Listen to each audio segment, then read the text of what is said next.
Autry. I'm back in the saddle again, out where a friend is a friend, where the longhorn cattle feed on the lowly Jimson weed. I'm back in the saddle again. That's right, folks. It's another visit with all the gang here at Melody Ranch. There's Pat Buttram, the Cass County Boys, the Gene Autry Blue Jeans, Carl Trotner's Melody Ranch Hardway 6, and yours truly, Charlie Lyon. Right now, though, meet the boss man himself, America's favorite cowboy, Gene Autry.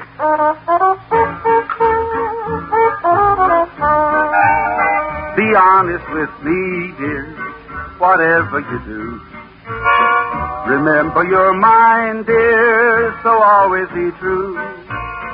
Wherever you wander, on land or on sea, if you really love me, be honest with me. Someday I'll return, dear, and make you my own. And how I will yearn, dear, when I'm all alone. I'll never forget, dear, your sweet memories. If you really love me, be honest with me.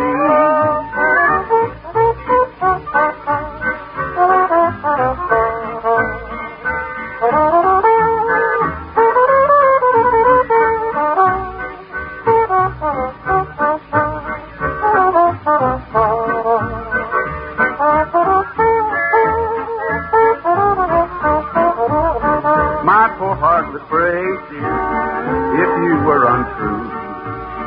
Asleep or awake, dear, I dream about you. Oh, you are my darling, you're all that I see. If you really love me, be honest with me. Well, howdy there, friends and neighbors. Yes, it's good to have you at Melody Ranch again. So let's make the most of our time together. I'd like to mention a pleasant memory and one of the bright spots in my career. It happened during my first trip to England. Two young men came to me with a song, a Western song. I guess that's not unusual, unless you know that these boys had never seen our West, and for that matter, had never seen a cowboy. I liked the song, so Columbia recorded it, and a couple of million of you took it home with you. It goes like this. South of the border, down Mexico way, that's where I fell in love when the stars above came out to play. And now as I wonder, my thoughts ever stray south of the border, down Mexico way. She was a picture in old Spanish lace, and for a tender while I kissed the smile upon her face, for it was siesta, and she was so gay. South of the border, down Mexico way. Then she sighed as she whispered manana, never dreaming that we were parting. And I lied as I whispered manana, for our tomorrow never came. South of the border, I rode back one day. There in a veil of white by candlelight, he knelt to pray. Some mission bells told me that I mustn't stay south of the border, down Mexico way. Ay, ay, ay, ay, ay, ay, ay, ay.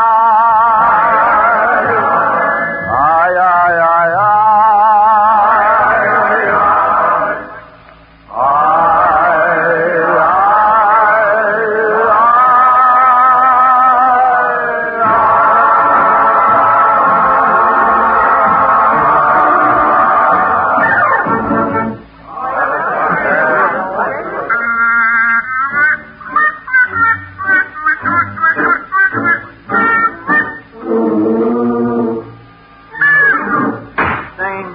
He's getting worse than a woman. That's what he's getting. There you go. Complain. That's all you ever do is complain. Oh, yeah? Well, you'd complain, too. You had to take care of that silly dog like I do. One minute he's wagging his tail at me, next minute he's barking at me. So? Getting so I don't know which end to believe. Sort of a split decision, huh, Patrick? Yeah, you might say that. Incidental, while I'm on the subject of complaining, I might just as well get another beef off of my shoulders, namely the food around here. I see. And just exactly what, may I ask, is wrong with the food around here? Well, to put it simple, I ain't getting enough square meals for my round stomach. Is that so? Of course, I must admit, you got to be part octopus to get anything to eat at that table with all them other starving maniacs around it. In fact, just the other night, now you won't believe this, but the cook had just given me the main course. Well, I stooped down to pick up my napkin. When I looked up, she was asking me what I wanted for dessert. So, let that be a lesson to you, young man. Brother, you can say that again. That's how I lost my watch. Now, wait just a minute. What's losing your watch got to do with how much food you get to eat? Well, just this. The other noon, I took off my watch and I put it down on the table beside me while I helped myself to some gravy. I still don't get the connection. What happened to your wristwatch? Well, I ain't quite sure, but all through dinner, the guy next to me was a ticking. Well, Patrick, now I'll tell you. It's probably just as well that you don't get more to eat. As it is now, you look like a bale of hay with the middle wire busted. Very funny. Middle wire busted. Well, don't think you can hurt my feelings, because for your information, I'm going on a diet. What's more, I'm going to keep right on eating anything I want. Oh? Now, hold on there just 1 second, pal. How can you get thin by eating? It's simple. See, when a person eats, he gets fat. When he gets fat, he gets lazy. When he gets lazy, he don't work. When he don't work, he don't get no money. When he don't get no money, he don't eat. And when he don't eat, he gets thin. I think that's about enough words without music. So we'll turn to the Cass County Boys and the Blue Jeans, who have both. So, kids, take it away. In my 10-gallon hat, I feel like $1 million. In my 10-gallon hat, I'm as brave as I can be. I can rope in a mountain lion, shoot down a buzzard flying. Wow, that's what my 10-gallon hat does for me.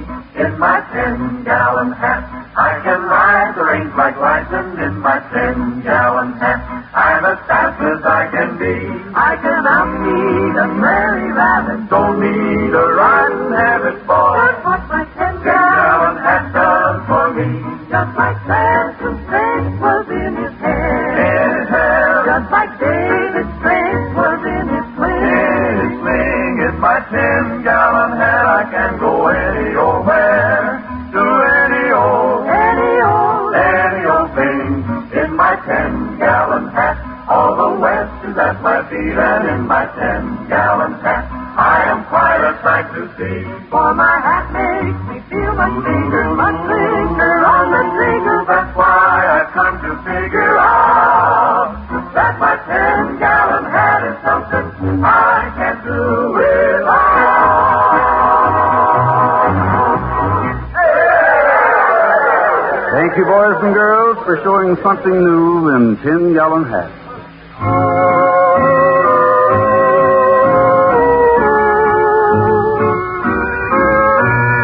I remember when I made you cry, ages and ages ago. I'll never blame you for our last goodbye. Ages and ages ago. Something told me when you walked away that time would make me miss you so. And though it happened only yesterday, it seems like ages and ages ago. Now I'm waiting with a broken heart. How wrong I was to let you go. I've lived a lifetime since we've been apart. It seems like ages and ages ago.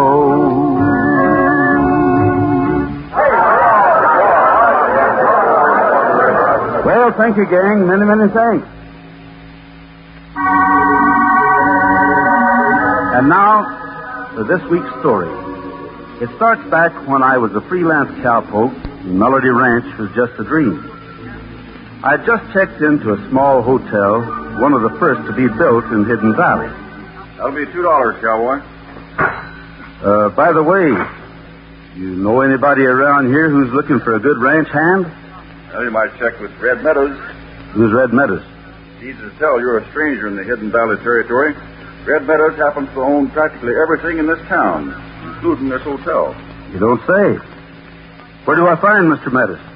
I try the Sagebrush State Bank, which, incidentally, he also owns.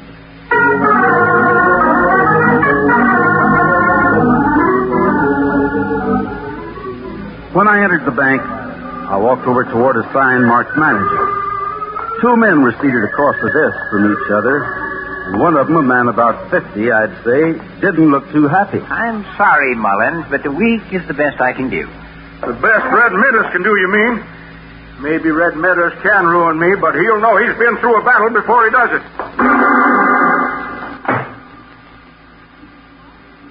And now, stranger, something I can do for you? No, sir, I guess not. I just changed my mind.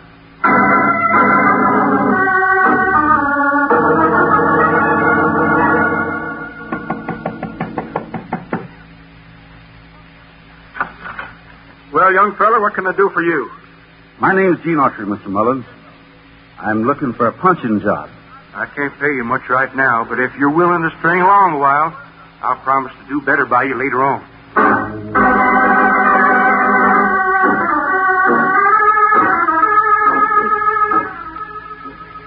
Mr. Mullins turned out to be a fine man.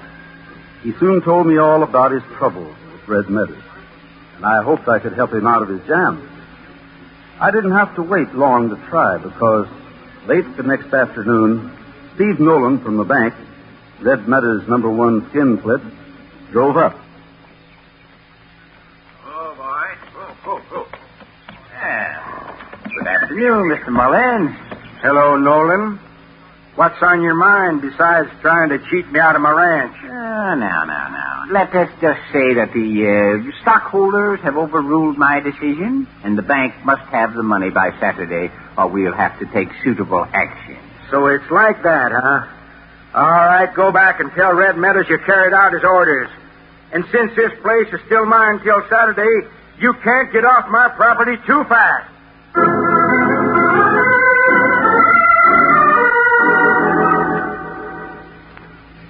Look, Mr. Mullins, your bank loan is $10,000. How about the cattle you've already planned to market? Won't they bring in that much? Just about, Gene, but, well, they're not quite ready for market. I need another 30 days. Who do you sell to? I've been selling to Lawford and Company. Wonderful. I know Gabe Lawford. Used to work for him as a buyer. Well, that won't get me $10,000 by Saturday. Maybe it will. I'm going to make a buyer's appraisal of your herd right away. Come on, let's saddle up.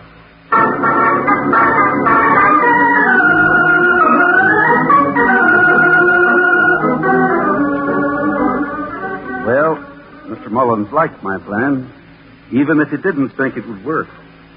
I talked to Gabe Lawford by long distance to make sure he'd be coming into Rimrock on his weekly trip. Well, he planned to be there Friday, the day before the bank was planning to foreclose on Mr. Mullins' spread. I was waiting for the train Friday and grabbed Mr. Lawford as soon as he got off. Gene, even though I trust you with my last dime, business just ain't done that way. If there's any loss on this deal, Gabe, I'll go back to work for you for nothing till I've made it up. If this means that much to you, Gene, guess I'll do it. Hey, Joe, take over, will you? I'm going down to the bank.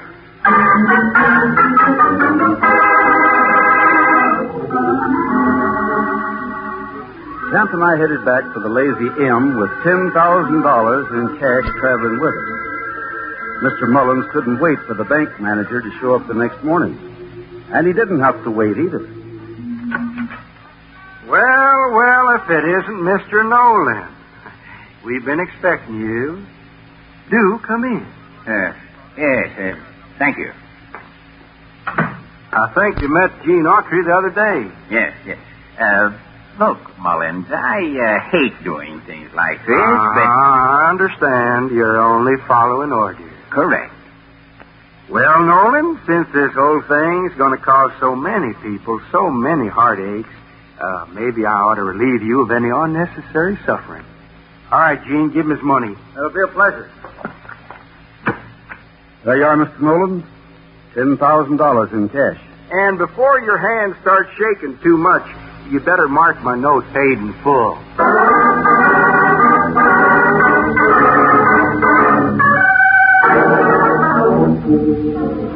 Well, Mr. Mullins was feeling mighty fine about 2 hours later when there was another knock on the front door. And this time, our caller wasn't expected.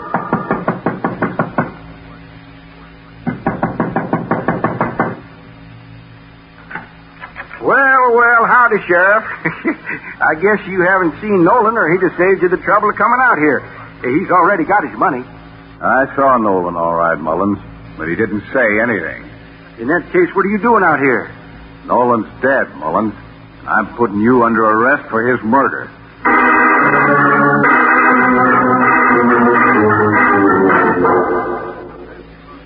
Of course, I'd known where Mr. Mullins was every minute since Steve Nolan left the Lazy M Ranch, but nobody paid much attention to me.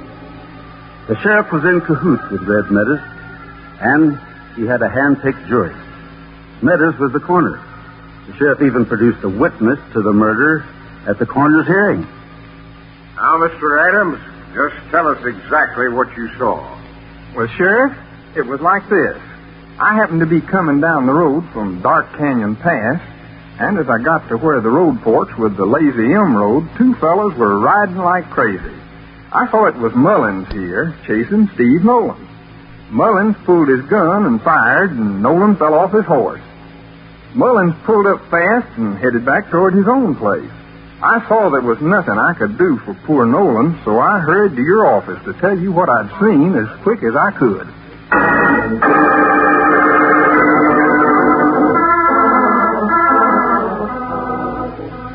Adams had his story down pat, and Coroner Red Meadows sounded pretty convincing when he told the jury that murders have been committed for a lot less than $10,000. The coroner's jury was only out 15 minutes.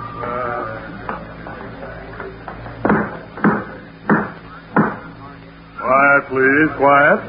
Gentlemen of the jury, have you reached a verdict as to the cause of death? We have. We find that Steve Nolan died at the hand of Charles Mullins, and we recommend that Mullins be charged with murder in the first degree.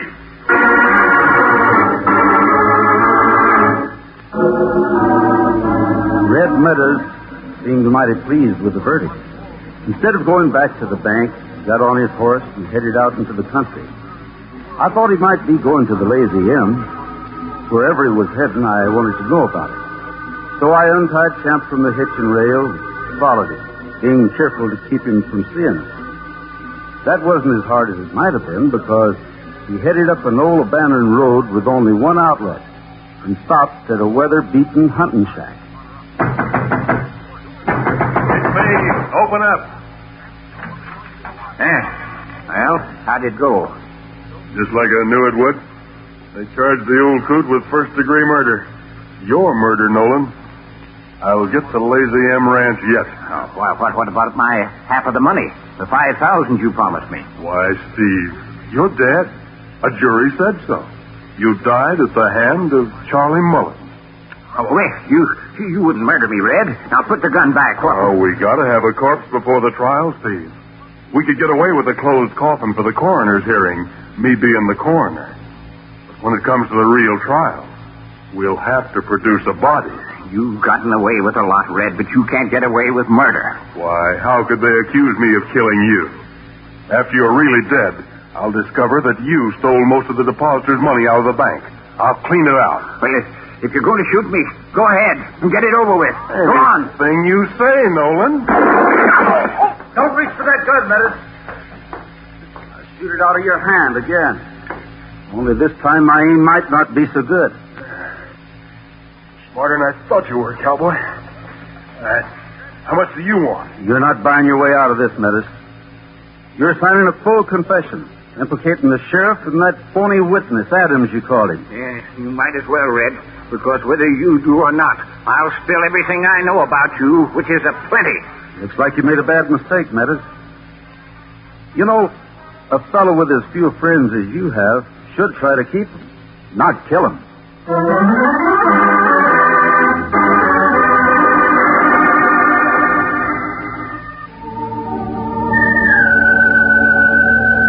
Folks, you know, Mother Nature plays a prominent part in the way of a cowboy's life and the way he thinks, acts, and lives. Somebody must have had that thought in mind when they wrote the words to our cowboy classic for today. The always popular and plenty melody from the sky. Love is everywhere. Its music fills the air.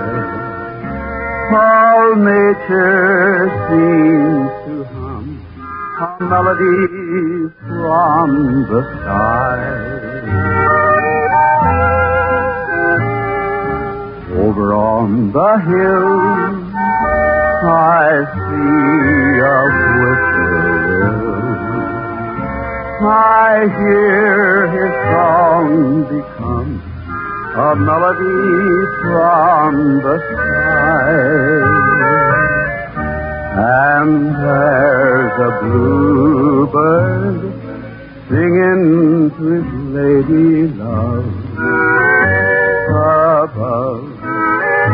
A love song taken from the whispering breeze in a tree. Love is everywhere. Its music fills the air. All nature seems to hum a melody from the sky. And there's a bluebird singing to his lady love above. A love song taken from the whispering breeze in the trees. Love is everywhere. Its music fills the air. All nature seems to hum a melody from the sky.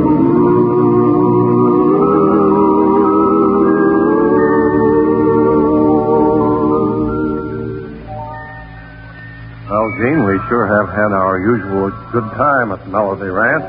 Though I must admit we didn't get much work done around here today. No, we didn't, Charlie. But we had a lot of fun, so maybe we'll be reconciled to go back to work again tomorrow. Well, folks, I guess that's just about it. And this is Gene Autry asking you to keep thinking of us until we're back in the saddle again. Out where a friend is a friend, where the longhorn cattle feed on the lowly gentle weed, I'm back in the saddle again.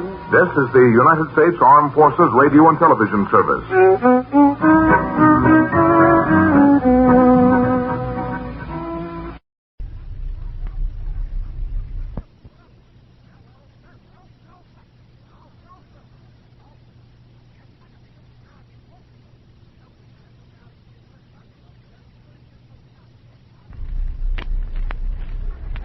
The Great Nuts Flakes program with Rochester, Dennis Day, Bill Goodwin, Paul Whiteman and his orchestra, and yours truly, Don Wilson.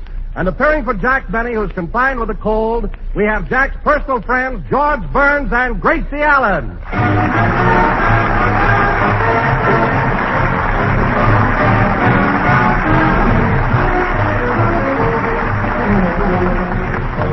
Well, ladies, now that shoes are being rationed, you won't want to waste any shoe leather tracking down your week's food order.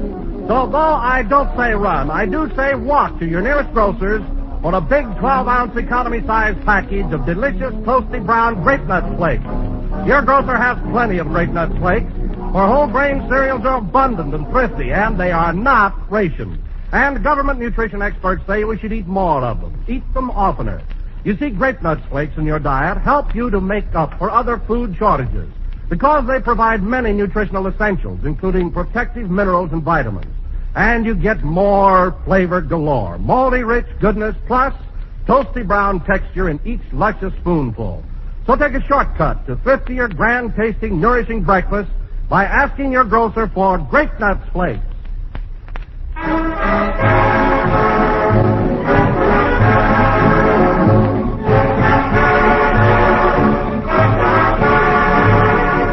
Ladies and gentlemen, when Jack Benny found that he couldn't do his broadcast tonight, he told me to call on his good friends George Burns and Gracie Allen and ask them to pinch hit for him. So I started for the Burns Hotel to tell them about Jack's problem, never dreaming that another problem was already brewing in the domestic life of George and Gracie.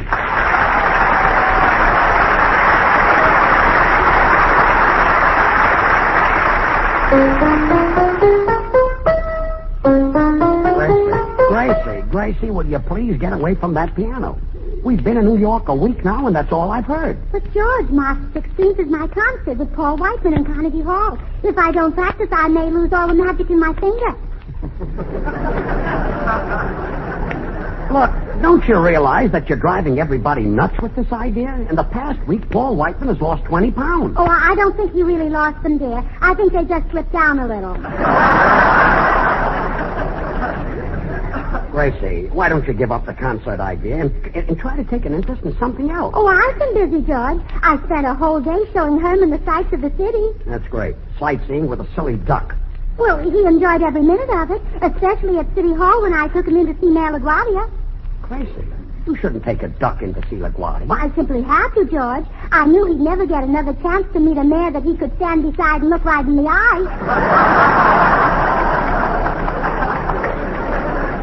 Well, I never thought of that. Well, you have to excuse me now, George. I have to go work on the gown I'm designing to wear at my concert. Now, Gracie, Oh, it's a wonderful gown, dear. I decided it should be a musical creation. White satin with a very wide skirt. What's musical about that? Well, that's the beauty of it, dear. No one will realize how clever I am until I sit down and lean back. And then what happens? Well, I've got an accordion in the bustle. Oh, no. Well, I'll be back in a minute, dear. I wonder how it feels to be married to a woman who makes sense. Oh, well, I'll never know. Come in. Hello, George. Well, I'll be Don Wilson. Come on in, Don. How's Jack? Well, that's why I'm here, George. Jack has a bad cold. Really? Well, I'm sorry to hear it. He'd like me to ask you a favor, George. Sure, anything at all. Well, Jack won't be able to work tonight, so he wants you and Gracie to take over his show. Now, can you do it? Well, sure, Don. We'll be happy to do anything for Jack. Naturally, he knows that your time is valuable, and he doesn't expect you to do it for nothing. Oh, now, Don. He wants me to tell you that while he's lying in bed, he'll knit you a muffler.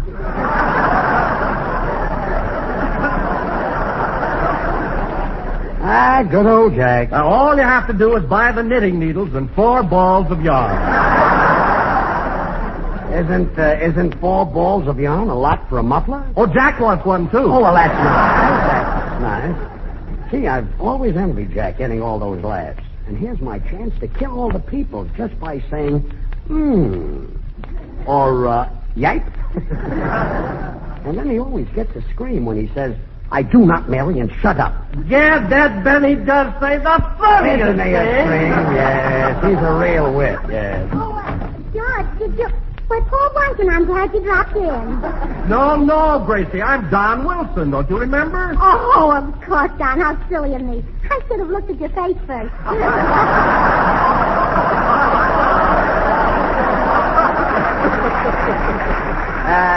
Gracie, Don has got some news for us. Yes, Gracie. You see, Jack Benny is sick in bed, and he wants you... Sick in bed? Oh, my goodness. I must send him a jar of my homemade crabapple jelly right away. Well, now, Oh, Gracie... he'll love it. He'll love it. I use only the very best apples and the very best crabs. Well, I don't think I Jack... sent some of it to my sister Bessie when she had her operation. Of course, I can't tell you about Bessie's operation. Well, good. It was done by an army surgeon, and naturally that makes it a military secret. Gracie, Don wants us to do Jack Benny's program tonight. Oh, I'm sorry, George, but I couldn't think of going on Jack's program. You what? Well, isn't that a comedy program? Oh, yes. And don't people laugh at it? Well, sure. Well, George, what would my public think? I'm a concert artist. What's she talking about, George? Well, Gracie thinks she's going to play the piano at Paul Whiteman's concert in Carnegie Hall. Yes, would you like to hear the number I'm going to play, Don? Here it is. And that's what you're going to play at Carnegie Hall? Well, there's no sense in playing something I don't know. Gracie, forget this foolishness. We've got to do Jack's program tonight. Well, I'm awfully sorry, but I couldn't accept an offer to appear on the radio, except on a musical program, of course, such as Dear Artie has. What do you mean, Artie Shaw? Oh, my goodness, no. Artie Toscanini. Gracie, have you gone out of your mind? We can't let Jack Benny down. Well, George, I have my career to think of. No great musician can afford to be laughed at. Did Mendelssohn do it? Did Mendel's daughter do it? Did Mendel himself do it?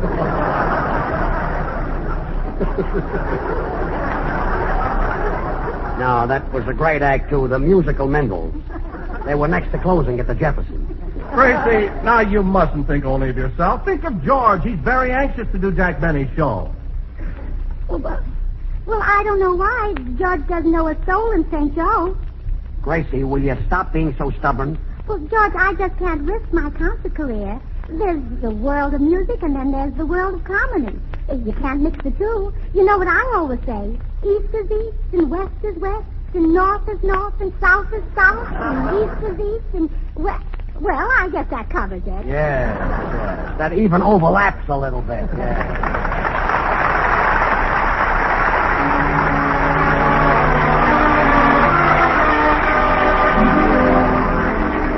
This is Paul Whiteman, and here's one of America's most popular singers with one of America's most popular songs, Dennis Day singing There Are Such Things. Are that true? There are such things, a dream for two. There are such things, someone to whisper, darling, you're my guiding star, not caring what you own, but just what you are, a peaceful star. There are such things, a rainbow high, where heaven sings. So have a little faith and trust in what tomorrow brings. You'll reach a far because there are such things.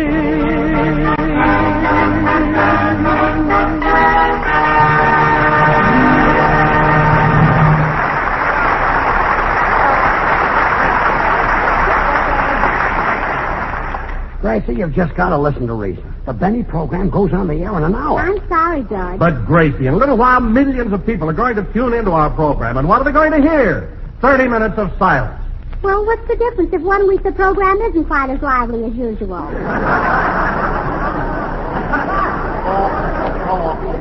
Look, Gracie, don't you understand? One of our dearest friends is in a spot and they need someone to go on his program. Oh, I wish we were in California. The Beverly Hills Uplift Society All-Girl Symphony Orchestra would be glad to do the program. That silly club of yours. Nobody is interested in those hens. George, Burns, that's no way to talk about your wife and your wife's friends. Well, didn't mean you, sweetheart. Well, it's no way to talk about those other hens either. Oh, all right. I'm going inside and practice an etude. Who knows? If it goes well, tomorrow I might try a B-tude. Well, this is fine. You said it. Yeah. Come in. George, listen, I hear you're going to do the Jack Benny show tonight. Well, boy, I can't wait to read those commercials, George. Listen, that fat boy they've got announcing on that show is strictly from hunger. Bill, Listen, George Benny only keeps them on because he can laugh. Bill, say hello to Don Wilson. Oh, hello, Mr. Wilson. You've heard that fat boy on the Benny... Don Wilson? Oh, hello, Don. So I'm known to you as Fat Boy, huh, Goodwin? Oh, well, now, don't get sore, Don. I'm always making up nicknames for people. They never fit. Well, I don't care about that, but what was that about my announcing? Oh, nothing, Don, nothing at all. I think you're great. As a matter of fact, Don, I'd like to ask you a favor. You see, I thought maybe you could mention my product on the show tonight. You see, I sell... I'm not interested in what you sell. Well, but Don, it's purer than the... I'm sorry, but there's no place that I can mention it. No soap, huh?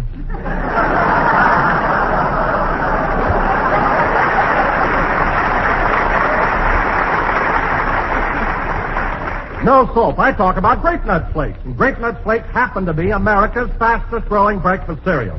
Yes, sir, Grape Nuts Flakes are my idea of the most tempting, appetizing, toasted brown breakfast dish that was ever put before a hungry family. Well, Don, after the family finishes eating that tempting, delicious, toasty brown cereal, they have to wash the dishes now, don't they? Why, certainly. Well, what do they use to wash the dishes? Water, of course. Believe me, Bill, once you taste those... Don, old man, please, what do they put in the water? The dishes.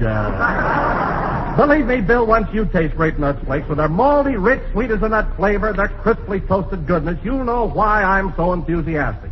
And what's more important, Grape Nuts Flakes are a whole grain cereal, chock full of all-around nourishment. And, Bill, you better make a date for tomorrow's breakfast with Grape Nuts Flakes. Well, all right, Don. Right after I've had my shower with Grape Nuts Flakes.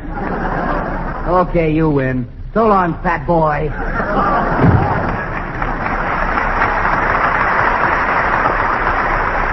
Well, Don, we're right back where we started. George, now, why don't you go in and talk with your wife? Put your foot down. You're darn right I will. I'll show her who's the boss. That a boy. Gracie. What do you want? Well, sweetheart, you know that beautiful fur coat you saw in Bergdorf Goodman? You mean the one you said was too expensive for me? Uh-huh. Well, I've got a little surprise for you. If you do the program tonight, that coat will be in your closet in the morning. Well, if it isn't, we were robbed.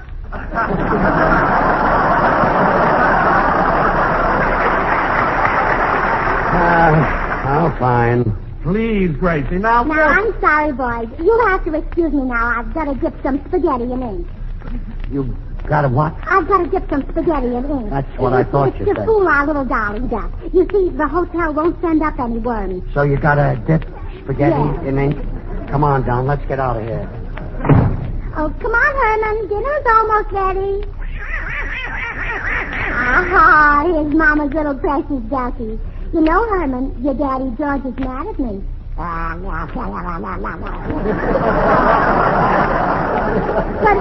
Herman, dear, we mustn't be too annoyed with him. He has a kind heart. Oh, now, that's not fair, baby. He just doesn't realize that it's more important to capture a beautiful melody that comes from a soul than it is to get a big laugh that comes from... Well, never mind. We'll show him when we get to Carnegie Hall. Carnegie Hall? Well, that's where your mama's going to play her concert. Oh, I can see it now, Herman. It's time for my entrance. There's a tremendous fanfare of trumpets. And then I play my piece and I become the sensation of New York. Reporters will flock around me. I'll be the guest of honor at dozens of banquets. Oh, I probably won't be home for days. Oh, Mama didn't mean to make you cry. She'll always find time to be with her darling little baby. And your daddy George will be so proud of me. Oh, come in. do, Miss Burns. I'm Rochester.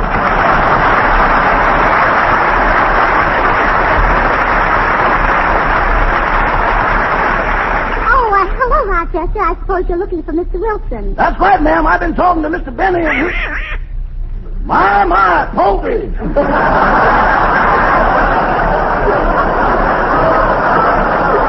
Oh, Rochester. That's my little son, Herman. Son? Well, yes.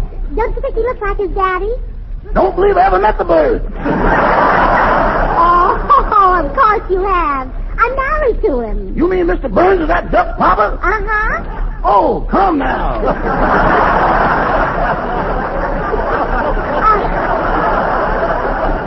Well, I wish George was here, too. You'd notice the resemblance if you saw them both walking. Anyway, I think you two ought to be great friends. Herman, shake hands with Rochester. How do, Mr. Herman?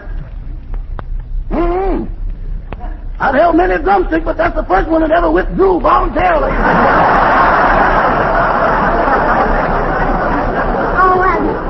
Rochester, I know he's dying to have a conversation with you. Go on, say something to him. Is this practical? Oh, sure, go on. Okay. Mr. Herman, what are you going to be doing Meatless Tuesday? Oh, Rochester, he's busy on Tuesdays. He always goes to Central Park. Would you like to take him for a walk in the park sometime? You mean you trust me alone with that fat little rascal? Oh, certainly. He wouldn't hurt you. The vice versa don't trouble you none. Oh, no. Well, Rochester, maybe you're silly to wait for Mr. Wilson. I'm not going on Mr. Benny's program anyhow. Uh-oh. Oh, yes, the piano is my whole life now. Do you play the piano, Rochester? No, ma'am. I ain't familiar with ivories when they come in large groups. Oh. Well, goodbye, Rochester. I must get back to my art. From now on, I intend to rule the muses. Terpsichore, Calliope, Schenectady.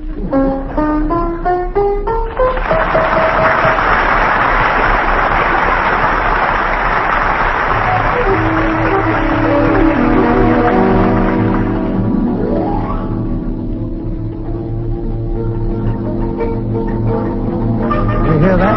It's Alice, that old black magic. Got it. Yes, sir.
Well, Don, I think we ought to try it again. No, George, I've got a headache. So have I, but I wish I could get it to go on Jack's program.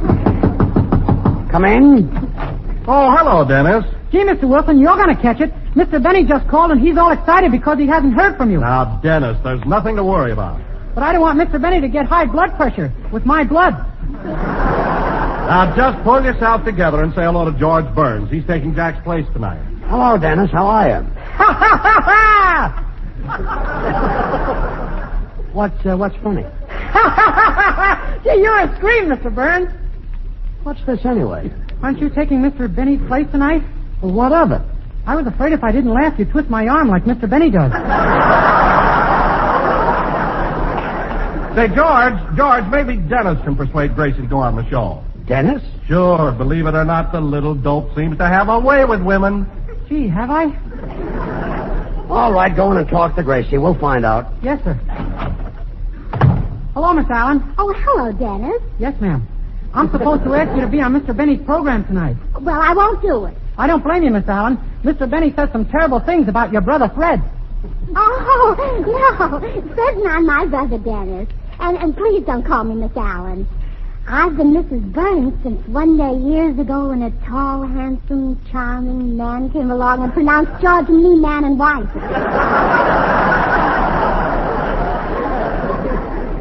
But, Mrs. Burns, if you have nothing against Mr. Benny personally, why won't you go on his program? Well, I simply can't do it, Dennis. You see, I'm an intellectual, and Jack Benny well, Isn't he, though? Well, I'm glad you see my point. You must understand that we intellectuals care only for the finer things in life. You know, Shakespeare and Beethoven and Walter Pidgeon. Gee, I've always wanted to meet an intellectual, Mrs. Burns. Well, how do? How do? I'll bet you read lots of books, huh? Oh, yes, Dennis. A day never goes by that I don't pick up a book to dust it if nothing else. You know something? I'm crazy about books, too. Oh, really? Do you like Little Women? Oh, sure, but I like books even better. Well, so do I. And, Dennis, don't you just adore poetry? Yeah. Oh, I know most of Longfellow by heart. Can you ever forget the opening lines of Hiawatha? Yeah. Me too. You know what, Dennis? You're the first person I've ever met who's my intellectual equal. I guess there aren't many of us. Dennis, believe me, you are just being wasted on the Jack Benny program. Yeah, wasted. Imagine you singing. Yeah, singing. Why, you should be reading poetry. Yeah, poetry. I'm crazy about poems. Yeah, crazy. I've always dreamed that someday I'd get up on Mr. Benny's program and recite If. If he'd let you? Oh, no, If by Kipling. Oh, that's one of my favorites. How does it go? I'll recite it for you. If you can dream and not make dreams your master, if you can think and not make thoughts your aim, if you can meet with triumph and disaster, if... Stop. Don't go on. It's too beautiful. Gee, I'm sorry. I should have warned you that I was pretty heavenly. Oh, Dennis, we must just... Oh, come in. Why, Tootsie Saddle. Hello, Tootsie. Oh, Gracie, I thought you were practicing for... Oh, does he belong to anybody? Well, not yet, Tootsie. Dennis, I want you to meet my girlfriend, Tootsie Sagwell. Tootsie, Dennis says. Oh, my, what a gorgeous hunk of child. Hello, Dennis. Hello, Miss Sagwell. Say, haven't I seen you someplace before? Oh, it's you. Tootsie is as cultured as we are, Dennis. And she has a lovely singing voice. Oh, I haven't. I'd like to hear her sing sometime, Miss Sagwell. I'll bet you've got a lovely vibrato. Oh, what he said.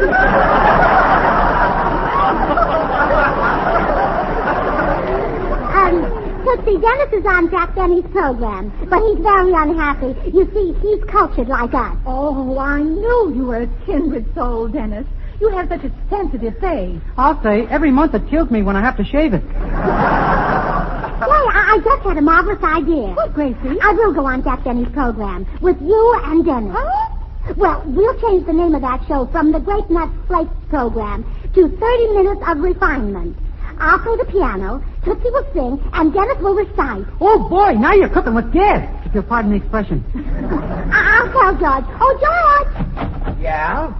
George, I've changed my mind. I've decided to go on Jack Benny's program after all. You mean it? Yes. Well, bless your heart. And now I'm going to get you that hat that goes with that fur coat. You mean this one? Yeah, that's the one. Come on, let's go to the studio.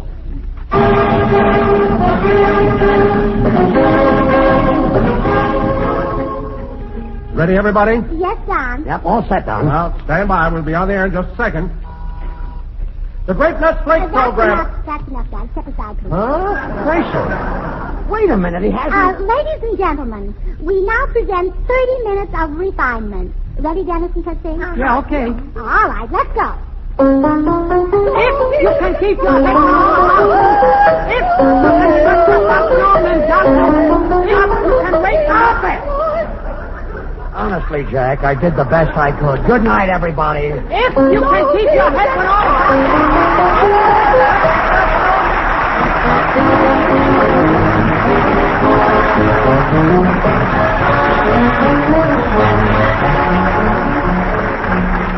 George and Gracie will be right back, so I have just a moment to make this one request. Friends, for the sake of your loved ones in service, for the sake of your loved ones at home, give to the American Red Cross War Fund.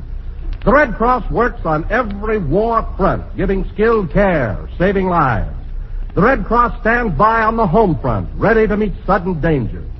But the Red Cross must raise $125 million to carry on its good work. So do your part. Give and give generously to the American Red Cross War Fund. Now, here are George and Gracie. Oh, good night, everybody. And Jack, hurry and get well. And please send a muffler. Good night, folks.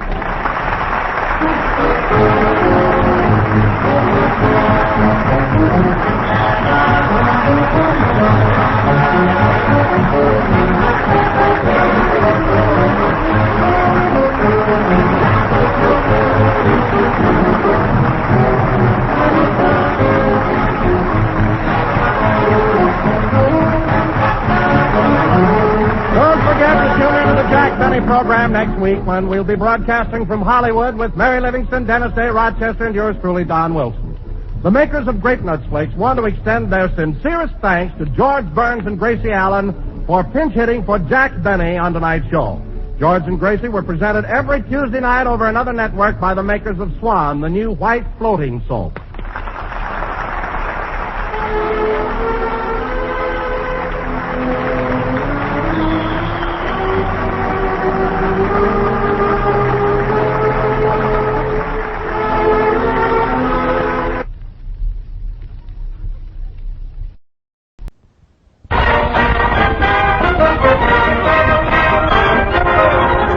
Bergen, Ray Noble and his orchestra, Dale Evans, The Sportsman, our guests, Bill Thompson, and that new sensation of the cinema, Sidney Greenstreet, and Charlie McCarthy.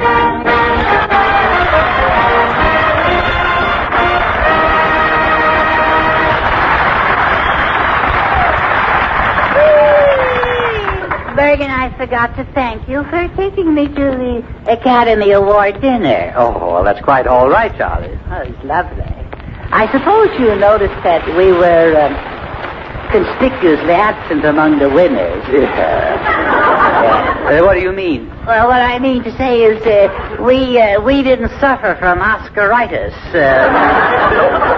Oscaritis of the trophy. I see. Well, I rather hoped I might get an award this year for my performance in Here We Go Again. Yes. Well, didn't you hear, Bergen? No. They've discontinued that award. Oh, they have. What award? The award for the man who's gone the farthest with the least talent. Oh, they have.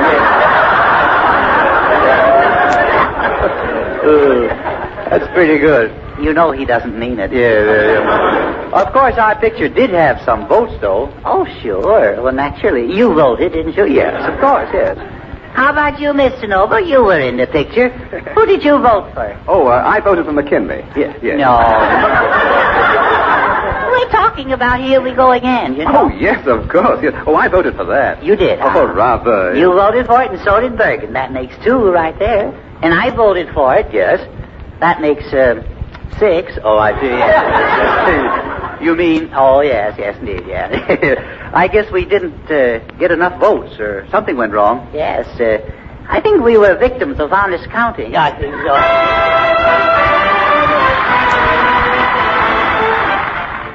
Charlie? Yes, Mr. Oldberg? What, Mr. Bergen? So sorry. Yes. For the past 2 weeks, I've been sending you to Mrs. Van Snort's dancing school. Yeah. You've said very little about it, haven't you? Yes, I have. How are you coming along? Well...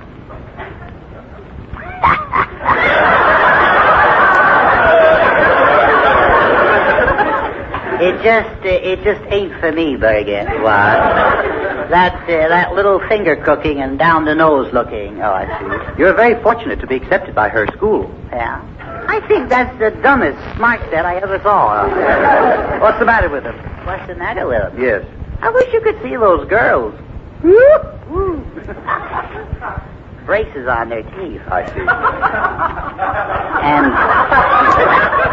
And the gams. The what? What fetlocks? Oh, no. Just the same, young man, you're going to continue your dancing lessons. Oh, gee, Berg, you don't know what you're doing to me. Why do I have to go to that polka parlor? Now, Charlie. I'll never be able to face Skinny Dugan and Gopher Puss or the rest of the gang. I see. And why not? Why not? Yes. You know what they'll do to me? No. They'll drum me out of the club. That's what they'll do. Drum you out? Yeah. Out of what club? Out of the Royal Order of Rat Sluggers. Oh, rat sluggers. All right, then. All right, Charlie. You go ahead and associate with your Skinny Dugans and your Gopher Pusses and Rat Sluggers. Yeah. And you'll be just like them. Gosh, that's swell. Well, what's wrong with them? What's wrong with them? Yeah. Well, they're uncouth. Really? Yes. Uncouth? Yes, they are. And so are you. What do you mean I'm uncouth? Well, that's just what I mean. I'll bet I'm as couth as the next guy. Is that so? Yeah, I'm probably a darn sight coother. Well, Charlie, you are now at what we call the awkward age. Oh, that's so? Yes. And dancing will teach you to walk with grace. Is she lonesome? Oh, no.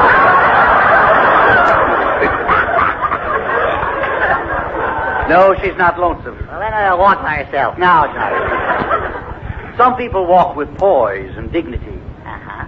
Others walk like ducks. Yes. Just like ducks. What have you got to say? Quack, quack, quack, quack, quack. Are you interested in a dozen eggs? No, I'm not.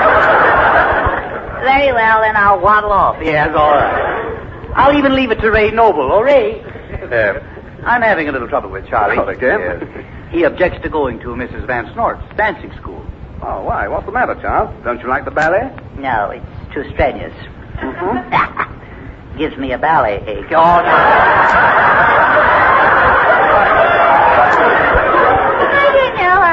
I guess I just ain't cut out to be a Nijinsky.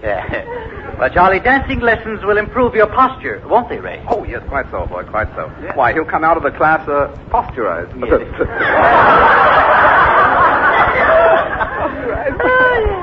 And you must try and get over that, Ray. You know, your jokes simply curdle me with laughter. All right. Rather good myself. Yes, pal. Incidentally, Charles. Give it any more billing. As I was saying, I was having tea with Mrs. Van Snort the other day, and she told me she had quite a tiff with you at school. Ixnay, Ray. Yes. Ixnay. What was this? Tiff for tea? Well, you know, Bergen, tiff and tea at 5. No, I understand it was quite a row. Oh, a row. Oh, row. That's right, Blathermouth. Tell everything. Yes, keep right on dribbling. That's right. Now, Charlie, what is all this about? Well, it just happened during dancing class. Dancing class? Yes. You see, Stinky started it all. You know Stinky. Yeah. Well, isn't that Mrs. Van Snort's son, Schuyler? Yes, Schuyler. Yeah, that's the name, Schuyler. Yes. Well, you know, he was bowing to his partner, see. Yes. And, I was standing right in back of him.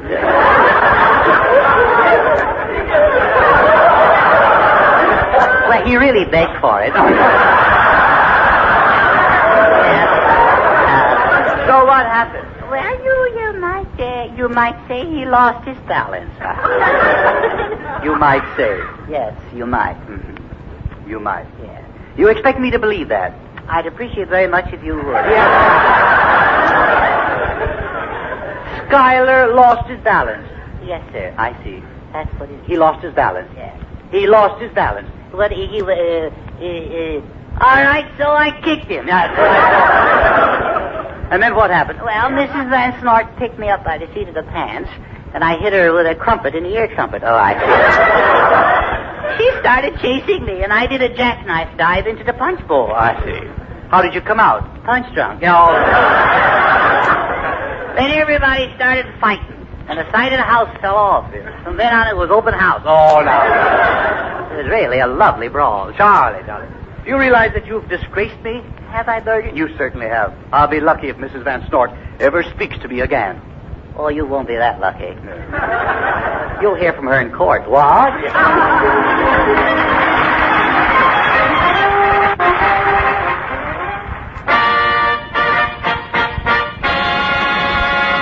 Ladies and gentlemen, news is in the air, and news is everywhere. And today all of us have a nose for news. So we bring you a noted newscaster whose news appeals to the nose, Bill Thompson.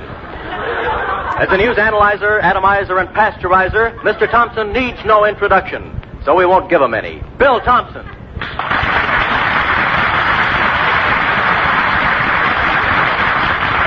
Thank you, Mr. Twist, and good evening, ladies and gentlemen. I've been asked tonight to discuss the questions of strobel grudgery, strudel garbagey, and on the other hand, I have 4 fingers and a thumb. Oh, Mr. Thompson. Yes, Mr. Bergen? I understand you've done quite a bit of investigating about the black market. Could you tell us something about it? I'll do more than that, Mr. Bergen. Ladies and gentlemen, for the first time anywhere, we take you inside a black market. It sure is dark in here. Thank you, black market. Presenting Mr. Thompson's prediction of the week. Prediction of the week.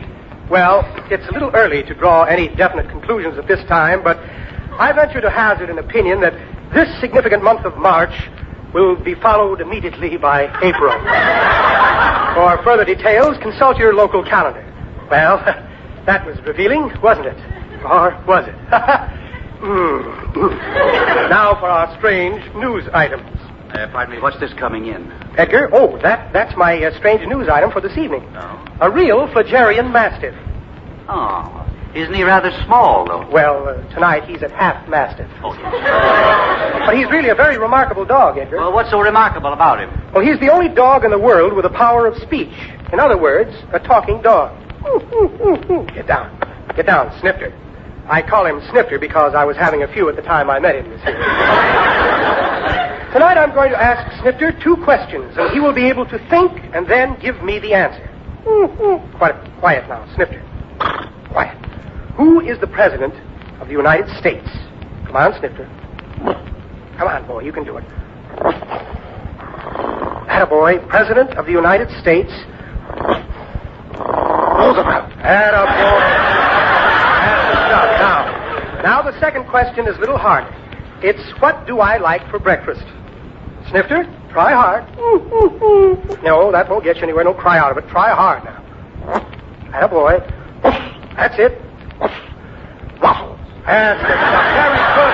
Lie down now. Take it easy. Ladies and gentlemen, Mr. Thompson will be with us as soon as he removes his muzzle. Thank you, Mr. Twist. A glimpse into the future.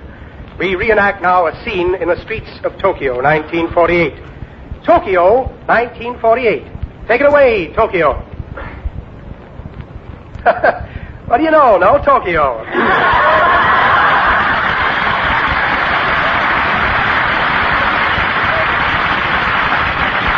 Bulletin, Mr. Thompson, bulletin. Bulletin, thank you. Ladies and gentlemen, a small note has just come in. Say something, small note. Hello. Thank you, note. Thank you. The news the note brought was that a new theme song has been adopted by the stranded Japanese troops in New Guinea. In Japanese, it goes, which means, translated, we are waiting for 22 ships that never come in.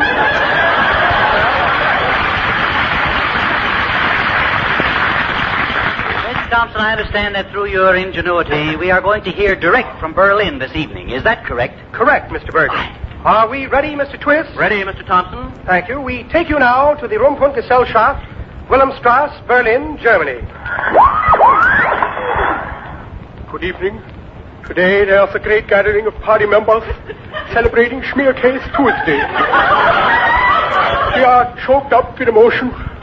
Some of us are choked up by request. Now we hear our beloved Pure. Eine stuttvereiten Fluten gereichten eine Florfen grauschen Störten gerechten und Störbereiten.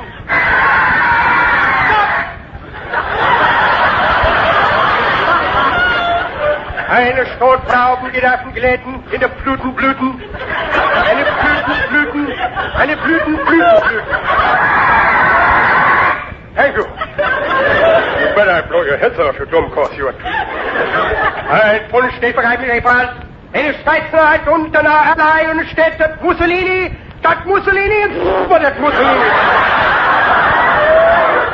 Ladies and gentlemen, we have to discontinue the broadcast because of the fervor in the Fuhrer's voice. One of the power tubes just went in the Fuhrer's face.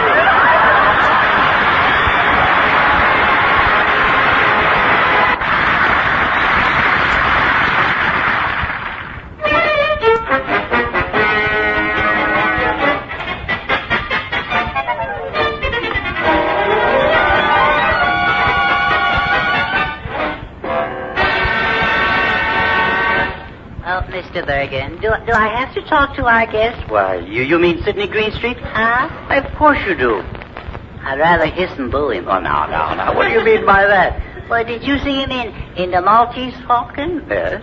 He was a crook in that one. Yes. He was a cad. He was a fiend. Yes. Well, what about Casablanca? Well, he reformed in that one. He did. He only did a little smuggling. That's all he did. Well, maybe you're right about that, but Mr. Greenstreet may play the part of a villain, but he's a very likable fellow. Uh-huh. You said it, Bergen. I think he's the most hissable man in pictures. Is that so? Thank you very much, Charlie. Oh. I consider that highly complimentary. Oh, hello, Mr. Greenstreet.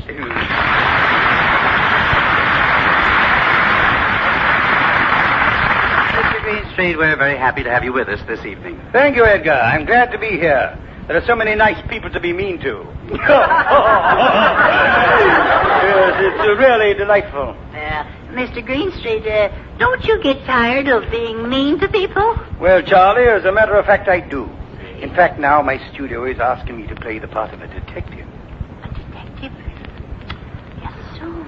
Yeah? Well, it's a cinch you won't be the thin man. Personal life. I didn't. Oh, that's all right, Edgar. I'm broad-minded. That ain't all.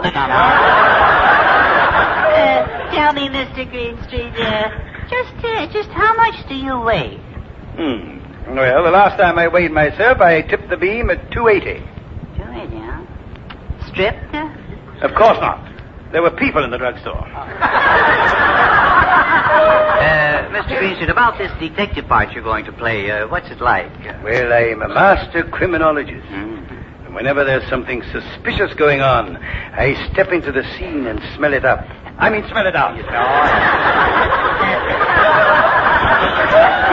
Mr. Greenstreet, do you think I could make a good detective? Yes, Charlie, yes. You know, it takes a crook to catch a crook. Well, that's what I say. Mr. Greenstreet, that's an insult to both of us. What do you say we work together as detectives? We could clean up, don't you think? That sounds great. We could open the super detective school. Yeah. Yes. We could furnish X's to mark the spot with. How would you go about selling it? Well, I think, I'd suggest house to house, you know. Door to door stuff, you know. Now, I'll tell you what, we should rehearse this. Oh, yes, you better rehearse. Yes, we must be smooth. Yes, we must be. Because our article ain't too good, you know. No. now, you be the salesman, see? Yes. See? You're kind of oily, you know, smooth talking. I'll be the happy housewife. Happy housewife. Yeah, yes, right. And, I'm rather attractive, you know. See? Yes, you are. Oh, thank you. Yes, I'm just acting. Oh, I see. I got it. You're the happy housewife. Yes, and I'm a pretty thing. Yes, you are pretty. Not beautiful, but pretty. Very, Yes. very. Now you knock. You're still acting, yes. I. Now you knock at the door, and I'll make believe I don't know you're there. See? Very well. I'm knocking.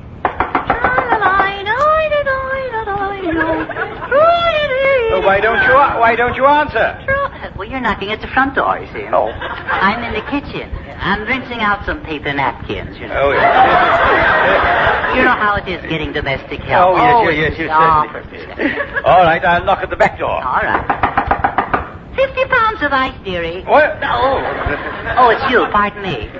How do you do, madam? How do you do? How do you do? Madam, did anyone ever tell you you were a vision of loveliness? Oh, of course. Lots of people. They lied. That ain't the idea at all. You won't get anywhere with that approach. No. Well, you must tell me I'm beautiful. All right. Yeah, I'm You're beautiful. Thank you. Yes, all right. I'll use my imagination. Yeah. You are beautiful, and you have a very intelligent face. Oh, thank you. You should see me without this mud pack on. Tell me, is your husband home? You mean Jerome? I think so. No, I haven't seen him for a week, no. Drink? Don't mind if I do. Tell me, young man, what are you selling? A detective course. Oh, I'll take $5,000 worth. Shall I wrap them up, or will you eat them here? Yeah. Gee, you know, Mr. Greaser, we're bound to get away with this thing. It's a cinch, unless I'm wrong, and I usually am. Yes. Well, let's try it anyway, huh? Let's go house to house, huh? All right, Charlie, let's go. House to house.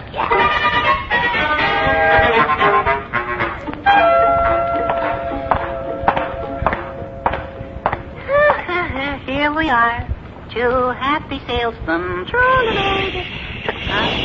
What's the matter? I think I hear a fingerprint. No. Don't be uncouth, sleuth. Here's a house. Let's try this one. All right, I'll jingle jangle. Yeah, jingle jangle. What do you want? My, how lovely you look with a mud pack on. No. That ain't the way to do it. What do you want? Any old clothes today? Charlie, we are detectives. Oh, in that case, any old clues? You detective? Yeah. Well, you couldn't even find a goat in a phone booth. Not so good. Oh, well, they can't all be sales, you know. Well, I don't want to discourage you, Charlie, but I don't think you'd make a very good detective. No? No, you couldn't be an adept as a pickpocket, even. Oh, you don't think I could be a pickpocket, huh, Mr. Greenstreet? No. Frankly, Charlie, no. Well, tell me, what time is it, Mr. Greenstreet? It's just exactly. Yeah? Why? My watch is gone. Here's your watch, Mr. Greenstreet, and here's your wallet. And do you recognize these? Why, certainly. They are my suspenders. Say, what's holding my trousers up? I am. Here are your trousers, Mr. Greenstreet. Charlie! How did you do that? Oh, you know, nimble fingers and stuff like that. I guess that'll hold him for a while. Now, Mr. Greenstreet, show me what you can do. Well, Charlie. Here's your watch. What? Here's your wallet. And your suspenders and your trousers. Well, that makes us even, huh? And oh, yes, Charlie, here's your right arm. That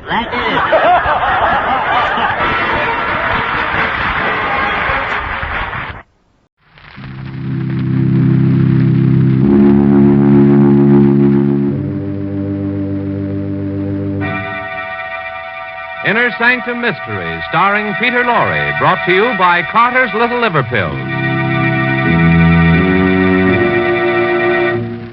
Before we open the squeaking door on Inner Sanctum this evening, here's a message the government would like to have passed on to you. Women are urgently needed now in war plants and essential industries. There are all kinds of war jobs which don't involve machinery or tools, such as driving a bus or taxi, working in a laundry, restaurant, school, or day nursery.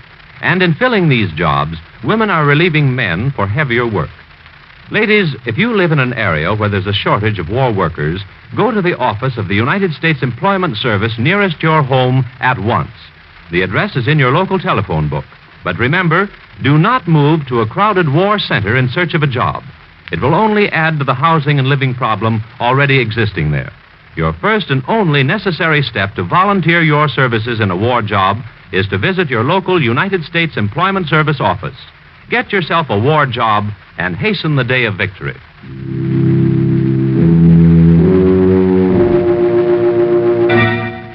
And now we open the squeaking door.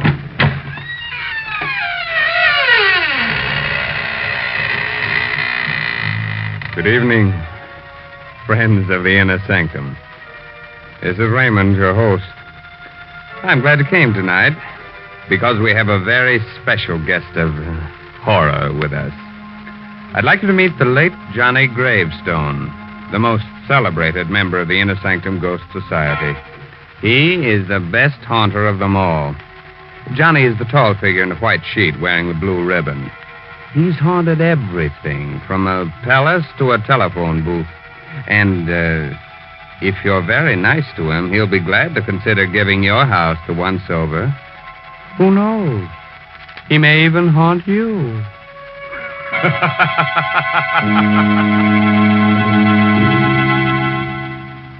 Tonight's Inner Sanctum story, The Black Seagull, is an original radio drama by Sigmund Miller and stars Peter Lorre in the role of Richard Blake.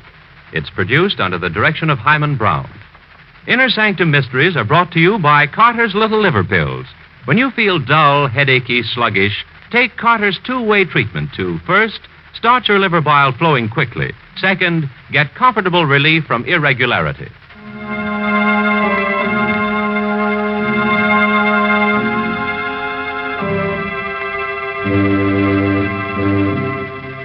Well, we're about to begin our story.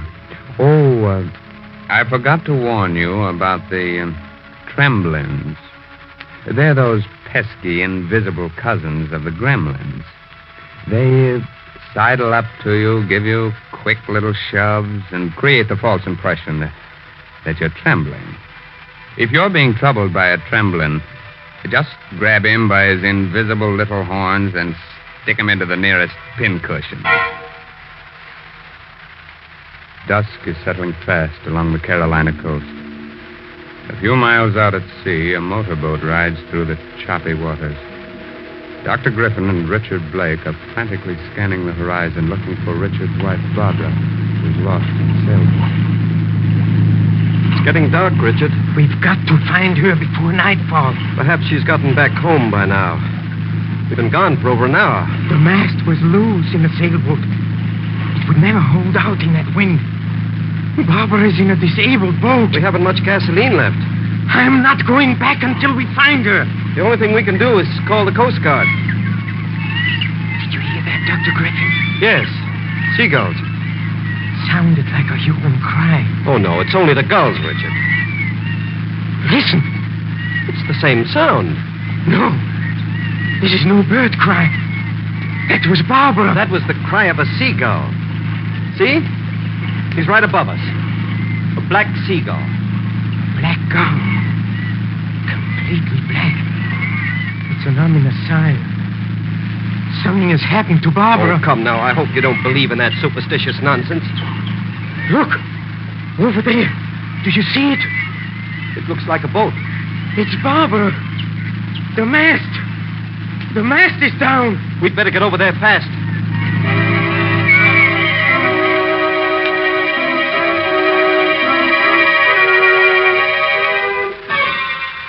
Here. Help me put her on the couch. Dr. Griffin, please, you've got to do something. I'll do everything I can.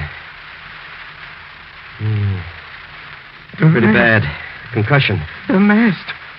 It must have come loose and struck her. Please, Dr. Griffin, you've got to bring her back. She may come to any second. Or she may never come out of it. No. It isn't true. I wish it weren't. Her skull is crushed. The injury is a fatal one. No. It's only a surface wound. Perhaps an operation. We can get her to a hospital. Look, she's coming to. Please, Richard. There isn't a chance. Richard. Yes, darling. Oh, it wasn't my fault. The mast, it broke in the wind. Don't talk, my darling.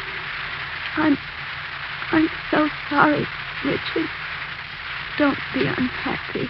You're going to be all right. Dr. Griffin says you're going to recover. No. You've got to hold on, darling. We'll get you to a hospital. You've been so good to me, darling.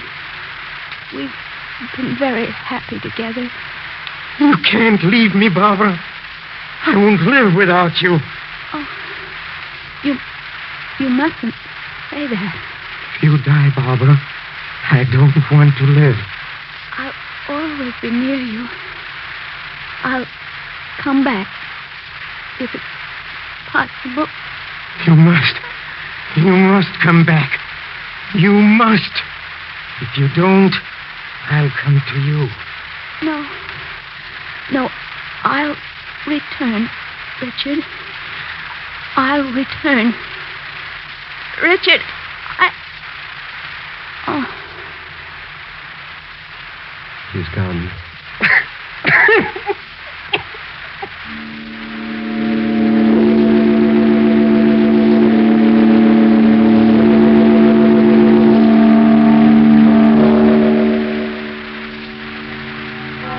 To lower the coffin, Richard. You wish to pay your final respect? Final respect? This isn't the end. It's the beginning. Do you understand? The beginning. Barbara isn't gone. She'll come back. She said so. No, Richard. No one comes back from the grave. It's dangerous to believe that. Dangerous for your sanity. She'll come back. She didn't lie. All right, men. Lower the body. Did you hear that? Yes. The seagulls again. That wasn't a seagull. I told you. That was Barbara's voice. Please, Richard. It's only a gull. No. It's her. She's calling to me. She promised to return. You see? Barbara didn't fail me. You must stop this, Richard. You'll wind up in an asylum. You're a fool, Dr. Griffin. Lower the coffin, That was her voice. No. Don't lower it. That sound came from the coffin. She might even be alive. She's dead, Richard. I want that coffin opened. We can't do that, Richard. There's no way of opening it now. We'll pry it open. Don't try to stop me, Dr. Griffin. All right. We'll open it. Here, one of you men. Break the seals at the top of the coffin. For heaven's sakes, hurry. It will only be worse for you, Richard, if you look at poor Barbara again. Will you tell the man to hurry?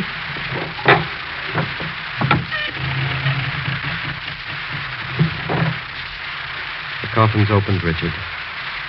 Now you can see for yourself. Look at her face. Her face? You wouldn't believe me. Look at her mouth. As if she had just called my name.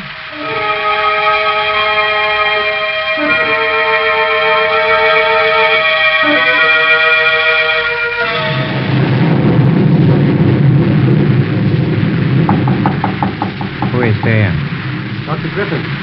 Come in. The door is open. Oh. You took me by surprise, Richard. I didn't expect you to be sitting so close to the door. I'm sorry I startled you, Dr. Griffin. I just thought I'd drop in before I went to bed. Are you waiting for someone? Yes, I am. Huh. What are you sitting in the dark for? Where's the light switch? I don't want any light. I prefer sitting in the dark. Richard, you're becoming very morbid. Don't you think you ought to get to bed? It's nearly midnight. Midnight? Yes. That's the time she'll come back. You really believe Barbara will come back? Yes. I'm sure she will. Well, we'll see. She'll come. If she does, it'll only be in your mind. Please be quiet.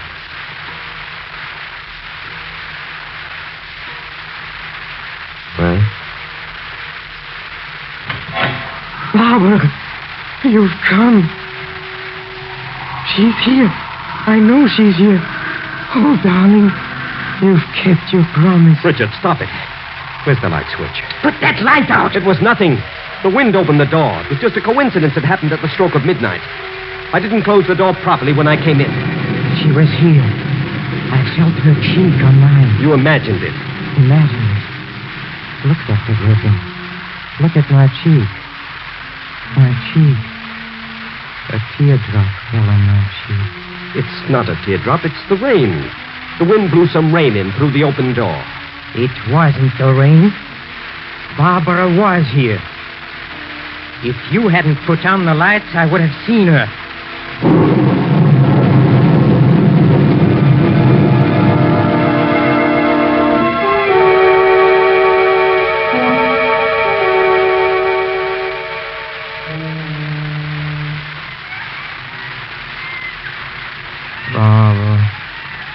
Barbara, some people do come back from the grave. I heard about such cases.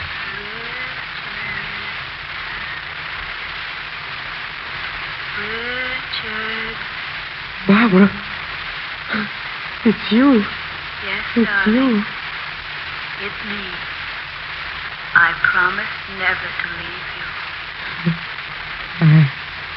I was about to give up. I was beginning to lose hope.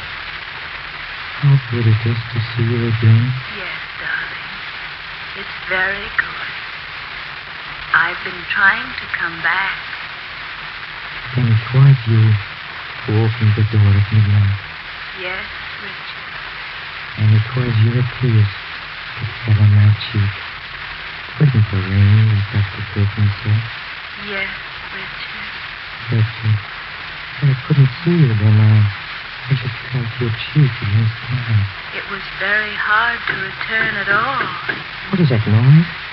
I don't hear anything, Richard. That sound disturbs me. It makes me uneasy. You're asleep. Fast asleep. Perhaps the sound will fade away. Look at me, Richard.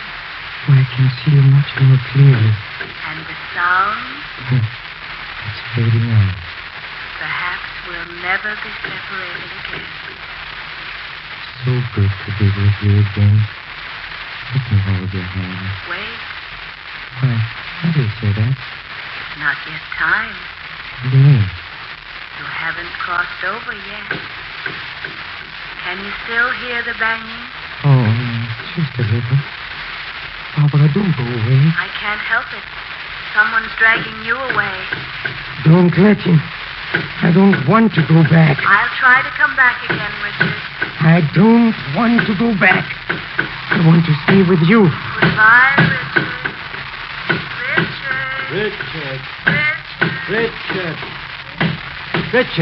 Richard! Wake up! Wake up! Good thing I heard the shutters banging. I came in to see what was making all this noise. You shouldn't have wakened me. This box of pills. You took an overdose of these sleeping tablets. If I hadn't awakened you, you would have slept on until eternity. Barbara came for me. She was just about to take my hand. Perhaps if she had, you'd never have gotten up. I didn't want to get up. I wanted to be with Barbara forever.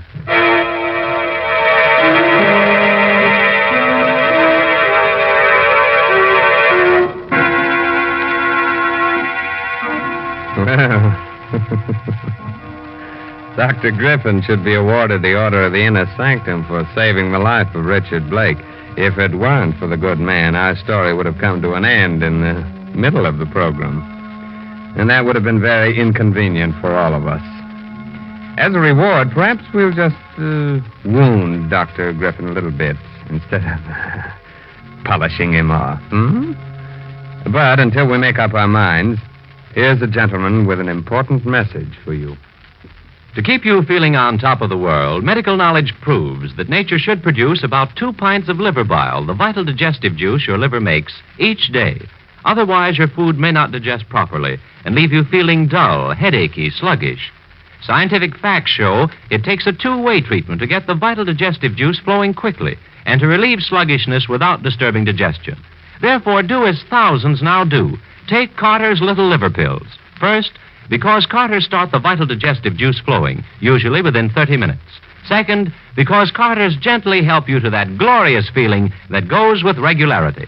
Remember, many ordinary simple laxatives don't, but Carter's Little Liver Pills do give this two-way treatment. So take genuine Carter's Little Liver Pills as directed tonight. Tomorrow, see if you don't wake up feeling glad to be alive. Get Carter's at any drugstore. 25 cents.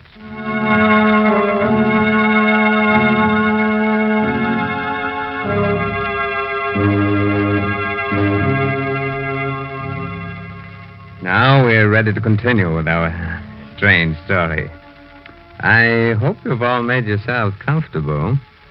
If it's too warm for you, we'll be glad to chill you a bit. Or if it's too cold, we'll be glad to make it hot for you. As a matter of fact, from now on, you'll get it both hot and cold. The following evening.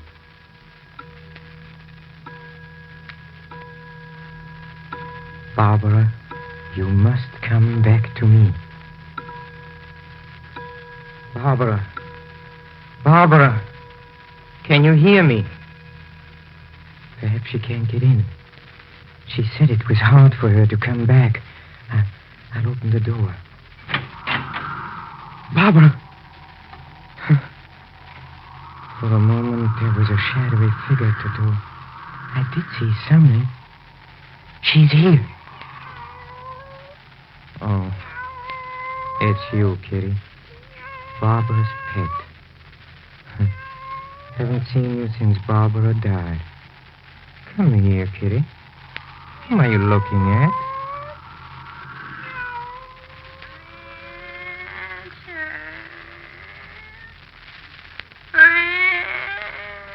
Barbara! Richard. Where are you? Right here. Your voice is so faint. Come closer. Come closer. I don't know where you are. The closet where I used to keep my clothes. Darling, I still can't see you. This blue taffeta dress. My favorite. I used to love the rustling sound it made when I walked. It still crinkles. Like it always did. Richard. Where are you? Please don't go away. Right here. My vanity table. For heaven's sake, Barbara, let me see you again. My perfumes. They're all here. Nothing has been touched, darling. Here's my favorite. Wild heather. I'll never wear it again. Barbara, please don't go. Where are you? I'm everywhere in this room. Everywhere. Why can't I see you? Perhaps you will. We must both try. We must both try very hard. I'll try, Barbara. Goodbye, my darling. No, not yet. Just another moment. Goodbye, Richard. Barbara. Barbara. She's gone. She's gone. Only you and I know she was here. Who is there? Oh, it's you, Dr. Griffin. I came back to see how you were. I don't need any help. I heard you shouting Barbara's name. You were mistaken, Dr. Griffin. Barbara's dress. It's lying over the chair. Did you take it out of the closet? No, Dr. Griffin. The perfume's in the air. Oh, yes. There's a bottle of perfume overturned on the vanity table. Wild heather. That was Barbara's favorite, wasn't it? Yes, Dr. Griffin. You think Barbara was here? Don't you, Richard? Huh? She was here. I spoke to her. And she'll come again. She said she would. And maybe the next time I'll be able to see Barbara. See her as she was. when she was alive.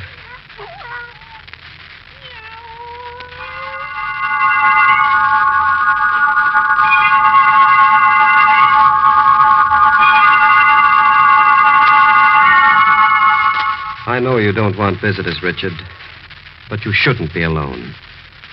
I brought Miss Driscoll with me to look after you. How do you do, Mr. Blake? Barbara will be here soon. You haven't been eating. You've lost a lot of weight. Richard. Yes, Dr. Griffin? You've got to listen to me.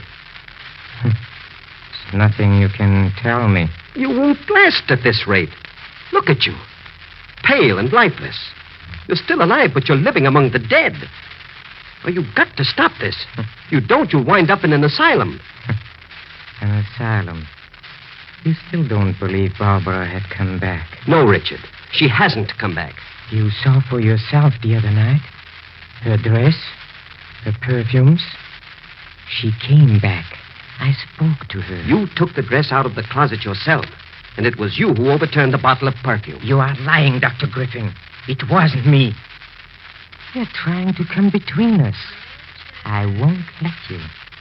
I won't. Barbara! Richard, I've come back. Darling, I can see you. Get me my bag in the hall, Miss Driscoll. Hurry. I can see you very clearly now.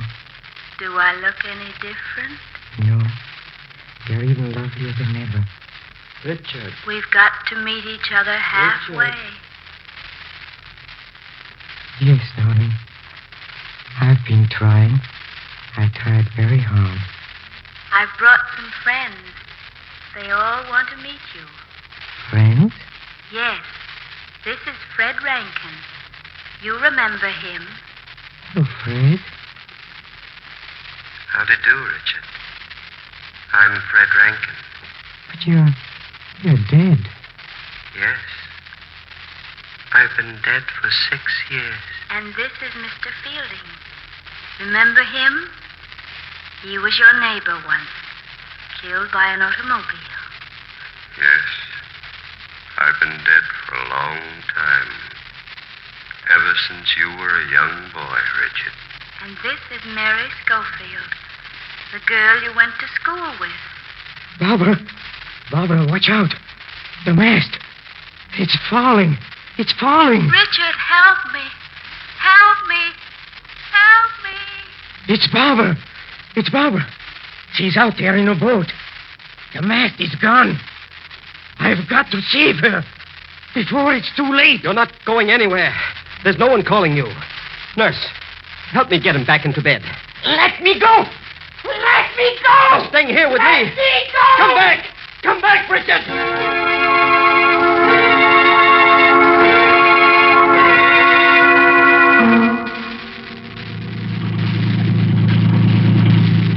Well, he couldn't have swum very far in a short time, Dr. Griffin. I caught sight of him just a moment ago. Oh, there he is. Yes, I see him. Yes, but he's going down. He's going down. Merciful heavens. Did you see? Yes, he's gone down. But he was holding someone. I could see her long black hair. It's no use. We'll never... You say he was holding someone? Yes. It looks like a woman. She had long black hair. It must have been seaweed. You see things in this twilight that don't exist. Imagination is like fire. A good servant, but a bad master. I guess we had better get back.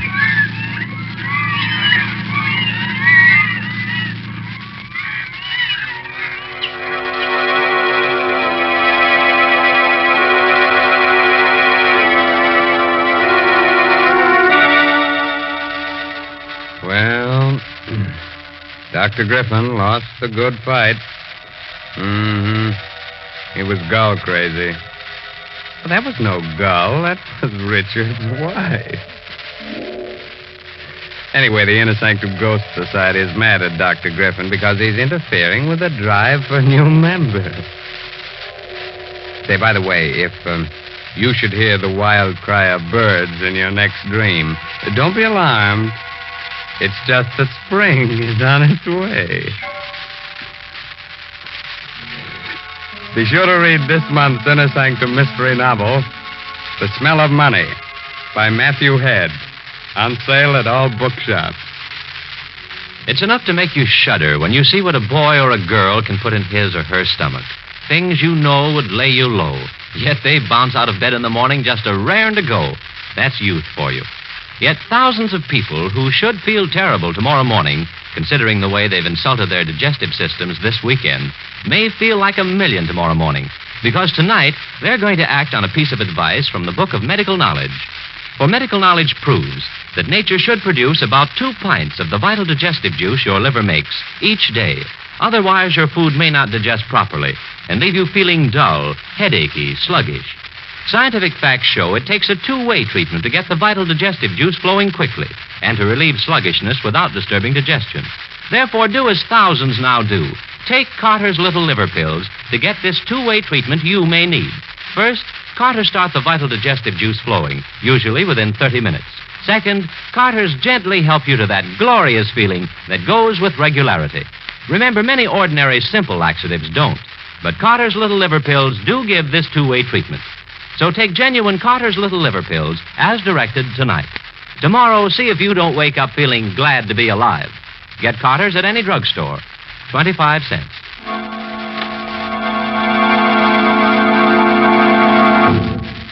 Be sure to listen next week, for lovely Judith Evelyn will be back with us again in a sweet little story just full of beautiful murder.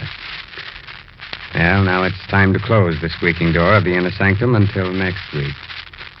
So, good night. Pleasant dreams.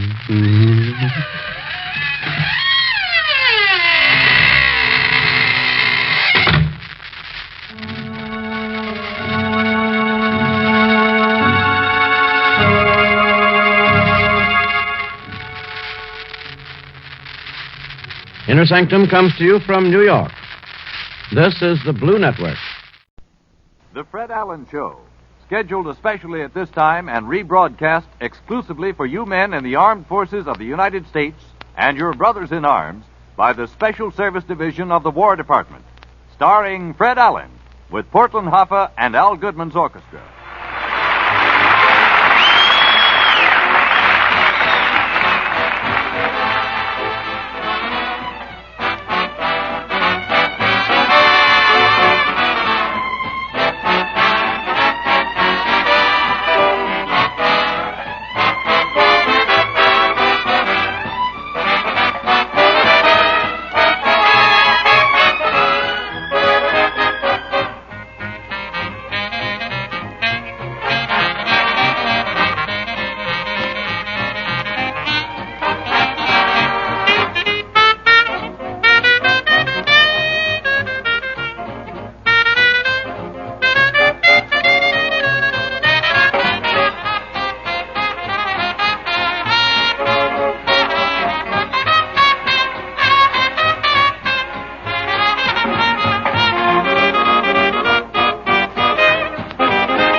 Thank you, and good evening, ladies and gentlemen. And, Jimmy, tonight we have got to make good. That's all there is. We have got to excel tonight. This is a gala occasion. Yes, Fred. Tonight is your 100th Texaco Star Theater broadcast. Oh, boy. Just think, Jimmy, my 100th broadcast. If I was a century plant and this was my 100th anniversary, I would open my petals and give off a rare aroma.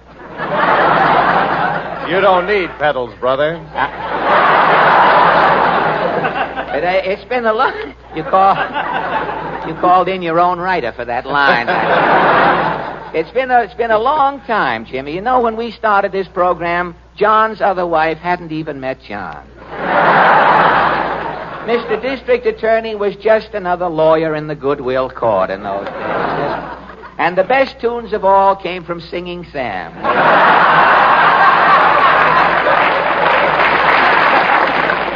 Yes, Fred, 100 programs. Yeah. I wonder how many times I've said, stop in at your Texaco dealers at any time. Oh, I wouldn't even know. I wouldn't dare to compute a thing like that, Jimmy. I wonder how many times I've heard that voice. Mr. Allen! Portland.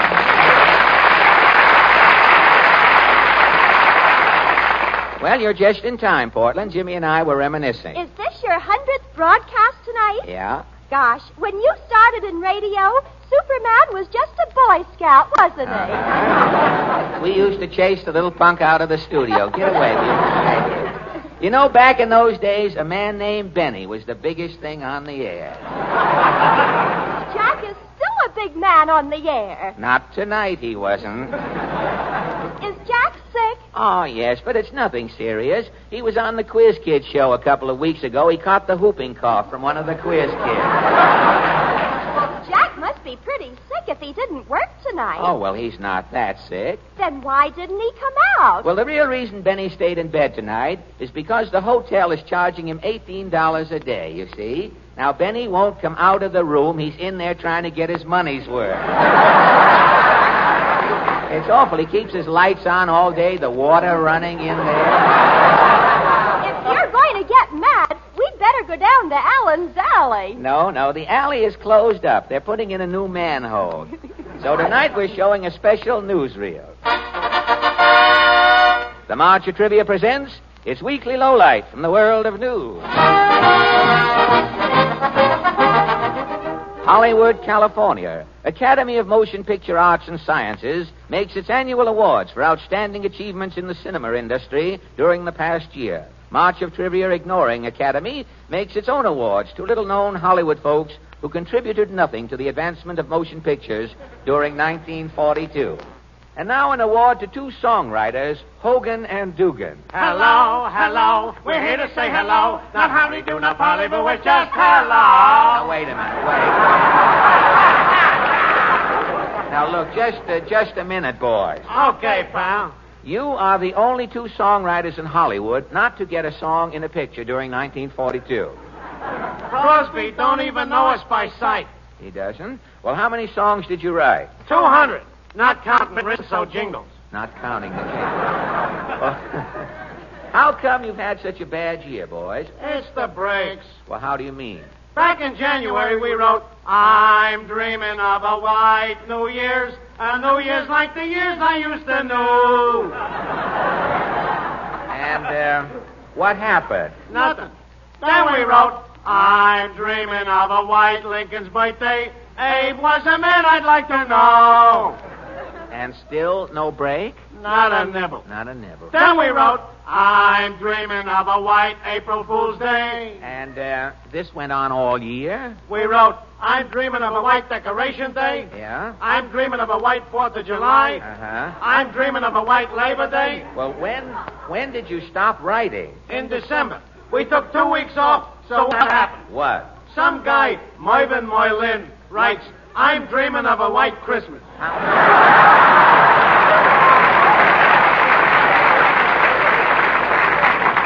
And the song is a hit.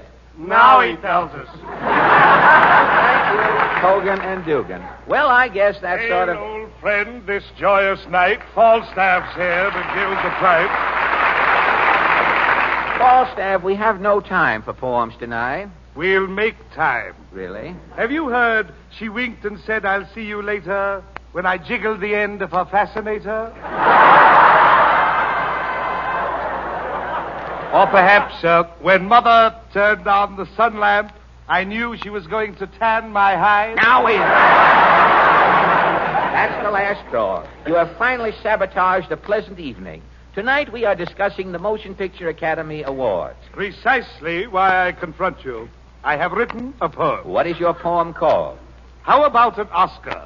How about an Oscar? Yes. By Mrs. Levant, or just one of your own? This is an Openshaw. Oh, an Openshaw exclusive. How does it go? Each year they give out Oscars to folks in Hollywood. Actors all get Oscars when their work's been super good. Producers and directors, songwriters get them too. But the people who deserve the Oscars are folks like me and you. We ain't Taylors, Hopes, or Colemans. We ain't even Donna Meachers. We're just the jerks and movie joints who sit through double features. Thank you, Falstaff. And now, from Falstaff's timely ode, we seek solace in song. Aided and abetted by Al Goodman, Hi-Lo Jack and the Dame sing for us, Taking a Chance on Love.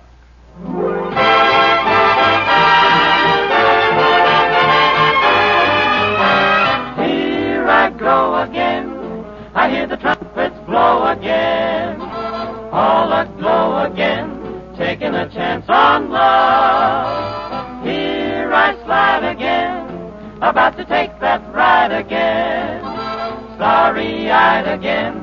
Taking a chance on love. I thought the cards were a frame-up I never would try. But now I'm taking the game up and the ace of hearts is high. Things are mending now. I see a rainbow blending now. We'll have a happy ending now. Taking a chance on love.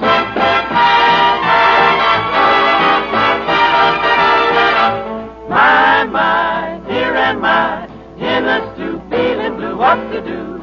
I guess I'll just take a chance on love and sing da-la-da-da, da-la-da-da, da-la-da-da, da-la-da-da. Oh, here I come again. I'm gonna make things hum again. I'm acting dumb again, taking a chance on love. I thought the cards were a frame-up I never would try. But now I'm taking the game up and the ace of hearts is high. Things are mending now. I see a rainbow blending now. We'll have a happy ending now. That's what I'm dreaming of. Walking on clouds above. Taking a chance on love and you.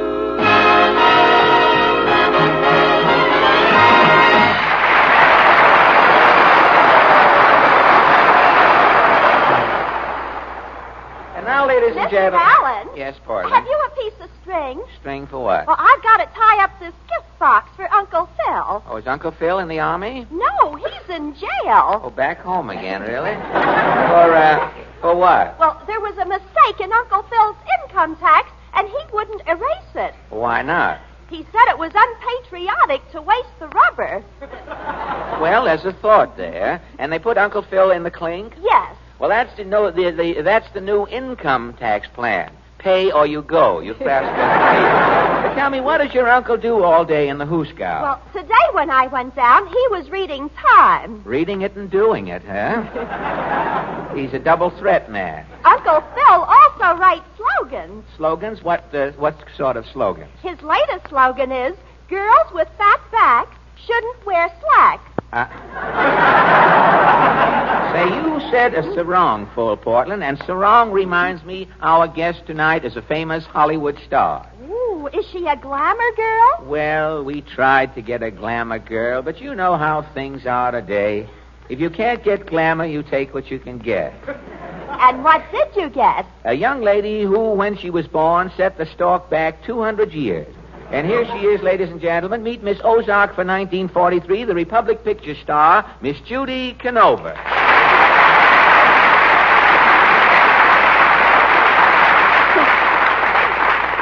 Thank you. Welcome back to our little Marfac lubrication playhouse, Judy. I'm glad to be back, Fred. It says here. Yes, According to our writers, everyone is always glad to be here, Judy. I'm sorry I didn't get to meet you down at the train, Judy. I tried to get through that mob, but there must have been 5,000 people there. Oh, that crowd wasn't there to meet me, Fred. No? No, they was all butchers. Elsie the cow was in the next car. Say, I saw the pictures they took of you down at the Grand Central. You were bending down. Were you tying your shoe? Nope, I was shaking hands with the mayor.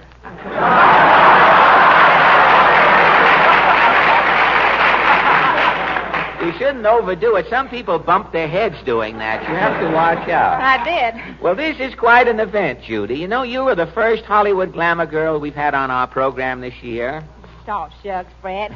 I ain't no glamour girl. Oh, why, Judy, you have charm, grace, a lovely figure, a dynamic personality. If my draft board is listening, boys, this proves how bad my eyes are.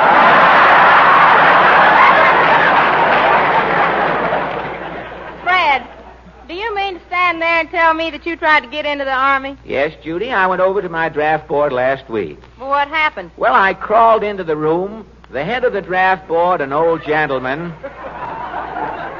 I did. I crept into the place. Someone said the ivy's coming in through the door, but it was I. And I crept into the room. The head of the draft board, an old gentleman, took one look at me and said, "You take my chair, brother. I'll go." Why, Fred, I think you'd make a great soldier. You've got that there military look. The military look? Yeah, with those bags, your eyes look like they're hiding in 2 foxholes.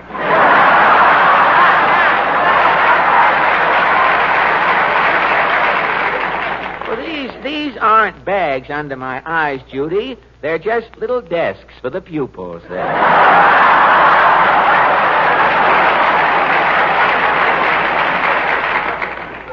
They look more like apples for the teachers.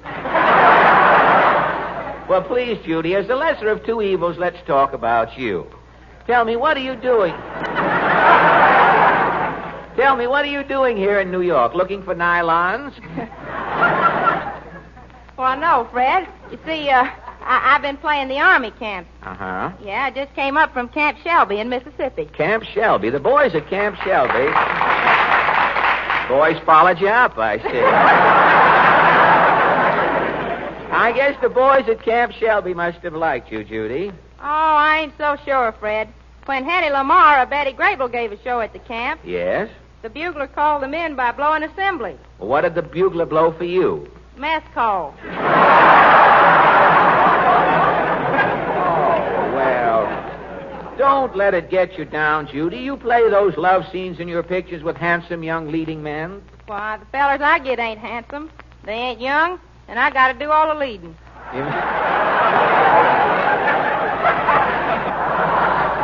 Well, young leading men must be scarce in Hollywood these days. No, they tell me when a director yells, "On the set out there," it looks like payday at the Social Security office. Well, leading men ain't the only problem in Hollywood, Fred. No? No, the food shortages are changing things, too. Well, I know there's a big change in the Western pictures. Cowboys used to chase cattle, whooping and hollering, "Yippee!" Now they just chase cows and drool. I know. They have saddles with built-in cuspidors. But you're certainly lucky, Judy. You know these shortages are going to make you the biggest star in Hollywood. Me? The biggest star? Well, why not? Studios can't get lumber for sets. The stars can't get dress suits and evening gowns. All Hollywood can make from now on will be hillbilly pictures. And that's your racket.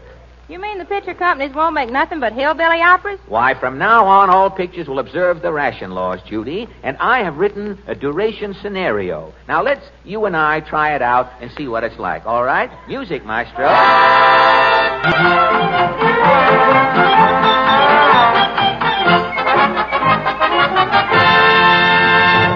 This is a tale of Ozark love. A simple story about simple people told in a trite and hackneyed way. The time, spring.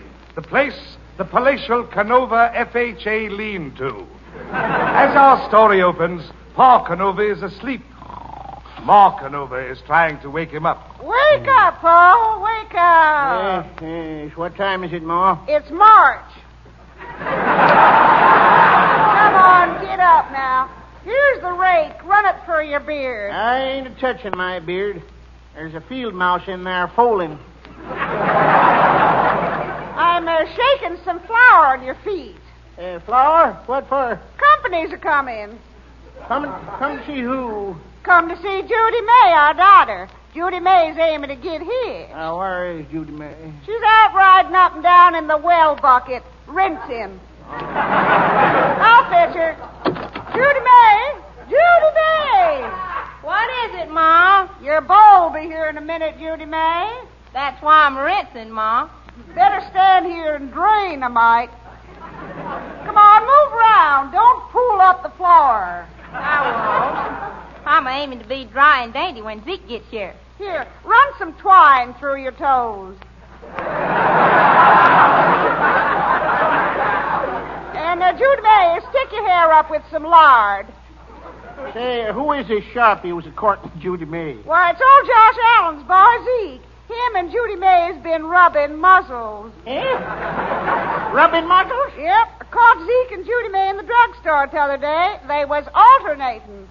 Alternating, you see? Seen them with my own eyes. There they was, with a rhubarb phosphate in front of them and only one straw. They was alternating. Well, tell alternating, eh? Where's my gun? Hold on, Paul. Here's Zeke now. Alternating, eh? Come in. Howdy, sir. Howdy, ma'am. Howdy, Zeke. Hey, what's this I hear about you and my Hush your fuss, Paul. Pull up a crate, Zeke, and set. Hey, what you got in that bag? It's a poke of sweets for Judy May. Before I popped the question, I was aiming to put the peppermint to her. Where is Judy May? She's inside, preening. Judy May! Yeah, Ma. Oh, howdy, Zeke. Howdy, Judy May. Gosh, you're as pretty as the tailboard on a circus wagon.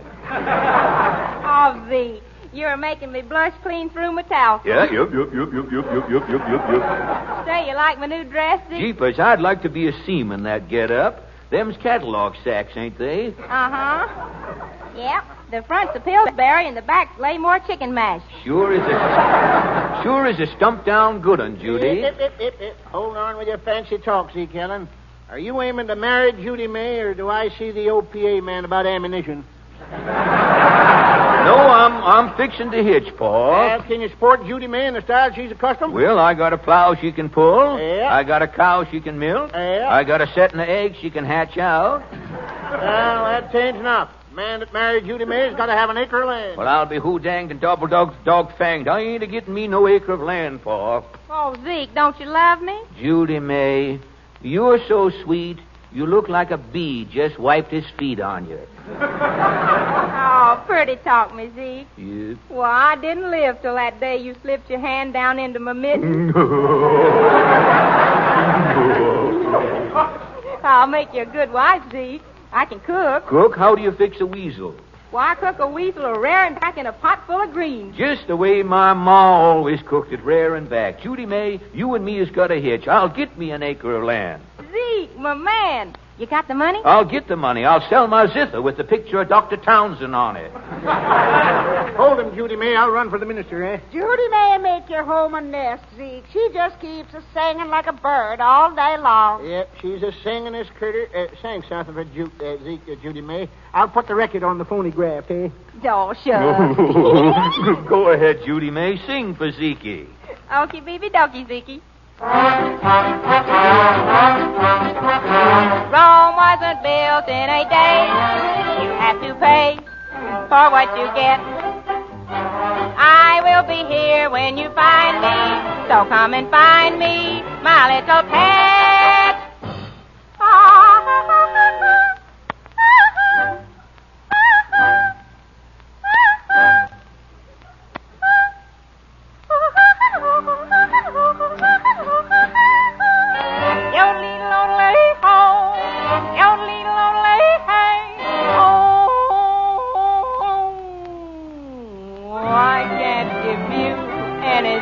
Love, maybe, that's the only thing I've plenty of. Oh, my Texaco baby, dream a while, scheme a while. You're sure to find our happiness so. And I guess all the things you always find for. Gee, I'd like to see you looking swell. Baby, diamond bracelets, Woolworth doesn't say, well, baby, till that lucky day, you know darn well, baby, I can't give you anything, but has anybody here seen my honey? My little honey, honey, well, I can't give my honey anything but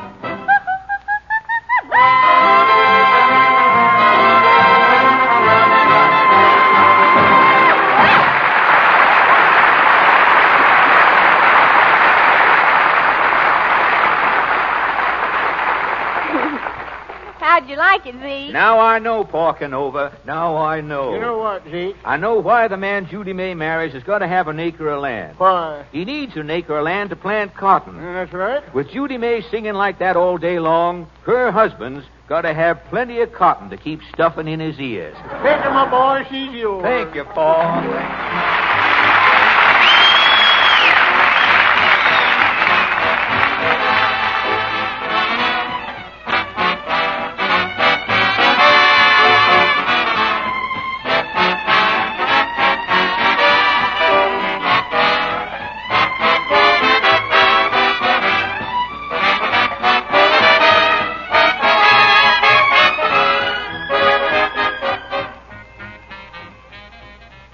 The Special Service Division of the War Department of the United States has presented The Fred Allen Show, scheduled at this time and rebroadcast exclusively for you men in the armed forces of the United Nations. Now, a special musical afterpiece arranged and prepared expressly for you servicemen. Here's the orchestra with the sort of music your letters express a preference for. Take it away.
You have just heard a delayed broadcast scheduled expressly at this time for the Armed Forces of the United Nations by the Special Service Division of the War Department of the United States of America.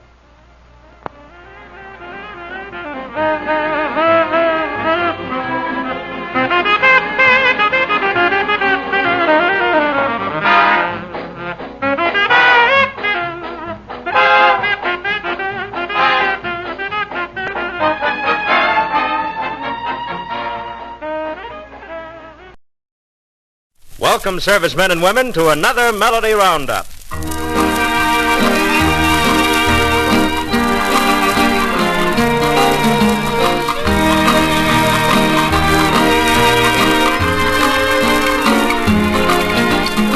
Well, today we're going to take you down to Shady Valley for a visit with the Shady Valley folks, and here they are.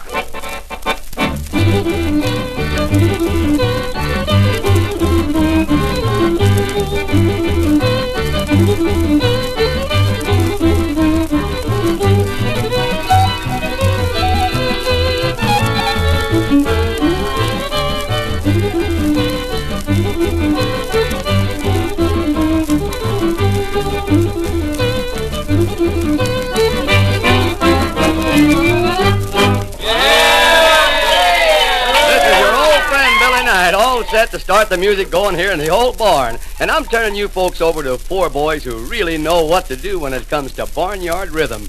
I mean Cowboy Joe Randall and the Buckeye Four. Fellas, sing us a song about Bonnie. Okay.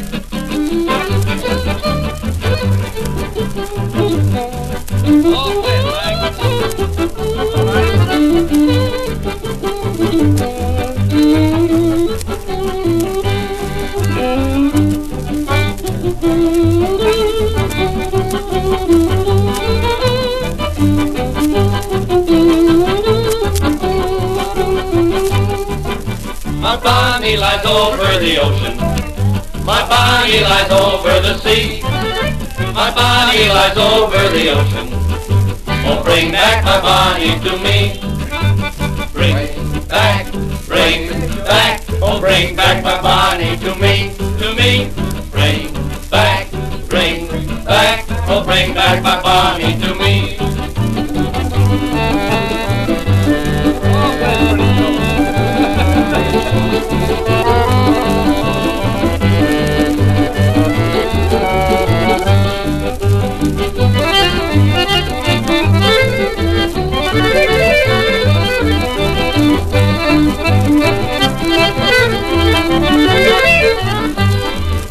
My Bonnie lies over the ocean.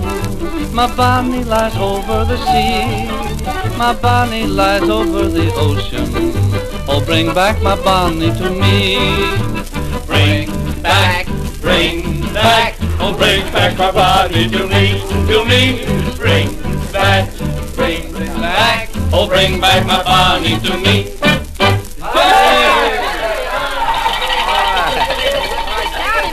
Why, howdy there, Naomi. My, but you look sweet today. Of course, that's nothing new for you. Well, thanks, Billy. For saying such nice things, you can pick my tune for today. Well, I sure do appreciate that, honey. How about my darling little Nellie Gray? Here it is. I Okay. hope you like it. There's a low green valley on the old Kentucky shore where I've while many happy hours away.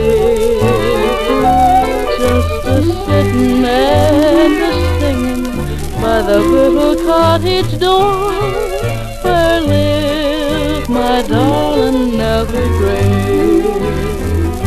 Oh, my poor Nellie Gray, they have taken you away, and I'll never see my darling anymore.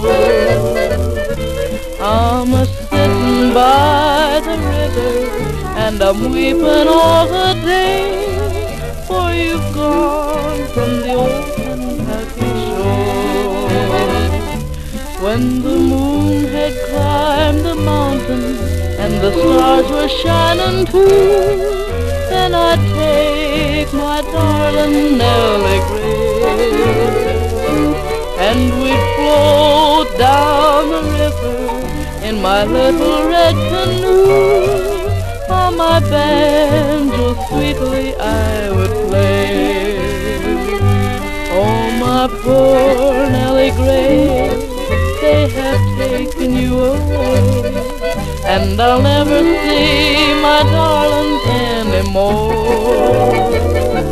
I'm a-sitting by the river, and I'm weeping all the day, for you've gone from the old Kentucky shore. All right there, Naomi. Say, there's little Eddie Burke sitting over there in the corner, and he's got that look as if he's going to take off on that banjo of his. Say, Eddie, are you all set? All right then, son, let's take off.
We're rolling out the old welcome mat today to welcome home two little Ozark girls who've been away for a long while.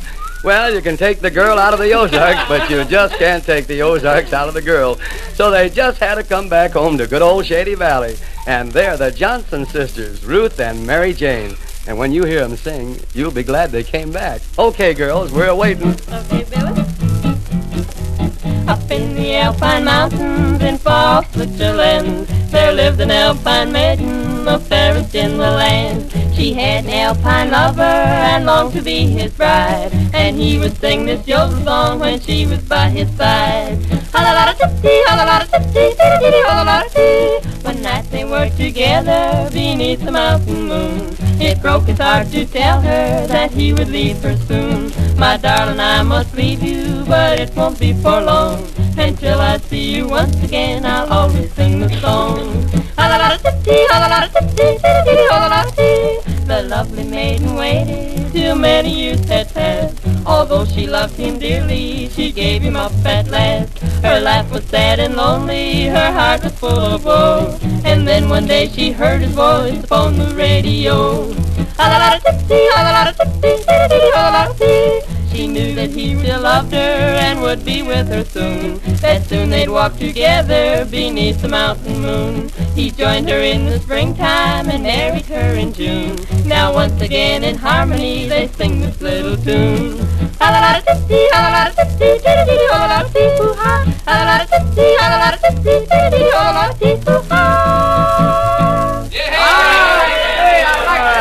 Thank you, Johnson sisters. And don't you go away, because we'll see to it that you girls give us another song. Well, where you find pretty girls, you find... You don't mean me, do you, Billy? Yes, Lexi, I mean you. No sooner than the Johnson sisters get back, but Lexi White asked him to go walnut hunting with him. You Romeo, you. Oh, not me, Billy. I'm reforming. I'm not going to sing any more love songs, today at least. Listen. All right.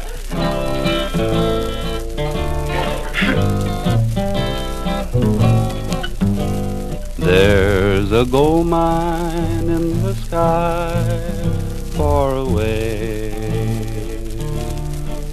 We will find it, you and I, some sweet day. There'll be clover just for you down the line, where the skies are always blue, town of mine. Take your time, old mule, I know you're growing lame, but we'll pasture in the stars when we strike that claim, and we'll say hello to friends who said goodbye when we find that long lost gold mine in the sky. Far away, far away, we will find that long lost gold mine some sweet day, and we'll sit up there and watch the world roll by when we find that long lost gold mine in the sky. Far away, far away, we will find that long lost gold mine some sweet day, and we'll sit up there and watch the world roll by when we find that long lost gold mine in the sky. Far away, far away in the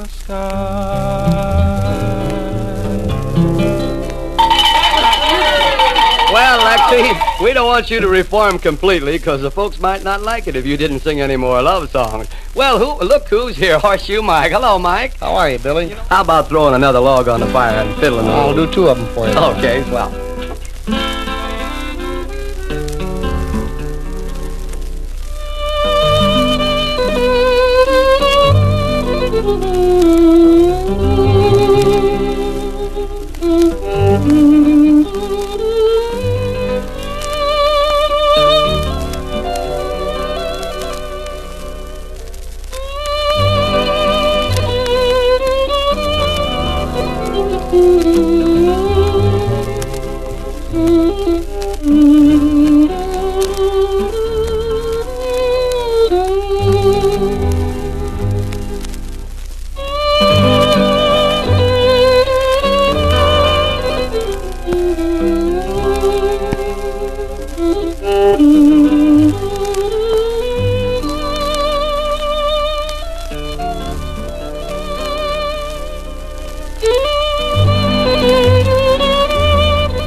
About now, the folks might be disappointed if I didn't call on the Buckeye 4 to do a little wagon waiting. Wait for the wagon, fellas, and we'll all take a ride.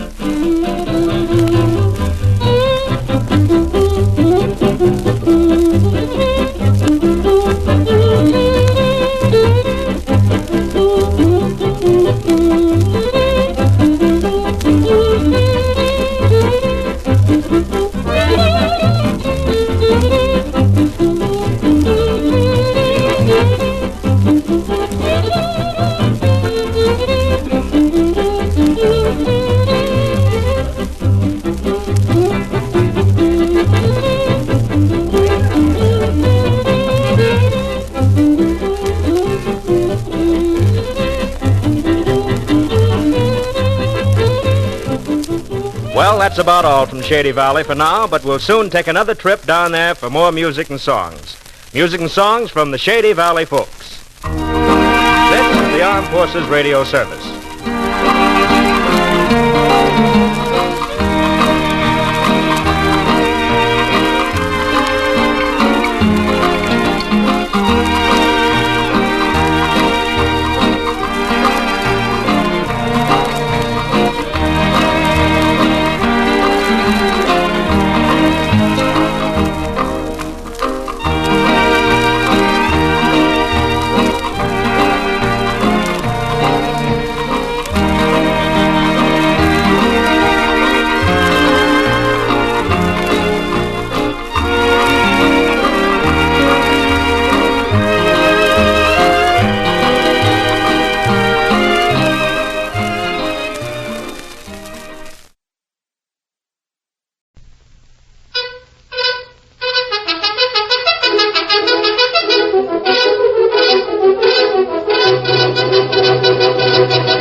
The speed of light, a cloud of dust, and a hearty hi-yo Silver, the Lone Ranger.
With his faithful Indian companion Tonto, the masked rider of the plains led the fight for law and order in the early western United States. The stories of his strength and courage, his daring and resourcefulness have come down to us through the generations. And nowhere in the pages of history can one find a greater champion of justice. Return with us now to those thrilling days of yesteryear. From out of the past come the thundering hoofbeats of the great horse Silver. The Lone Ranger rides again. Come on, Silver! Let's go, big fellow! I'm Silver!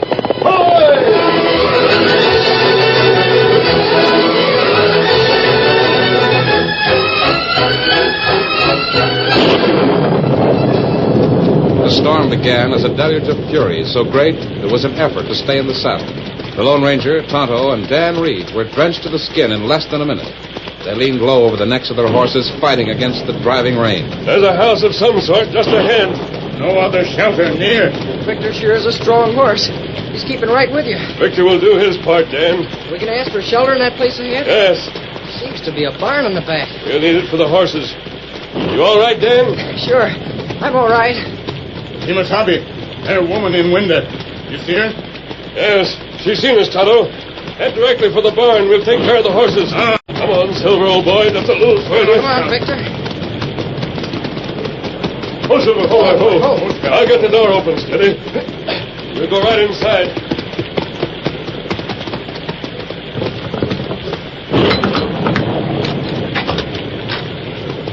Come on, Dan. Come on, Tonto. There. Get off your horse, Dan, and saddle. I don't suppose the people that own this place will find us coming in here like this. No, of course not.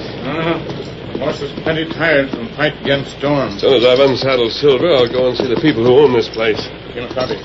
Here come woman on way here from house. Oh, I'm sorry. Golly, she'll be as soaking wet as we are. My sakes alive, I never saw such a storm in all my born days. I'm sorry you had to come out in it. I was just going to your house and explain that we had to find shelter for our horses. Thunderation, you needn't explain. I saw you from the window and hoped you wouldn't be foolish enough to keep going. Just a minute now, get this covering off my head and the rain out of my eyes. As soon as the storm lets up, we'll be... You're masked. Yes, I always... I left my rifle inside. Well, of all the nerve. Why, you... That's it. Draw a gun on an old woman. No. Here, I drew my gun to give it to you. I don't want you frightened because you're unarmed. Take it. Sure as thunder will. Now get your hands up. Now that you have a gun, you needn't be afraid. I'm not an outlaw, and there's a very good reason why I use a mask. Are you Mrs. Runyon? No, quick eye, ain't you? Saw my name on the wall there. Who are you, anyway? I never used my name. He's called the Lone Ranger. The Lone Ranger? Oh, my sakes alive, is that true? Yes, it is. And you? Who are you? Dan Reed. My friend. No, you're too young. My boy'd be about 19 by this time. Your boy? But hold on. If you're the Lone Ranger, what am I doing holding a gun on you?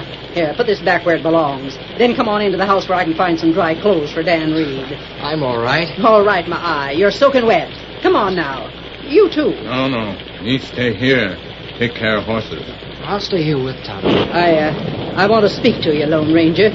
You've traveled a lot. Yes, quite a lot. And maybe there's just a chance you might know something of my boy. Will you come to the house where I can talk to you? That lad needs dry clothes and something warm for his... Please come. All right, come, Dan.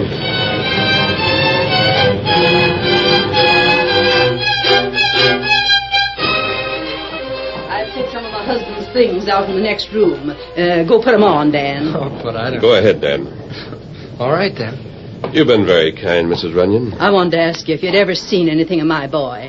He'd be around 19 by this time. I don't know. It ain't likely you have. But I never missed the chance to ask about him. It's been 16 years since he was taken from us. When he was just 3? Yes, but he's alive. I'm sure he is. I've been hoping that someday, somehow, he'd find out where I am and come home. There's a fortune for him. A fortune, a gold mine. Oh? It's in the mountains north of here. The Golden Nugget, it's called. I've heard of it. It's a good mine. But I didn't know you owned it. Oh, I'm not active. There's a man in town, Mr. Scanlon. He's been a fine friend ever since my husband died. He's handled things for me, you see. Run everything and brought me the profit in cash. Mrs. Runyon, would you like to tell me about your son? The way he disappeared? Yes, I would. My husband and I went out every day to dig where he thought there was a rich vein. We worked at the side of a mountain and took little Tim along with us. Then one day, Ben let out a yell that could be heard a mile. I got it!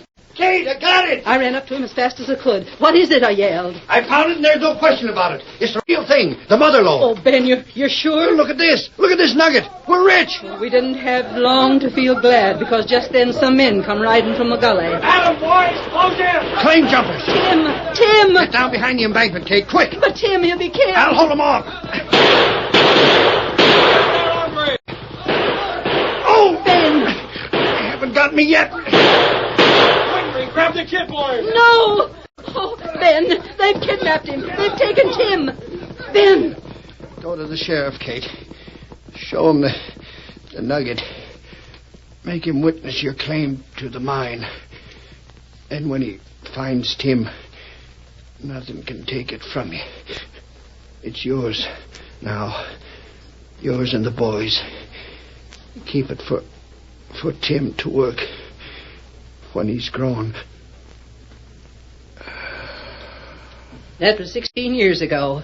I haven't seen Tim since. Gosh, didn't the men who ever kidnapped him ever ask for ransom? No, I think they knew the sheriff was hunting them for Ben's murder and it scared him away. Would you recognize your son if you saw him, Mrs. Runyon? Oh, yes. I know I would. You see, when Tim was little, he burned himself on the wrist while playing near the stove. Left a scar shaped like a crescent. Golly, that ought to be easy to recognize. You haven't seen a young man with a scar like that?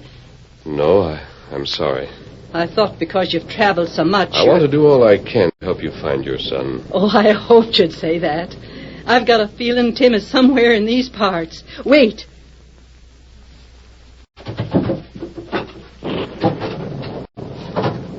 I'll pay handsome for your time and trouble finding him. That isn't necessary, Mrs. Runyon. I've got all the cash you'll need for expenses. It's paper money and easy to carry. Oh, I don't want money. That'll take care of your expenses to start. Where did you get these bills? Why, same place I get all my money, from Lawyer Scanlon. He handles my affairs at the mine and comes here once a week with my share of the profits. Oh? After Ben died, I needed money to work the mine, so I sold Scanlon 1/3 interest. But I'm retaining control of the Golden Nugget for Tim. I see. Is anything wrong? Mrs. Runyon, I'd like to borrow these bills for a short time. Oh, take all you want. But I'll explain later. And help Tonto rub down the horses. I'm going on an errand, but I'll be back soon. Yes, sir. Been trouble in town lately. This money may be a clue to the man behind me.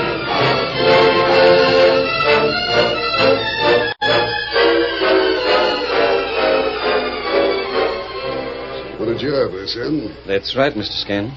What's your name? Kid Carlson. Hank Weaver sent me. That's so? Where did you meet him? In jail. I was there for something I didn't do. The law punished me for nothing. Well, now I'll be the man the law made me. What did Weaver tell you about me? Well, he said you were a smart lawyer, Mr. Scanlon, and that you'd show me how to make money without being jailed. Do I get the job? Hold on, kid. If Hank Weaver did send you, like you say, he gave you something to show me. Gave me something? Oh, yeah, that's right. I forgot. Have you got paper and pencil? Yes. Yeah. He told me to make a sign. A sign of the double cross. You're in, kid. Well, shake hands with Mr. Quirt. Hiya, kid. How do you do, Quirt? I guess Quirt's had no reason to complain about the way I've treated him, have you, Quirt? Nope.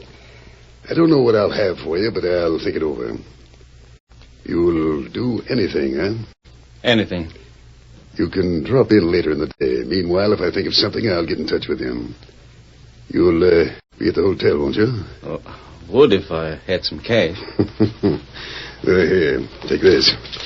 It'll take care of you for the time being. Thanks.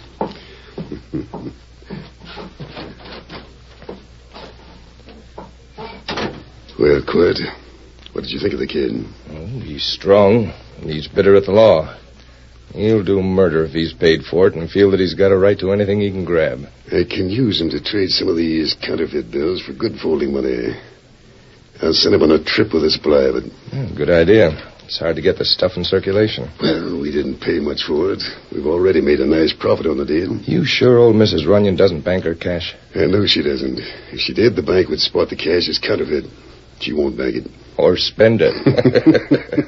You know, I'm almost ready to break the news about the mine to her. She'll take it hard. What do I care? Well, storm's all done. Reckon I better... I think someone's in the outer office. Well, maybe the kid again. Yeah, put these bills on the desk. Get them out of sight. Just a minute. You're Scanlon? Masked. I'm a friend of Mrs. Runyon. Well, I don't understand. You gave her these banknotes. I want you to look at them. What's the matter with them? Don't you know? I don't know what you're talking about. Scanlon, you're either a thief or a fool. What do you mean? These bills are counterfeit. Counterfeit? Why, I had no idea. That's what I intend to find out. No, see, here, you can't come walking into my office and accuse me of being a crook. I'm not accusing you. Yet. Does Mrs. Runyon know the money is worthless? No, but she will. Well, I'll rectify the mistake right away. I'll see that Mrs. Runyon doesn't lose a thing. I've got my eye on you, Scanlon. Don't try any more mistakes. The nerve of that masked coyote. Nerve is something that hombre's got plenty of. He's the Lone Ranger. Hold on. Quiet. We've got to move fast. If he tells the old lady the cash I gave her is counterfeit, we're hog-tied. Oh, what'll we do? Get your boys. Ambush him before he gets there. Won't work, Scanlon. That's all open country along the trail. He'll outride and outshoot us before we could lay a finger on him. There must be some way to stop him. Well, there is. Kid Carlson. That kid? Hank Weaver was his jailmate, and Hank recommended him. But how can one man stop There's a trap door in the roof of the old lady's house. Kid could make use of that to ambush the Lone Ranger inside. You mean... I mean the Lone Ranger will be off guard when he walks into the house. The kid can drill him before he says anything. All right. Go get the kid. You can show him the shortcut to the Runyon house so he can get there first.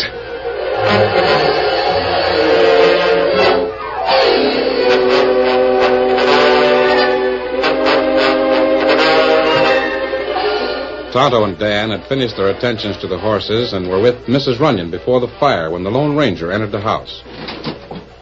Here he is now. Mrs. Runyon, I have something to tell you. Wait. He hears steps on stairs. Great day. Out of my way. Drop that gun. Come and get it. Oh, the wrist. Oh, look, the wrist he's holding. It's branded with a crescent. No, it can't be. I'm not through yet. Mrs. Runyon, he's got another gun. Stand back. Tim! Stand back, I tell you. Look out!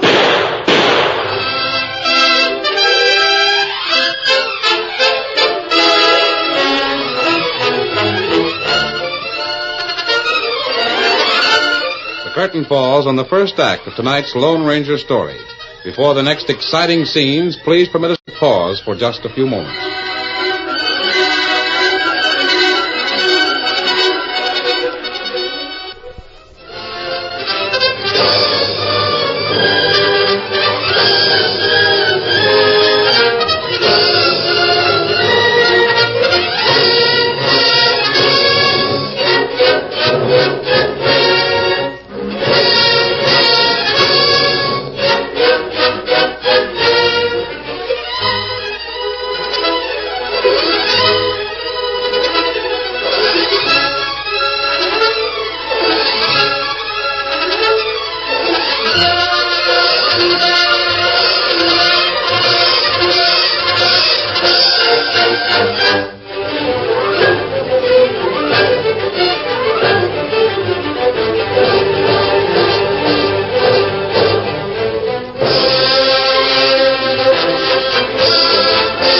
Now to continue our story.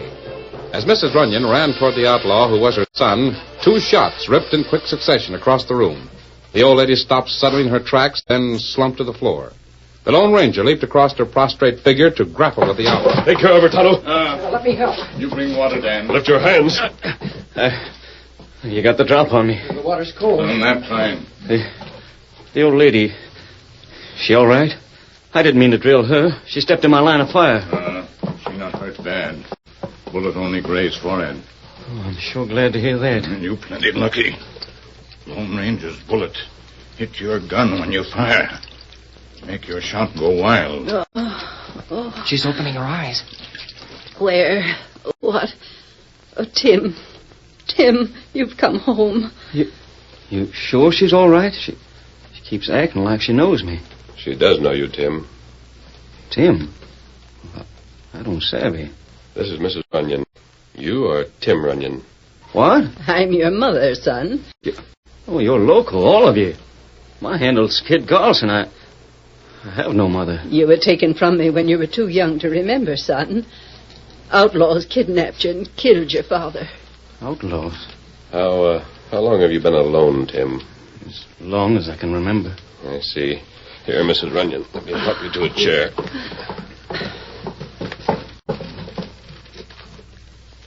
Dan, bring me the box in the drawer. Yes, ma'am. How old are you, boy? What? I reckon I'm 19. That's just the age my Tim would be. I don't know what to say. Oh, don't say anything, son. You're home. That's all that matters. Tim, who sent you here to shoot me? Quirt Morgan. Scanlon's friend. Seems I was right. What do you mean?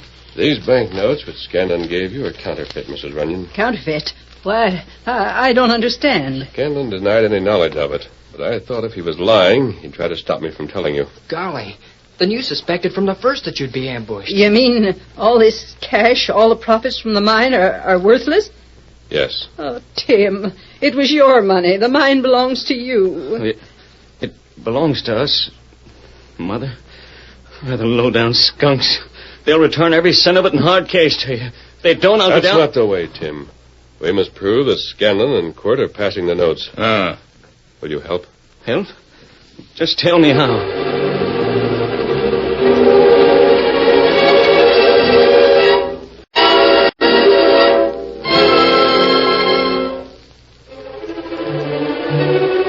In a cabin cunningly concealed in an arroyo not far from Broken Spur, Quirt Morgan sat at a rough table, dealing himself a hand of solitaire. Now and then his eyes flickered with amusement at Scanlon, who stood staring impatiently at the trail below. Pull up a chair and cool your heels, Scanlon. Kid'll come when he's finished and not before. What if he doesn't come at all? Then we'll have to figure a new way to get to the Lone Ranger. What a good it'll do. The old lady will know all the money I paid her is fake. Well, what if she does? She can't prove you gave them to her. We floated a lot of phony cash around Broken Spur. Them bills might have come to her from a dozen sources. Just the same, I'd feel easier with that masked hombre 6 feet under. You ain't the first who said that. Someone coming now. Yeah, but who? Ain't it the kid? No. Boys wouldn't have no reason to give him a personal escort all the way up from the trail. Surrounded by Quirt Morgan's renegades, a tall man dressed in rough, nondescript clothes strode toward the cabin. His face, too, was unfamiliar, for it had been cleverly disguised. To the outlaw and the lawyer who watched his approach from the cabin window, the features of the Lone Ranger were unrecognizable. Stranger to see you, Quirt. Out and prowling down on the trail. What's your handle, stranger? Names don't mean much west of the Pecos. Suppose you call me Slim. What's your business? Whatever comes my way. As long as it shows a dollar sign, you ain't particular how you get it, huh? I have a message for you. Yeah, I'm listening. And it's this. Oh, a double cross. Yeah. Came from Hank Weaver. And what do you know, Scanlon? Another one of Hank's mates from the territorial prison. Maybe he knows Kid Carlson. Yeah, I do. Well, Slim, there's only one ticket to a berth with me, and that's a quick trigger and a cool eye. Like, parting that leaf in the middle. Think you can qualify as one of my gun waddies, mister? I think so. One of the stranger's guns cut that deck of cards. And the other drilled one of the cards plumb center while it was in the air. You're in, Slim. Quit. It's him. It's a kid. Back to your post, boys. Did you get him? Did you drill the Lone Ranger? You wanted proof. Here. Quit. Look. The Lone Ranger's mask. You really slicked that hombre for keeps? How else would I get his mask? Kid's right, Scanlon. Lone Ranger'd have to be drilled permanent before he'd surrender that. What happened to your wrist? Oh, one of his bullets grazed me. Let me see. The crescent. What's the matter? That burn. The kid is Mrs. Runyon's son. What? She's been trying to locate a kid with that mark for years. But... Wait a minute. How do we know the kid is on the level about drilling the Lone Ranger, Quirt? He's supposed to have ambushed him in his ma's own house, ain't he? And the Lone Ranger and the old lady are friends. Maybe he didn't drill the critter after all. Maybe that mask was given to him to bring back here to convince us the hombre was dead. Why? No, you don't, Quirt. Last year you got that drop on me. It's what you hired me for. A quick trigger man. He won't trouble you again. Nice shooting, Slim. Yes, drilled the gun right out of his hand. Take him into the cabin.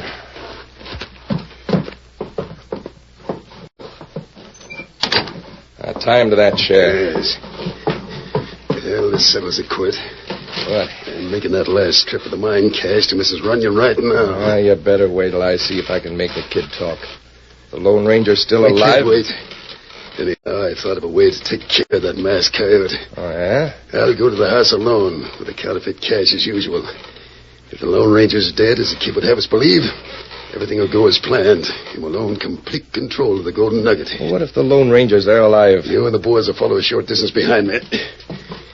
If I don't come out in 5 minutes, come in and get me. Oh, I savvy. We'll give that hombre more than he bargains for. What about the kid?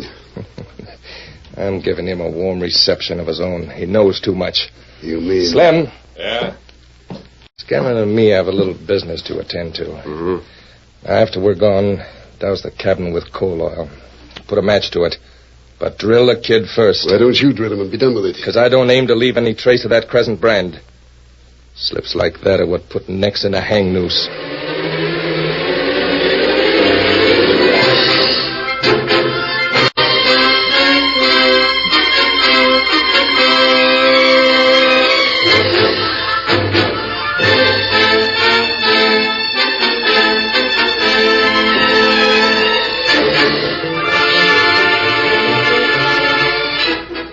Some time later, the renegades, led by Scanlon and Quirt, guided their horses slowly through the sandy bottom of the narrow ravine. Meanwhile, in the cabin they had left, the man they knew as Slim rapidly loosened the ropes which bound Kid Carlson to his chair. Careful. We'll have to hurry. If Scanlon lays a hand on my mother, I'll kill him. Don't worry. Scanlon won't show his hand until Mrs. Runyon exposes him. Yeah, but when that happens, Quirt and his gang will rush the house. Steady. Easy. That's why we've got to hurry. The gang barricade themselves in the house. Well, your mother and others may be hurt. Steady. 1 minute. Steady. There. Now you're free. Let's go. Oh, wait. What's the idea of shooting out the window? Quirt left orders for you to be shot. Oh, I savvy. What about the fire? Just a minute. Help me sprinkle this coal oil. Right. Some more over there.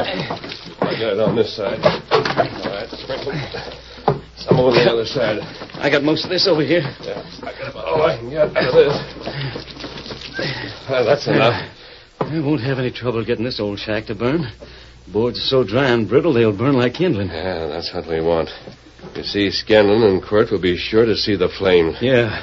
And when they do, they'll figure it's the end of Kid Carlson. Won't they be surprised? Yeah, they sure will. Now, just a minute. Hand me that match. Yeah. Stand clear. Be careful. This coal oil will flame up. There she goes. Come on, we've work to do.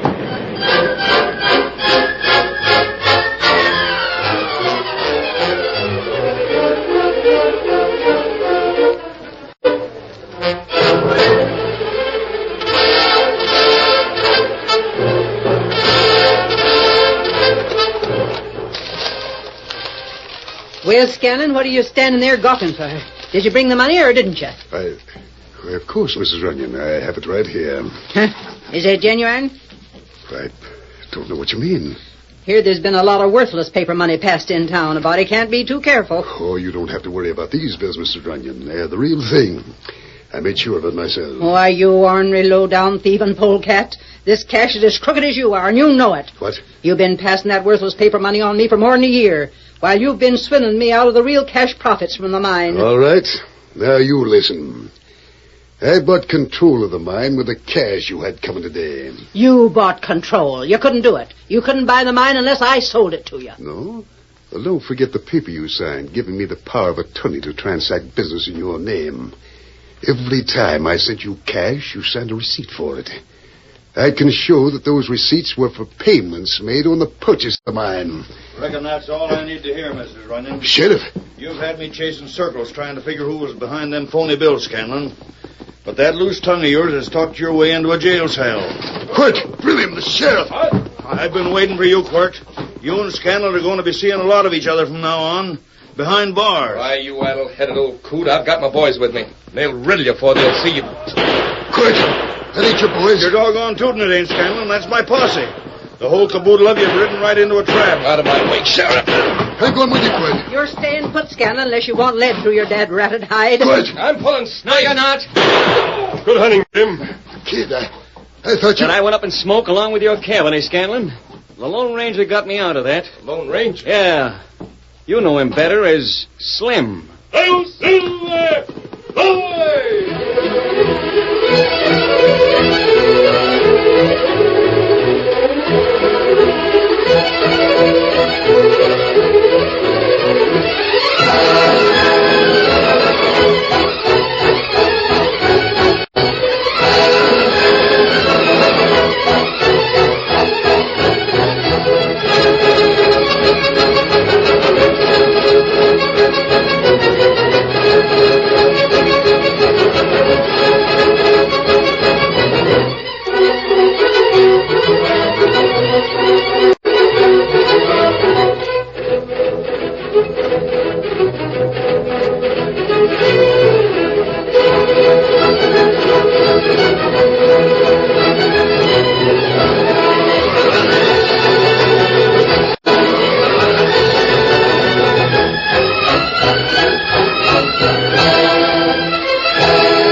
you have just heard is a copyrighted feature of the Lone Ranger Incorporated.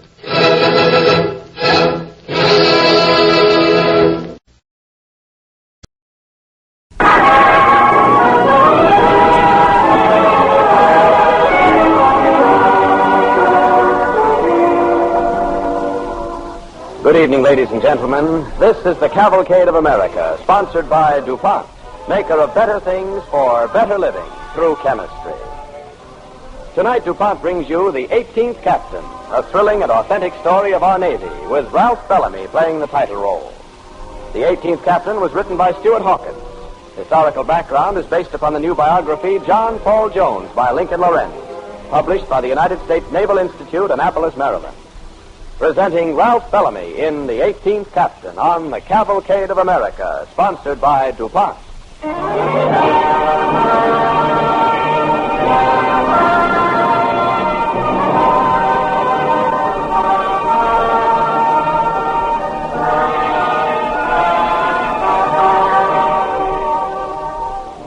Virgil L. Weeks, pharmacist mate, first class, United States Navy, awarded the Navy and Marine Corps Medal for distinguished heroism in the Battle of the Coral Sea. Captain Paul Heineman, United States Navy, awarded the Legion of Merit for exceptionally meritorious service with North Atlantic convoys. Lieutenant William H. Gibbs, United States Navy, awarded the Distinguished Flying Cross for heroism and extraordinary achievement in the Aleutian Islands campaign.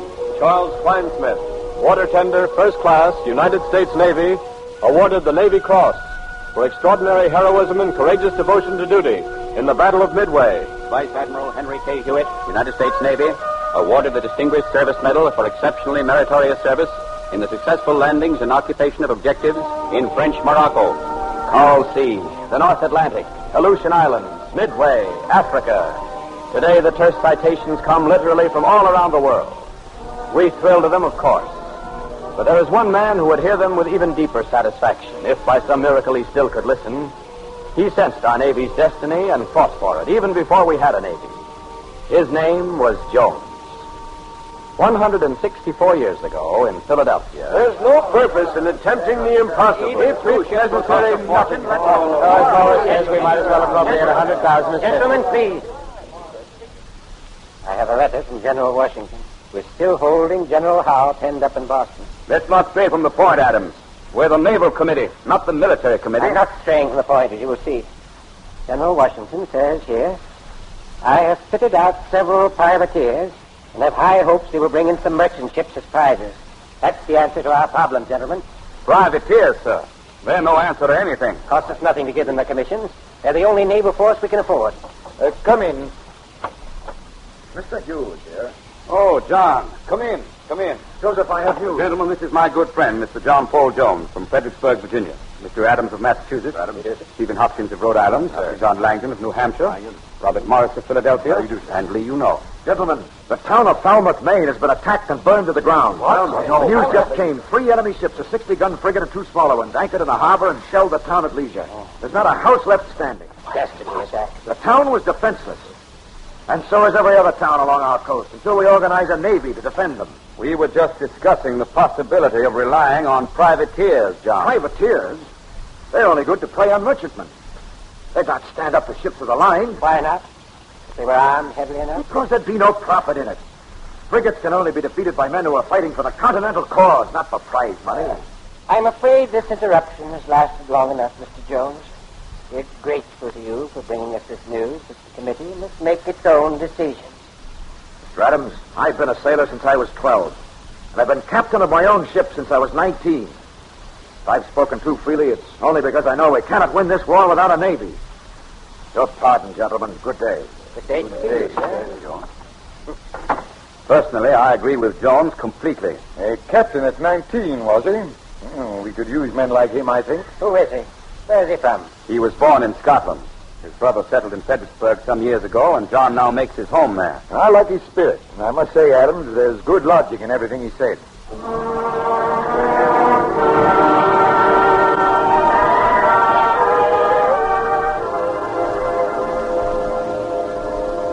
Well, John, it's finally settled. Which way, right or wrong? There will be a Continental Navy. The right way, thank heaven.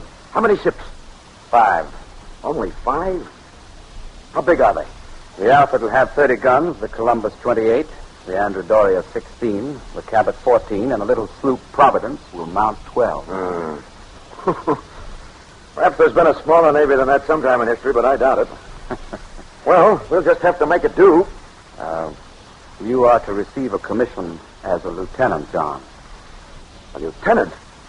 But the 4 captain's commissions went to men who have lived here longer than you have, John. But as the highest-ranking lieutenant on the list, you can have the command of the Providence, if you want. The 12-gun sloop? No, thanks. I don't want it. In heaven's name, why not? We're all new at the business of war, Joseph. The Alfred with 30 guns will carry the brunt of the fighting. I'll learn faster on her than anywhere. Very well, John. You'll be first mate on the Alfred, and until Captain Saltonstall arrives from Boston, you'll be acting captain as well.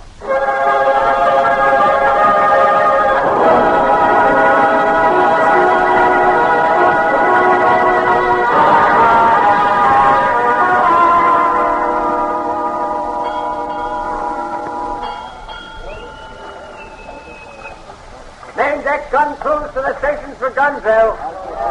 Gun drill! All right, men. To your stations. Look high there. Lively there. Port-side battery. Stand by to load. Wake up on number 3. Release your lashing. Port-side battery. Load. Don't roll back the bar, number 5. Faster with that rammer, number 1. That's it. That's the way. Good work, 3.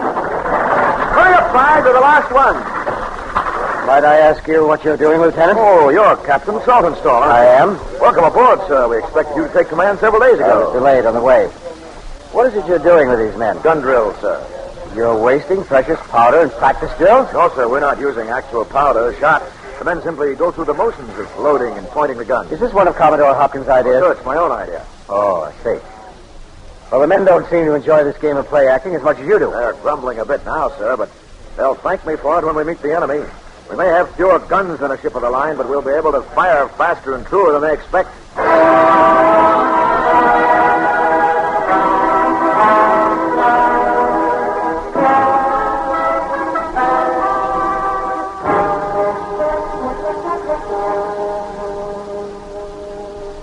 Mr. Hughes, Commodore Hopkins writes that as a result of Lieutenant Jones' gunnery in the engagement with the Glasgow, he has promoted Lieutenant Jones to captain's rank and has given him command of the Providence. Fine. I told you we should have made him a captain in the first place, Robert. Well, perhaps it's better this way.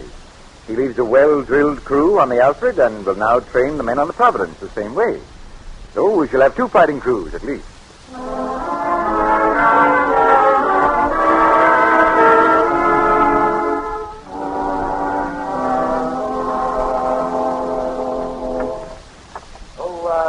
Come in, Hancock. Oh, of course. This is Captain Jones of the sloop Providence. He's not been in Philadelphia since you became head of the Naval Committee. Pleasure to meet you, Captain Jones. An honor, Mr. Hancock. Captain Jones has just convoyed several coal ships down from Boston. And since the Commodore gave him no definite orders for the future, he's hoping the committee will see fit to do so. I'm afraid we have no convoys that need escorting at the moment. Convoying isn't what I have in mind, Mr. Hancock. So? What kind of orders would you like? The only kind that'll do any good. Orders to cruise up and down the coast and attack enemy ships wherever and whenever I can find them. In the Providence, alone, Captain? Better to attack alone than not at all, Mr. Morris. Except for our one engagement with the Glasgow, we've been fighting a defensive war. So the enemy's supply convoys come in with 1 or at the most 2 escort ships.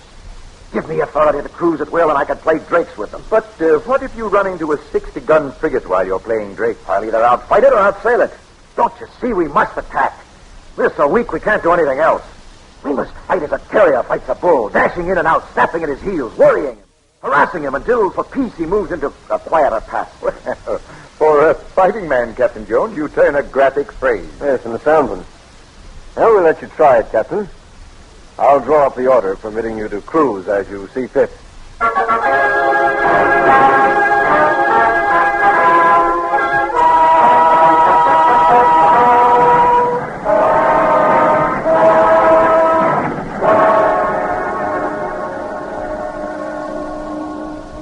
I have the honor to report, sir, that in the 7 weeks of my cruise, I have captured and sent in 8 prize ships, and I've sunk 8 more enemy vessels. Splendid, Captain Jones, splendid. I think the terrier has worried the bull in notable fashion, eh, Hancock? A little more of that, and we may hear him bellow. Oh, by the way, Captain, I've been holding something for you. Here. It's your new commission. A new commission? Yes. Now that we have declared our independence, Congress has replaced the original commissions in the Continental Navy with new and proper ones in the Navy of the United States. Thank you, sir. There's some mistake here, Mr. Hancock. Mistake? Where? Well, this seems to place me as the 18th captain in line of rank. Oh, yes. That's right. When I was appointed a senior lieutenant in the Continental Navy, there were only 4 captains ahead of me. On the basis of simple seniority, I should stand 5th in the new list. Yes, I know, Jones, but when politics enters in, seniority is never simple. Politics, and this new list was made up by the whole committee, you understand, Captain. And I assure you, there were times when it seemed every mother's son in Congress had 14 brothers who must be made captain. I see. Well, whether I'm 18th or 1st is only important as it affects my chances of getting a larger ship. I've done what I could with the Providence, but it's not a tenth of what must be done. Oh, planning another cruise already, huh? Well, if you can do as well the second time as you've done now, you've no need for a larger ship, Captain. Oh, yes, I have, sir. This time I want to cross the Atlantic and carry the offensive to the enemy's own doorstep. What's that? Cross the Atlantic? The only sensible thing to do, sir. The enemy hasn't felt this war as yet. We must make him feel it where it'll hurt. Strike at his own ports as he has struck at ours. Attack him in his own home waters, where his whole fleet could be after you in no time? That doesn't mean they'd get me, Mr. Morris. Oh, Captain Jones, you're mad. It's an impossible idea. That's what the enemy thinks, Mr. Hancock. Any plan which the enemy thinks improbable has an excellent chance of success. I don't know. The only way we can keep him from sending more ships over here. His fleet, his home fleet, is thinned out already. If I start raiding along his coast, he'll not dare weaken it further. He may even have to call some frigates back to try and catch me there. Oh, it's a wild scheme. Yes, Hancock? Can you see the possible effect of a bold stroke like that on France? If successful, it might swing them into open alliance. If successful, I tell you, it will be successful. Just give me a proper ship. Proper ship. Well, Dr. Franklin has been doing good work for us in Paris, Captain Jones. His last letter reports that the French are secretly building a new frigate, the Indienne, which they will turn over to us when it's finished. New frigate, eh? Such a ship, operating from a friendly base in France, I couldn't fail. The Indienne will be finished in the fall. If you can go to France in the Providence, say, at the end of October, Captain Jones. In the Providence? I think that would be ruinous, sir. Huh? What do you mean? Do you think France would be willing to give a new first-line frigate to a captain who arrives in a made-over fishing boat? They'll judge America by me, and they'll judge me by the ship I arrive in. Must be something better than the Providence. He's full of common sense, Hancock. Somehow, we must find a ship more worthy of him. Not more worthy of me, Mr. Morris. The United States.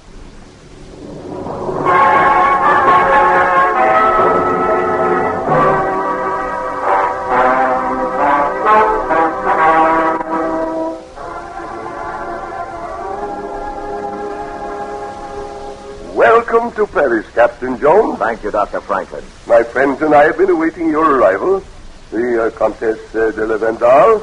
May I present Captain Jones of the United States Navy? You have come a long way.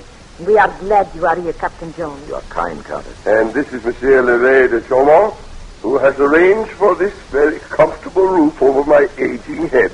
Welcome, Captain.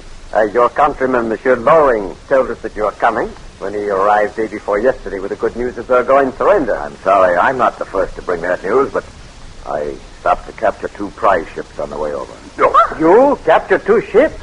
Well, that is an achievement in itself. Wait till I tell that at court.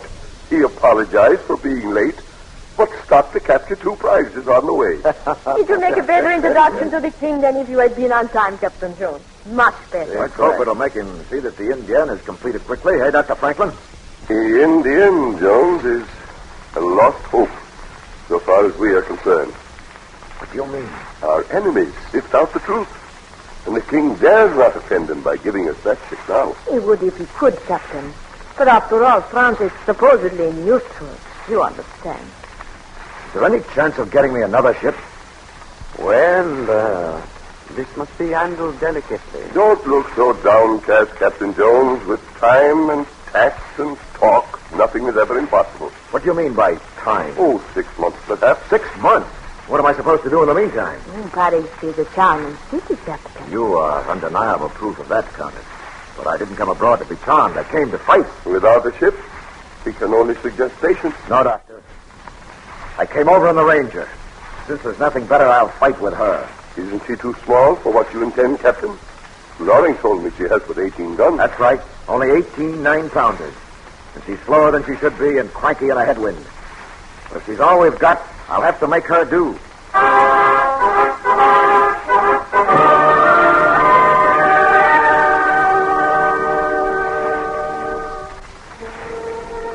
You are listening to The 18th Captain, starring Ralph Bellamy as John Paul Jones on the Cavalcade of America, sponsored by the DuPont Company. The disappointing news that France could not provide him with a powerful frigate did not stop Captain Jones. Turning his back on Paris, he hurried aboard the little sloop of war Ranger that had brought him across the Atlantic. As our play continues, we hear him preparing for action. Back aboard so soon, Captain? Yes, Lieutenant. Cancel all shore leave for the crew. We've work ahead, hard work. How's that, sir? I want the mainmast removed and placed 3 feet aft of its present position. All 3 topmasts shortened. After that, we'll careen ship and clean the bottom. When that's done, we'll see about adding extra ballast. We've got to get more speed out of it. Yes, sir, that's... I know. It's a large order. But since no one else will help us, we'll help ourselves.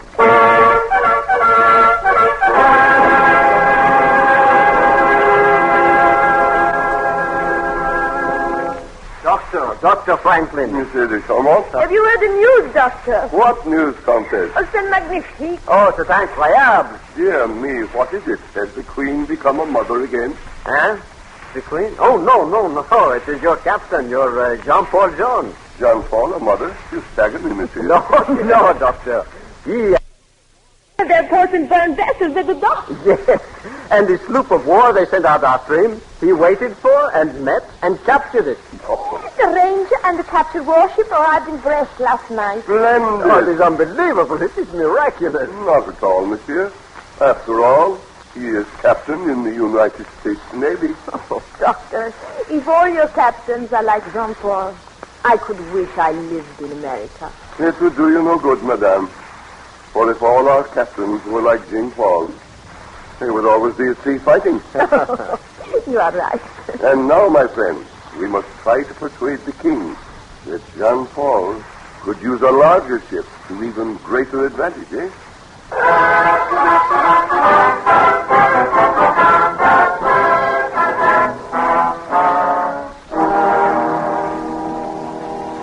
Well, Dr. Franklin. Sit down, Jean-Paul. Sit down. 8 months. 8 months of talk. Still no ship. 8 months, and at last a ship. What's that? Say it again. The king will buy the Duras. She's yours. The Duras? You remember her? Of course I remember her. But she's far from perfect. 6 18-pounders, 28 12s, and the rest 9-pounders. You think she'll do? She'll have to do, sir. But with one change. Yes? When we raise the American flag in her, she will, with your permission, sir, become the Bonhomme Richard. Well, since it is the captain and not the name of the ship which wins battles, do as you wish, John Paul.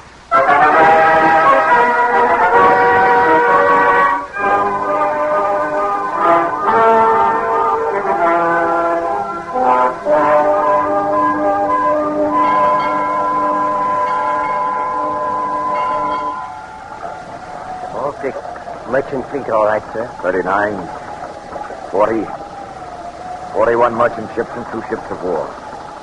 Can you make out what that larger one is, Lieutenant Dale? I'd recognize her anywhere, sir.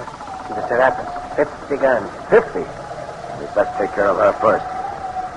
Well, our 2 French ships, out of sight as usual? Paris is way to the south there. The Alliance, there she is. All down on the right. We can't wait for them to catch up. We'll attack alone, Mr. Dale. Stand by to come about. Stand by to come about. Lively there. Man the weather sheet. Bosun, pipe all hands to battle stations. Aye, sir. All hands to battle stations. All hands to battle stations.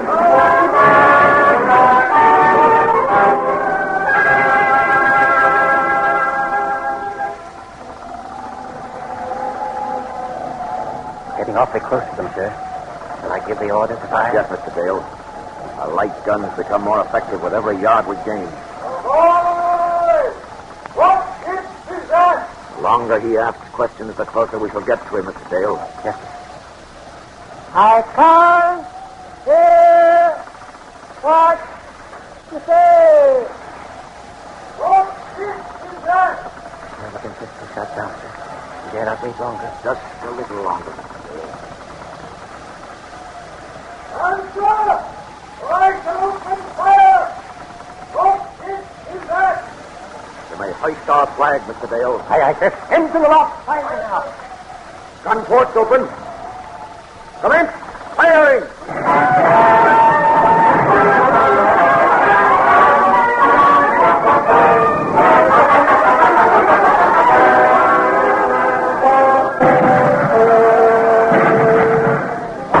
We can't take this much longer. We're near the sinking. Way alongside of Mr. Dale. He'll keep us afloat so we can take him. Out, grappling hook! Forward! Hard alarward! That's it! Forward she goes!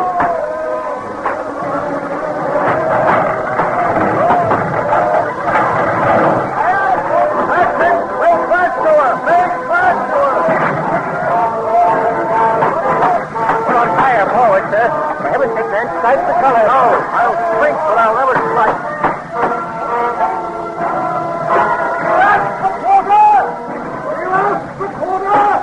No, sir. I have not yet begun to fight.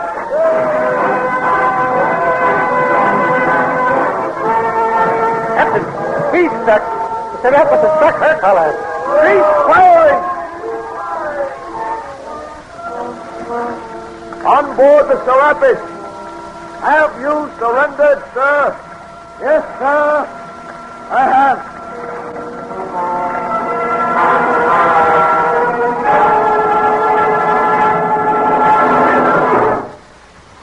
Well, Dr. Franklin? I suppose you know you are a hero, John Paul. Well, it'll help you talk them into giving me a squadron to work with now. I suppose it's a good thing. I've better news than that. The king has agreed to send a fleet across the Atlantic to help speed the finish of the war over there. Splendid. It's what I've worked for ever since I came here. But without your victories, John Paul, my words might have had no effect. You have taught all Europe to respect the American flag. The time will come, Dr. Franklin, when the whole world will respect that flag.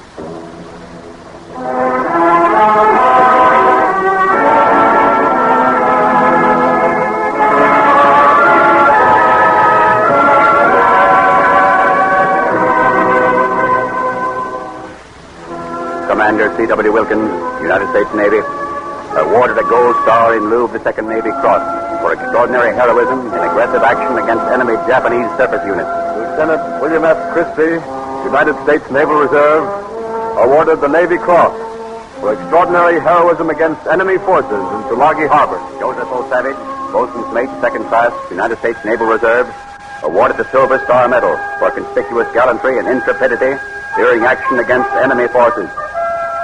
The time will come, Dr. Franklin, when the whole world will respect that flag.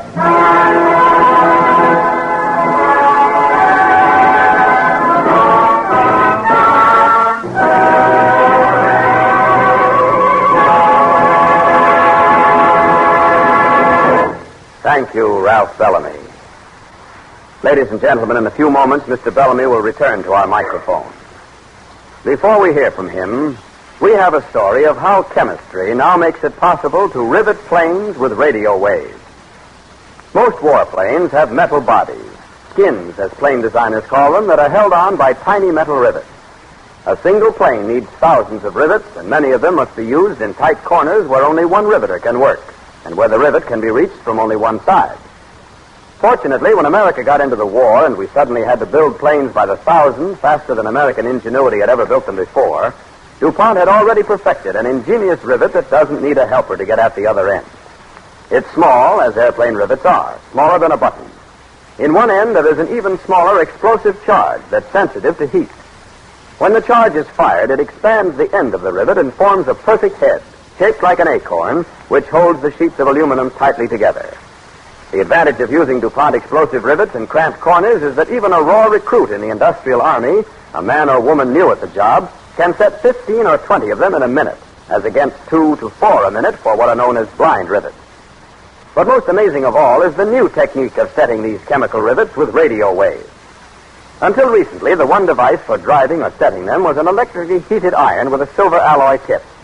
With this iron, a workman goes along a row of rivets and, touching them with a heated tip, pops them off one after another.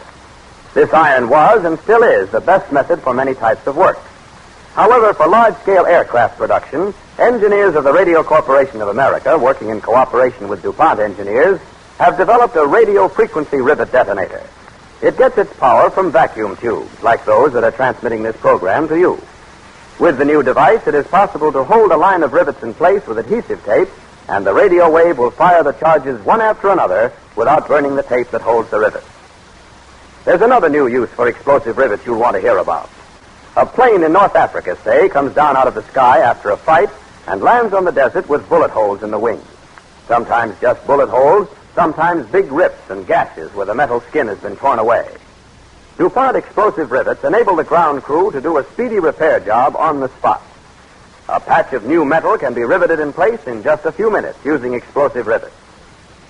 Explosive rivets and a part of the technical know-how that developed the new radio frequency riveting tool are wartime contributions of the experts who bring you in time of peace DuPont better things for better living through chemistry. And now the star of tonight's program, Ralph Bellamy.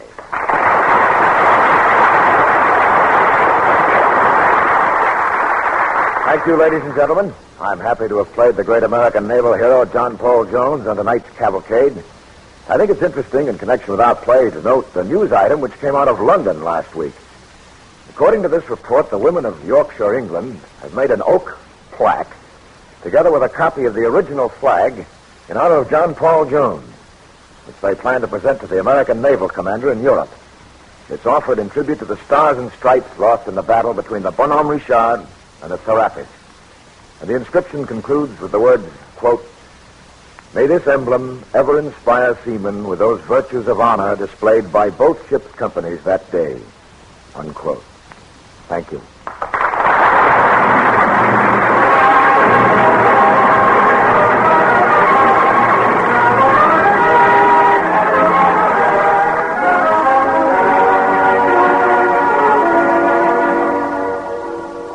With the approval and cooperation of the Federal Bureau of Investigation, Cavalcade will present next week an original radio play, A Case for the FBI.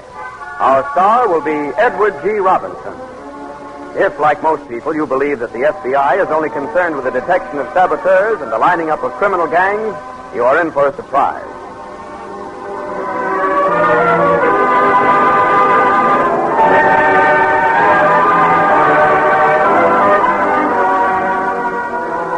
Sure to listen to Cavalcade next Monday. Edward G. Robinson is our star in a new radio play, A Case for the FBI. The orchestra and musical score on tonight's program were under the direction of Don Voorhees. This is Clayton Collier sending best wishes from the DuPont Company of Wilmington, Delaware.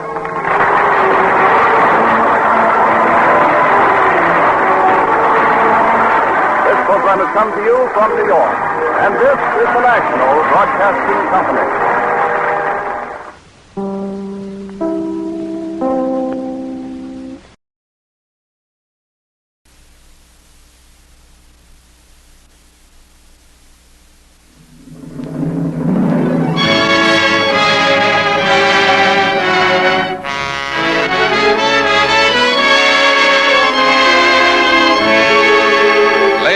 Presents the Screen Guild Players.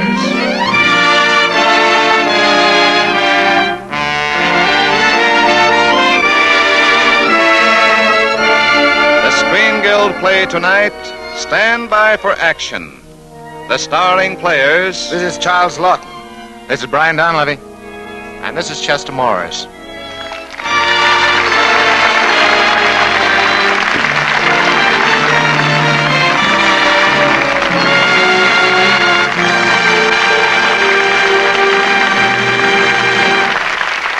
Tonight, Lady Esther presents the Screen Guild Players in Stand By for Action, starring Charles Lawton as Admiral Stephen Thomas, Brian Donlevy as Lieutenant Commander Roberts, and Chester Morris as Lieutenant Masterman.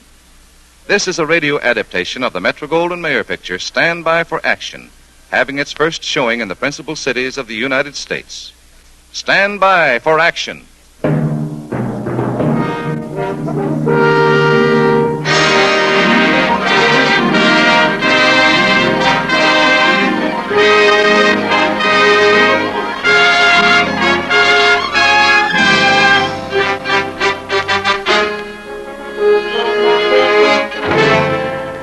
On December 7th, 1941, out of unsuspecting skies, a day of infamy dawned. And in those early months after Pearl Harbor, while the war still seemed far off to most Americans, the Navy carried on as the nation's first line with whatever tools were at hand. Our play tonight is about a destroyer, the USS Warren, brought back from a ship's graveyard and recommissioned to serve her country in its neediest hour. It is the story, too, of the Warren's officers. Lieutenant Commander Roberts, commanding the Warren, of Lieutenant Masterman, Commander Roberts' executive officer, and of Admiral Stephen Thomas, who recommissioned the Warren. By authority of the Secretary of the Navy contained in orders of May the 21st, 1942, I hereby recommission the USS Warren in the Naval Service of the United States and deliver her to her commanding officer. Mr. Roberts, the USS Warren is placed in commission and is delivered to you, sir. I accept command, sir. Officers and men, your ship, the Warren, is now commissioned by the United States Navy to fight our enemies. You make up its crew, regulars, reservists, recruits. As you pull together, as you become a smoothly functioning machine, as through your spirit you make this ship live, so will our country live. For the time we must fight this generation's war, partly with last generation's ships. The Warren is old, called back from its honorable retirement to fight again, but it is a glorious ship with a great history. There was another old ship in the United States Navy practically falling apart. She fought an action with a brand new blue ribbon frigate. When she was shot to pieces, on fire, dismasted, the captain of the enemy frigate hailed her to ask if she had struck her colors. Her answer to that question has been the #1 watchword of the American Navy for 150 years. You may remember her name. Bonhomme Richard. Captain John Paul Jones, a farmer's son, commanded. Her answer was, I have not yet begun to fight.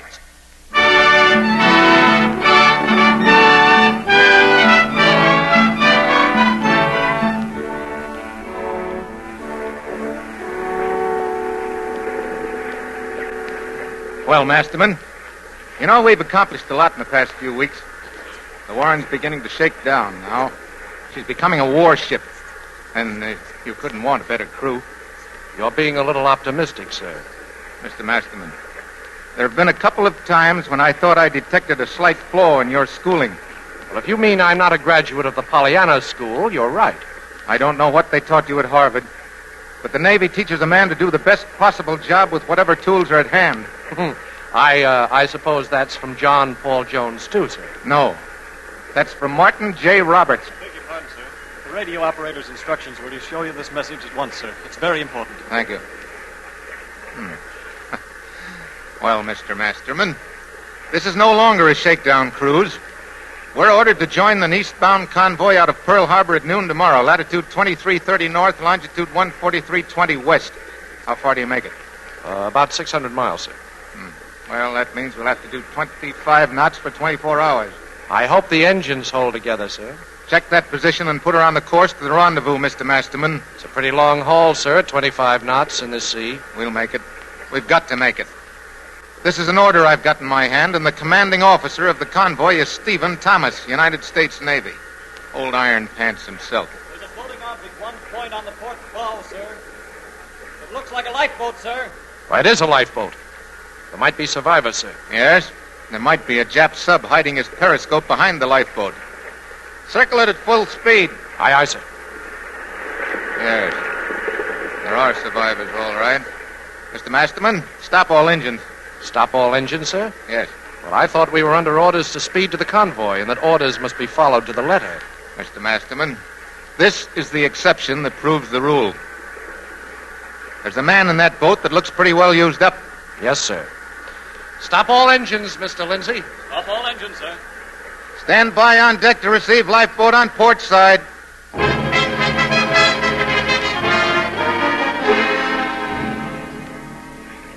Come on, men. We can't stay here all day. You've got to get the men aboard. What's going on down there in that lifeboat? Well, sir, it looks like we made a haul. Made a... What are you talking about? What do you mean? There are 2 women in the lifeboat and a whole school of babies. Babies? Yes, sir. Kids, sir. Minnow size. Well, this is impossible, Masterman. Women and children aboard a destroyer? What? Oh. Well, looks like we've got quite a job ahead of us. Oh, I'm sure you can handle it with your theory of doing the best possible job with whatever tools are at hand, sir. What? Oh, yeah. You're quite right. And I know just the man for the job of looking after those babies. You. Me? Oh, now, wait a minute, Captain. Mr. Masterman, that's an order. Come hell or a high water. And you'll probably run into both on this assignment. Resume standard speed, Mr. Lindsay. Aye, aye, sir.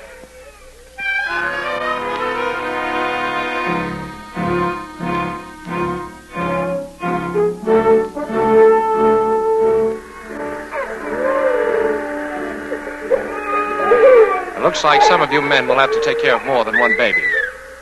Put all the little ladies on the port side and all the little gentlemen on the starboard. We'll stow them one to a bunk and rig netting around them so they don't tumble out. Yes, sir. And tell the cook to make up some warm milk. They'll quiet down once they have some chow. Where are the women, James? Right over there, sir, by that bar. Thanks. Guess I'd better take care of them next. Yes, sir.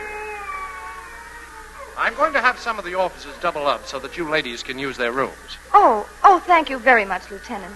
You make a wonderful foster father. Yes. Well, aren't you ladies a little young to be the mothers of 20 babies? Poor children. They're evacuated from the maternity hospital in Honolulu on their way to the mainland. Oh. Our ship was separated from the convoy, and they got us at night. I see. Well, I've heard of 3 men in a boat, but 2 women and 20 babies. Is there a doctor on board? No, I'm sorry. Only a pharmacist's mate. Oh, but I... Well, now, don't worry. We'll take good care. Well, I'll have to stay and take care of We'll take care of your friend.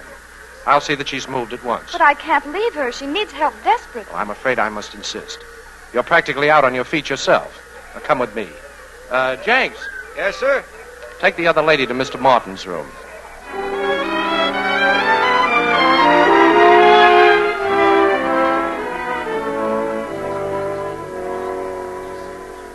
Masterman, I've been hearing glowing reports on your proficiency in the care and feeding of infants.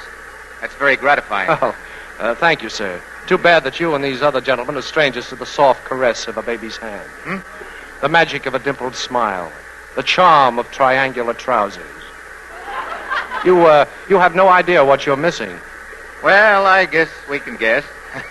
How's the condition of the women we picked up? Not too good, sir. I sent the pharmacist's mate to look at them and see what he could do. Pharmacist mate Miller reporting, sir. Yes, Miller? Excuse me, sir, but we're having a baby. Where are they? What? Who?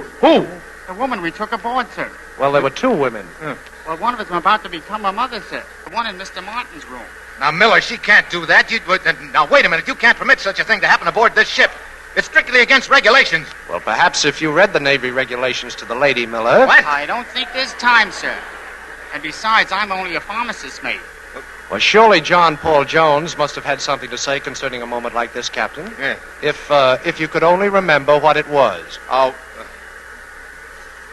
Mr. Masterman. Yes, sir? Oh, now, wait a minute, sir. Look, I'm a ship's officer, not a stork. That's right. You're the executive officer, Mr. Masterman. I don't know what John Paul Jones might have said, but Navy regulations say that all matters pertaining to the ship's company properly fall under the jurisdiction of the executive officer. Now, this lady, through force of circumstance, is technically a member of the ship's company.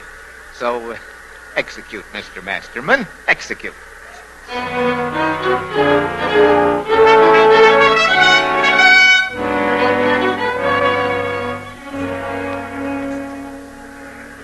Well, the launching's complete, sir. Mm-hmm. Mother and baby are in perfect shape, but the crew's about to have a nervous breakdown. Why, you'd think each one of them was the father. What? It's a boy, sir. Well done, Masterman. Strictly according to regulations, sir. Uh-huh. By the way, the convoy's been sighted on the starboard bow. I wonder how the Admiral's lumbago is acting. Not too well. He's already signaled for an explanation of our being an hour late arriving. I'd like to know what he would say when he gets my answer.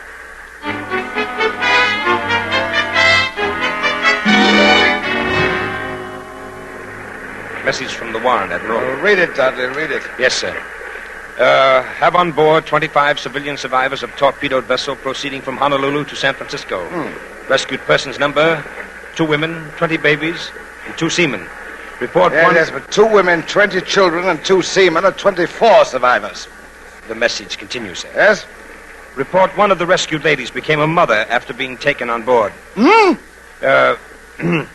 In absence of doctor, carpenter's mate officiated. Request your concurrence. That's the end of the message, sir. Well, I'm surprised at Roberts, permitting such irregularity. I should have been informed of the entire affair. It's completely without precedent. Boy or girl? It doesn't say, sir. It doesn't say what kind of a report is that, leaving out the most important detail. Here's another message from the Warrant, sir. Oh. It's a boy, sir. Oh, it's a boy. It's a boy. Well, signal the Warren. Well done, Warren.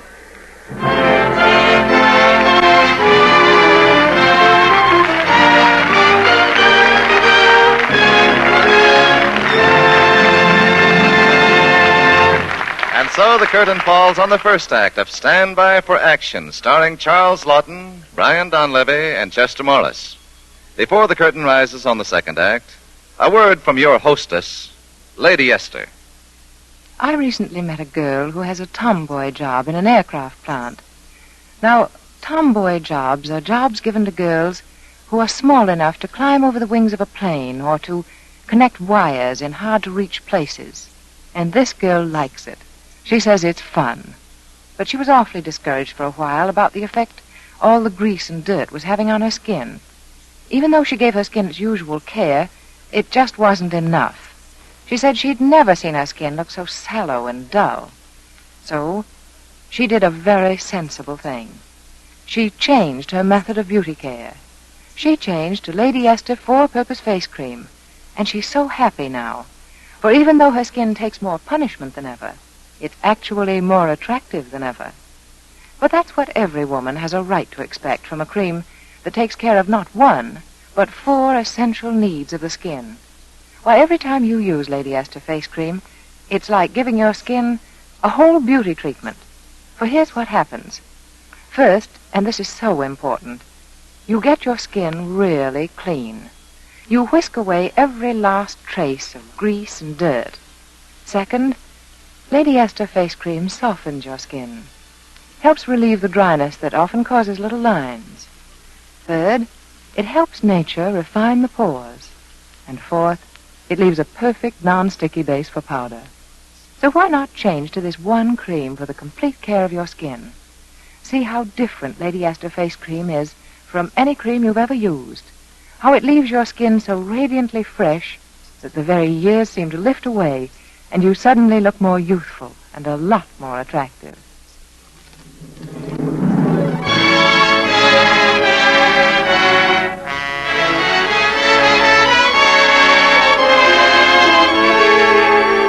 And now the curtain rises on the second act of Stand By for Action, starring Charles Lawton as Admiral Stephen Thomas, Brian Donlevy as Lieutenant Commander Roberts, and Chester Morris as Lieutenant Masterman.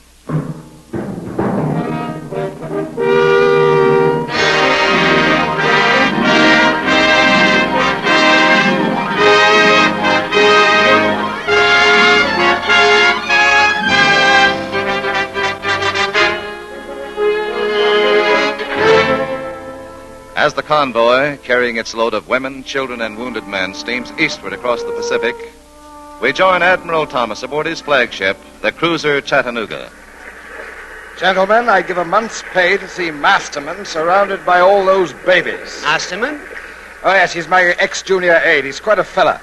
Always made me feel a little uncomfortable, as if my necktie weren't on straight or something. What's the matter with him, sir? Nothing but a cruise on the Warren and a bunch of babies won't cure. Another message from the Warren, sir. Well, read it, Dudley. Yes, sir. Second lady passenger about to become mother. Condition unfavorable. Requests concurrence in medical advice. Now, look here, Dudley. This sort of thing must stop. I'm fighting a war, not running a lying-in hospital. Aye, aye, sir. Shall I transmit that message to the Warren, sir? Certainly not. Well, Dr. Stone, go on. Say something. Say what? You heard the message. The Warren wants medical advice. Well, sir, offhand, I don't know exactly what to say. Stone, are you or are you not a doctor? I am a naval surgeon, sir, not a baby specialist.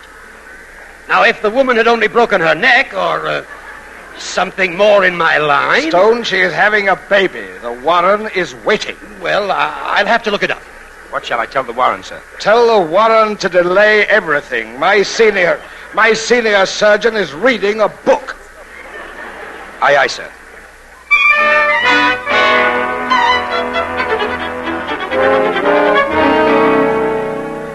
Dudley? Yes, sir? Any word from the Warren? No, sir. What's the matter with Roberts? Didn't you signal him to keep us informed? Yes, sir. Well, signal him again. Tell him I want to know what progress is being made. Aye, aye, sir. What about you, Doctor? I have everything organized, sir, well in hand. Good. Sit down. After I ask the Warren a few questions, I'll be able to advise. What kind of questions? Well, I'll have to know the lady's age, height, weight, and physical condition.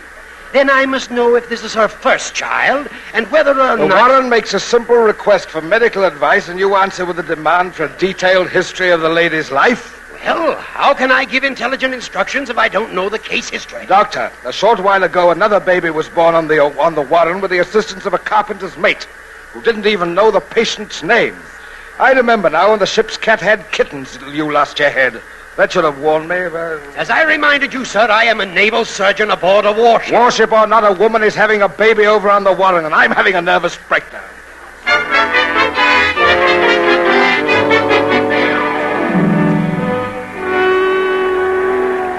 How is Mrs. Collins, Masterman? Worse. Too bad. I'm sorry there isn't something more we can do to help her. There is something you can do, sir. What? Transfer her to the Admiral's ship. Get her in the hands of a real doctor. That's the one thing we can't do, Masterman. We'd have to bring both the Warren and the Chattanooga to a stop. That would be inviting disaster. You know, I keep thinking of that girl's husband, inviting disaster every time he flies his plane off the deck of that carrier he's on. I'd hate to tell him that the Navy considers saving the life of his wife and baby too great a risk. Masterman, he's doing a job. So are we. Yeah, I know. You can't make decisions based on sentiment or humanity. You seem to be forgetting that the convoy is carrying hundreds of women and children and wounded men who might be placed at the mercy of the enemy. Risking the life of any one person must always be subordinated to risking the lives of many. When you achieve command, Masterman, you'll find that it'll be necessary to make many decisions that will be personally unpleasant to you. You will also find it necessary to carry out an order. And our order is to protect the left flank of this convoy.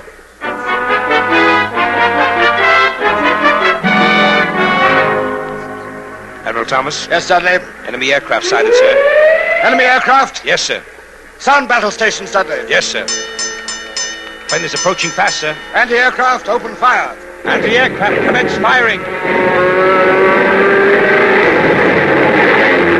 Why wasn't that plane sighted before, Dudley? The plane glided in above the fog, sir. When first sighted, he was already diving. Find out what our damage is. Yes, sir.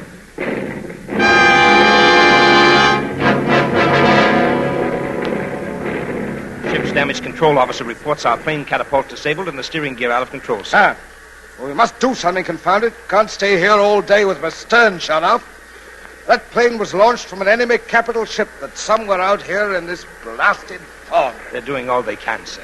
It's a nice kettle of fish, hit in the tail with a sneak punch by a slant-eyed Beelzebub. Enemy battleship sighted, sir. Float on the starboard bow. I see it. Jap, Yoshimoto class. Commence firing. Aye, aye, sir. Number 1 and 2 turrets, commence firing. A Jap battleship. All my life, I've been praying for a crack at one of those pagoda-masted buzzards. And here I am, winged in the tail, sailing in circles like a blasted merry-go-round. Signal the convoy to scatter. Aye, aye, sir. Signal the one I'm out of control. Yes, sir.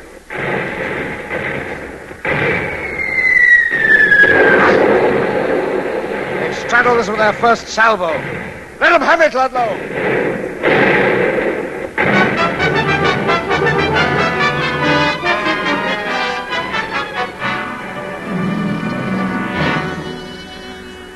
Radio from the Chattanooga, Commander Robertson. She's out of control. Well, that puts it up to the Warren.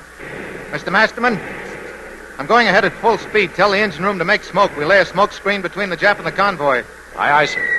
We'll reverse course to the left. They've opened fire on us with their secondary batteries, sir. Well, fire back at them. Aye, aye, sir. Commence firing! The Masterman, here's my plan of attack. The enemy's course should carry him directly into the convoy. Yes, sir. In 2 minutes, I'm going to cease firing, reverse our course again parallel to our smoke screen. Then we'll cut through Con on surprise and give that Jap every torpedo we've got. She's a battleship, sir. She'll blast us out of the water. That's almost a certainty, Mr. Masterman. What about the women and children? This isn't only a destroyer, it's a floating nursery. I know that. But in a situation like this, decisions can't be influenced by personal feelings. As I've told you, when you have a command, you'll realize that. Back to your battle station, Masterman. Aye, aye, sir.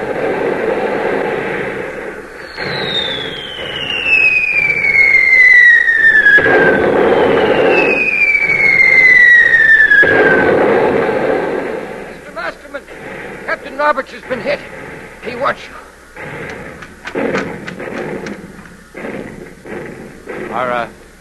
Are you hit badly, sir? Masterman, it looks as if you've achieved command sooner than either of us expected. Any orders, sir? Oh, you know the plan of attack, Harvard. Go ahead. Rock 'em and sock 'em. Okay, John Paul Jones. Jenks, get the captain below. Aye, aye, sir. Tell control to cease firing. All stations, cease firing. All stations, cease firing. Be ready to fire torpedoes on both sides. Aye, aye, sir. Stand by torpedoes. Stand by torpedoes. Mr. Lindsay, reverse course to the right. Keep a parallel and behind smoke screen. Aye, aye, sir. Right standard rudder. Now, Mr. Lindsay, I'm going to come right. 90 degrees, of course.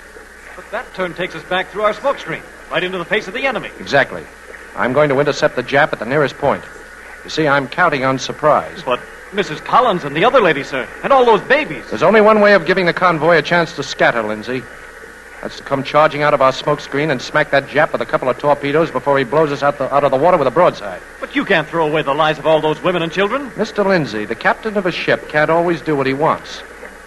If you ever get command, you'll realize that. Yes, sir. We're about to enter the smoke screen, sir. Steady as she goes. Steady, sir. Fire torpedoes when ready. Target angle 290.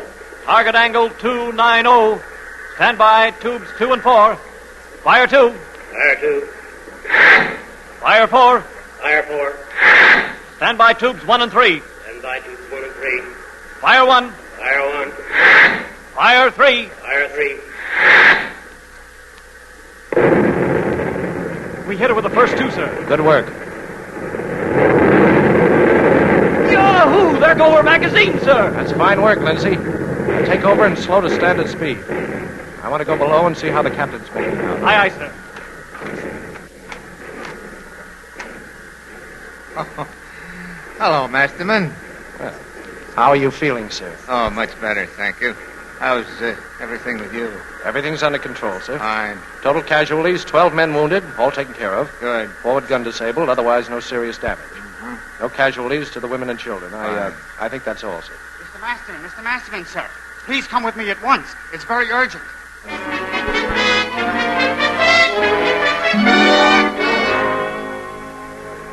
Well, Admiral Thomas? Dr. Stone, to the best of my knowledge, we have just witnessed the greatest single destroyer action in naval history. Magnificent, sir.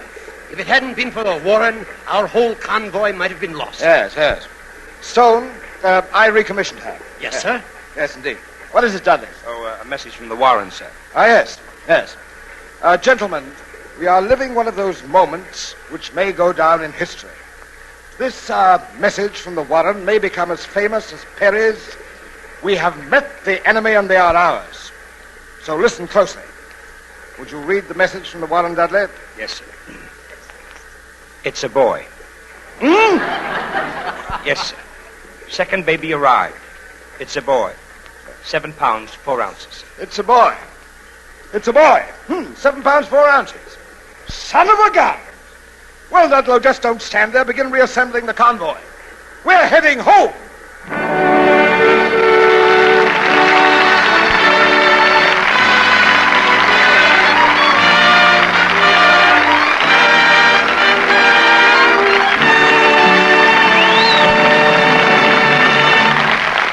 That brings down the curtain on a great story brought to life for you by Charles Lawton, Brian Donlevy, and Chester Morris. Thanks to you all and to our excellent supporting cast. We'll be back in just a moment to tell you about the swell story we've prepared for you for next week. But first, a word from one of America's foremost beauty authorities, Lady Esther. Starlight, star bright, first star I see tonight, I wish I may. But you know the rest. You used to recite that little jingle every time you made a wish on the first evening star.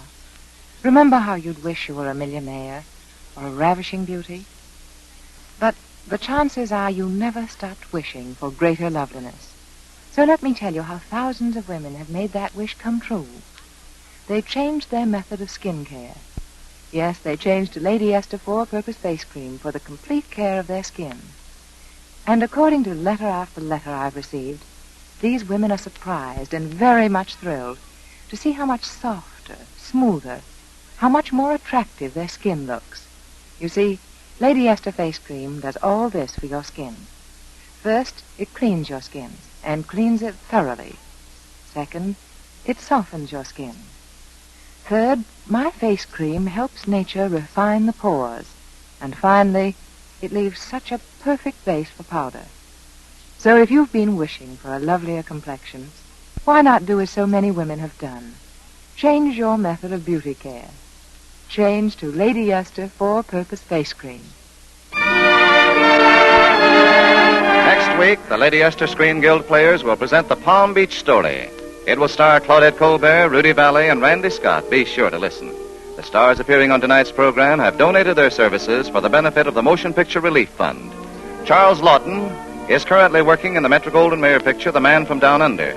Brian Donlevy can soon be seen in the United Artists production Hangmen Also Die. Chester Morris will soon be seen in the Pine Thomas production Aerial Gunner.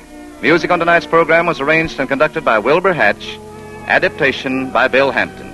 The Screen Guild players are presented every Monday night at this time by Lady Esther. To save materials, buy the larger size of Lady Esther Face Cream. Truman Bradley speaking. This is the Columbia Broadcasting System.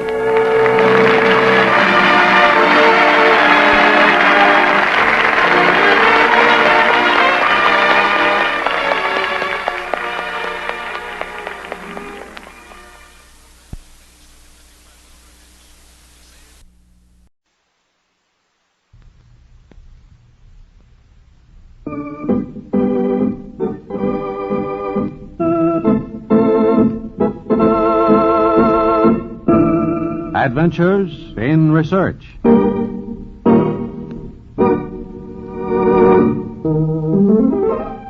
In a land where peace is prized, what is more reassuring than the man in uniform, be it the policeman or the soldier? And one of the most important pieces of equipment either one uses was once yesterday's secret weapon.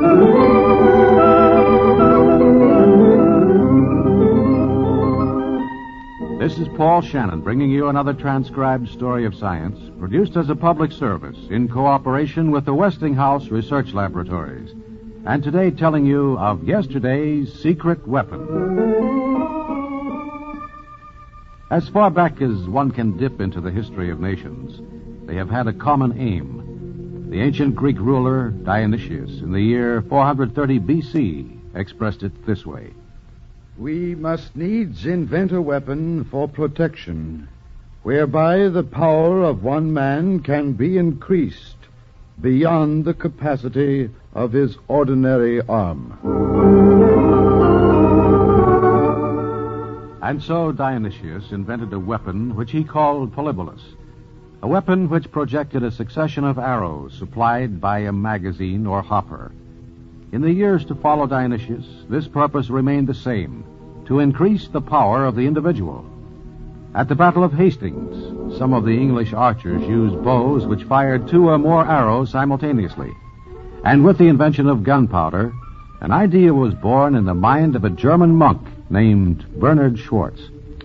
I cannot banish from my mind, Franz, the writings of the Englishman Bacon. I have seen you reading what he has written, and you have wrinkled your brow as one who is deep in thought. I have been, for as I read of this gunpowder that the Englishman writes of, strange visions scurried through my mind. Visions? Yes, of iron tubes for men who now carry bows. No longer will they carry those bows, but instead long iron tubes with strange arrows padded to fit into this tube. Oh, strange thoughts you think, Bernard. And in this tube is this gunpowder of which Bacon has written. The gunpowder packed in the tube discharges the arrows. And the arrows are propelled through space? It is a haunting vision. For Bacon's writings have seriously aroused me. For if I can see such strange devices, what will the mind of man invent that is even more strange, more awesome? It was not long before such a device was invented. The French had a name for it, orgue, which is to say organ, and it did resemble a pipe organ, with its 6 to 10 barrels mounted side by side on a frame. They were fired by a single lock, firing a quick match, which ignited the charge of all barrels in rapid succession. These weapons the French called not only orgue, but also rebol de can, which means, of all things, little bit of laughter. But from medieval France, our picture changes to America, which in the year 1862 was in the throes of a civil war. And to the War Department, Dr. Richard J. Gatling of Chicago, an inventor by trade, paid an important call. But, Dr. Gatling, the machine gun is nothing new or novel. I realize that, sir, but... And all of them have had one thing in common. Yes, every machine gun that you inventors have tracked to my office all had one thing in common. But my idea is a radical change. All the same, Doctor. None of them work. If you will but listen, General, I'm sure I can explain the theory of my gun to you. Oh, in theory, it undoubtedly is perfect, but in action... Let me explain. The gun consists of 6 barrels, fixed in a circular form around a central axis. Behind the 6 barrels is the loading mechanism. The cartridges are fed into the top barrel by a trough at the top of the mechanism. As the gun is fired, the cartridges fall into the top gun of their own weight. Then, as the operator turns the handle, the entire axis revolves. While the gun at the top is being loaded, the gun at the bottom is being fired, and ejects the empty cartridge as it moves up to the top, and so on. And when the gun explodes from the heat? No, sir. The entire gun is covered by a water jacket which cools the barrel. Excuse me, Doctor, but though I am certain your gun would undoubtedly show a great amount of effort and inventiveness, we are in the middle of a war. And we have no time to spend in searching out new gadgets. I realize that, sir, but if I can't convince the War Department officially, would there be any objection to my using your soldiers to demonstrate just what this weapon can do? Well, Dr. Gatling, such demonstrations, all unofficial, of course, might be most agreeable to the War Department. Of course, unofficial. Yes. One of my employees could operate the gun in action, showing the men in the field just how this machine gun operates in action. Man, oh man, won't that give him to him, though? I never thought I'd see anything like that. Boy, if we had 2 more of them things, they could send most of us home. Ain't that so? I never saw any gun like that one. Why, this Gatling fellow... Man, don't you know? That there's no gun. It's a gat.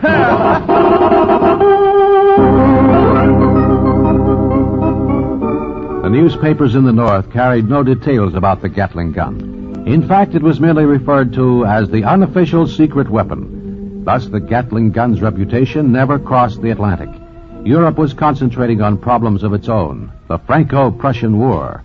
And newspaper correspondents there began hinting of a dark secret, too. It is reliably reported that the mighty army of Napoleon III has a secret weapon which will disperse the ranks of the Prussians. Although only a few soldiers have been permitted to see it, it is reported that it is the discovery of a Belgian officer who some 20 years ago invented this new and fearsome device. Never was a secret kept so dark and so hidden. False rumors were planted to confuse any Prussian eavesdroppers.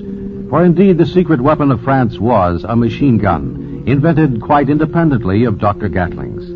On Mobilization Day in July 1870, the French moved their new guns to the front, wrapped in tarpaulins and heavily guarded by armed soldiers. It was quite a secret, although some newspapers had uncovered the story and hastily revealed it to their readers. The mighty secret weapon of the French army is a gun that fires 12 times per minute. The device weighs 1,800 kilograms and loads 2,100 cartridges.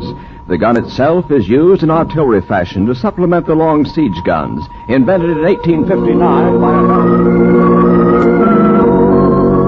a... But actually, this did not give the secret away. For the French, in an absent-minded moment, had shown the Prussian staff officers just how it worked during maneuvers some years previous. But that was not the only mistake the French generals had made. Their almost fatal error was in classifying the machine gun as artillery, and the Prussian generals could well remark. Ha! The range of their weapon is limited to that of the Chesapeake rifles, such as French infantry uses. A range of, 1,000 yards, perhaps a little more. So their secret weapon gives us a target that is even more attractive than their field gun, even more. For our guns cannot range it, and their little secret weapon cannot reply. A secret weapon. But the French newspapers continued their enthusiasm. The mighty, wonderful weapon is a tremendous advance in France's military history. The great secret weapon of the Emperor's army will bring a speedy victory over the Prussian force.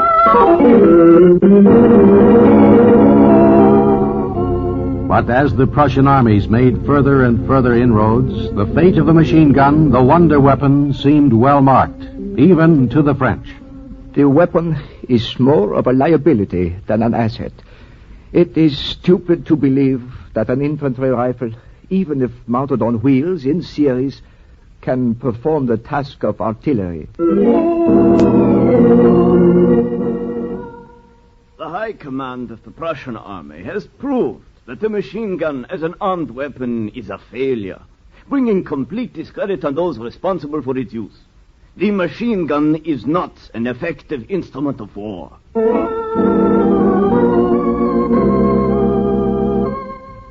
And so Prussia and France, two of the greater powers, believed that the machine gun was a complete failure. Nevertheless, Queen Victoria's England became curious about the wonder weapon with the tremendous firepower.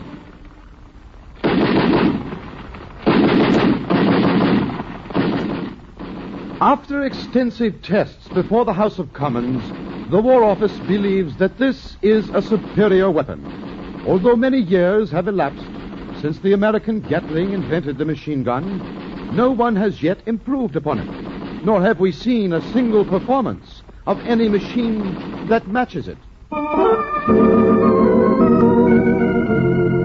In 1882, however, came a new name and a new chapter in the history of the machine gun. The name, Hiram Maxim. In 1881, I visited an electrical exhibition in Paris and was made a Chevalier of the Legion of Honor on account of some electrical and chemical work that I had done. Well, a while later, I came upon an American I had known in the States. Well, Maxim, Hiram, good to see you again. Well, hello. I haven't seen you in years. Yeah, been a long time. But I've been keeping up with you in the papers. Oh? Yeah, I saw you mentioned about a year ago. I said to my wife, hey, old Hiram's been decorated by the French and kissed on the cheek for his work in electricity and chemistry. Yes, but, you know, you can't live on Yes, I know. Lots of honor, but no money, huh? Well, you listen to me. If you want to make a pile of money, invent something you can pick up in your hands and say, I invented this.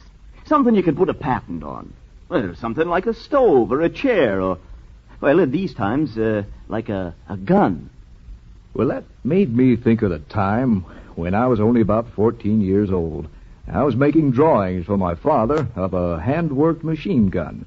I also thought of the powerful kick I got the first time I fired a United States military rifle. So, on my way from Paris, I made a drawing of an automatic rifle. Within a few weeks, I had set up residence in London and started an experimental shop at 570 Hampton Garden. Although Maxim's first thoughts were of a repeating rifle to be fired from the shoulder, he soon evolved the machine gun to fire from a tripod, and he worked with tremendous energy and speed. Patent 3493, registered July 16, 1883, being an invention of improvements on machine or battery guns and in cartridges for the same and other firearms. Patent 6063, January 3, 1884. Patent 7844, February 23rd. Patent 9407, May 23rd. What made Maxim's machine gun so revolutionary was its many automatic features. Maxim produced a self-loading and self-ejecting single-barrel gun. The principle was simple. The gun barrel, after firing, recoiled in its mountings. This pulled a string, which snapped the barrel back into firing position again. The movement backwards and forwards operated the mechanism, which, having fired the bullet, ejected the empty cartridge and loaded another in its place in the chamber. The cartridges were held in clips in a belt, which the action of the gun moved through the feed block from right to left. The result? A Maxim machine gun, the basis for all such rapid-fire weapons now in use.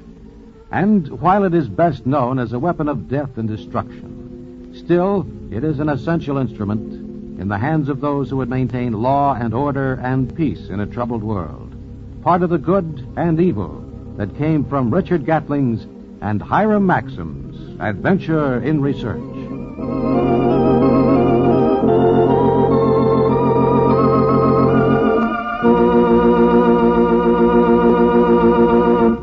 And that's today's Adventures in Research, produced in cooperation with the Westinghouse Research Laboratories.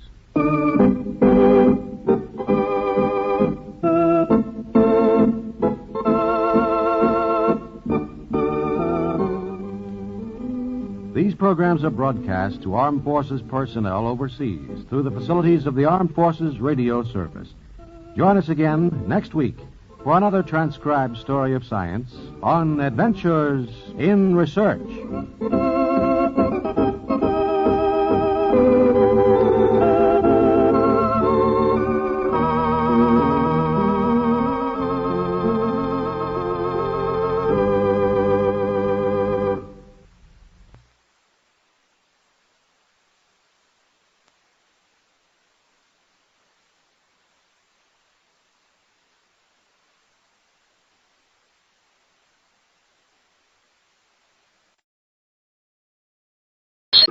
World News Today, brought to you by Continental Radio and Television Corporation, makers of Admiral Radio, America's smart set.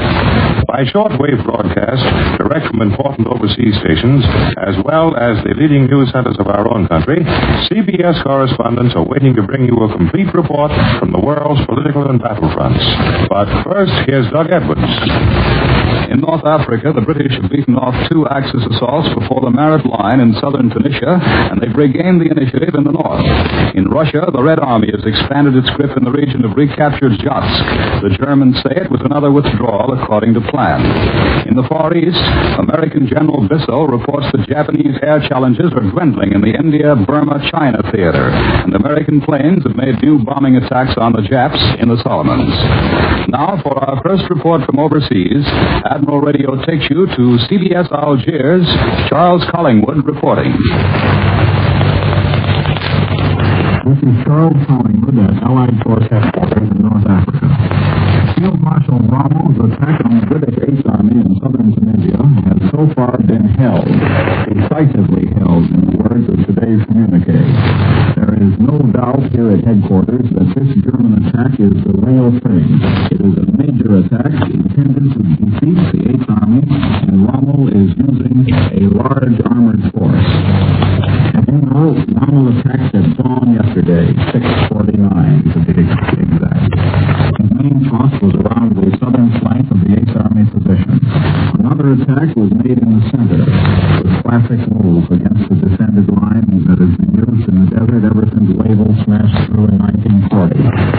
By 10:30 yesterday morning, it was apparent to the British commander that this was an attack in force. But the German move had come as no surprise. Montgomery was laying for Rommel, and the German armored forces ran smack into British anti-tank artillery. In the first few hours of the attack, Rommel lost 21 tanks. The British lost nothing. As the day wore on, the British guns continued to pulverize the German armor. This morning, the official word was that heavy losses in men and tanks have been inflicted on the enemy. Our own losses are negligible. The battle is still going on, and last report, Rommel was reforming for a fresh attack, but the Eighth Army has shown no signs of weakening. In contrast to this dramatic news from the Southern Front, the fighting north of there has been stagnant. The German attacks in the far north have practically ceased. An American patrol went into Pichon the day before yesterday. Yesterday, German artillery fire from the surrounding hills drove it a mile out of town, but the Germans showed no inclination to follow it up. The clear implication is that the Germans didn't have enough strength left up there to dare do it. The whole center of the Tunisian battle is now down in the south, on the Maris line. This is either the beginning of the end for the Axis in Africa, or it's the beginning of a long period of attrition. It depends on which way the battle goes. But anyway, it means this, that the decisive stage of the battle for Africa has begun. This is Charles Collingwood in North Africa, returning you to New York. More news in just a moment. But first, here's Warren Sweeney with a word from Admiral Radio. What will the Admiral Radio of the future be like? Admiral designers and engineers are far too busy building radio equipment for the Army and Navy to answer that question now. But of this much, you may be certain. When the war is over and peacetime production is resumed, an Admiral Radio will still be America's smart set. The Admiral Radio of the future may bring you television in vivid Technicolor. It may perhaps automatically record a program for you if you happen to be away from home at the time it is broadcast. Yes, the Admiral Radio of the future will include the best of all modern discoveries. Right now, however, the important thing to remember is this. Your present radio must last for the duration. To make sure it does, ask your Admiral dealer to check it twice a year regularly. Don't wait until your set goes dead to call him, or you may be without a radio for some time, since new parts are often difficult to obtain. Your Admiral dealer, by making regular checkups, can anticipate trouble. If he sees that some vital part will soon need replacement, he will order it immediately, and probably have it in time to keep your radio in continuous operation. Call your Admiral dealer tomorrow. Ask him to check your radio twice a year regularly. You'll be glad you did. Now here once again for Admiral Radio is Doug Edwards. General MacArthur today rounded out his report on our great victory over a 22-ship Jap convoy earlier in the week. MacArthur's communique says that of the 10 warships sunk, 3 were light cruisers, 7 were destroyers. Our planes scored 80 direct hits and 63 hits or near misses in sending the 22 vessels to the bottom. The Japs had about 150 planes in the action. Our men counted 102 of them definitely put out of action.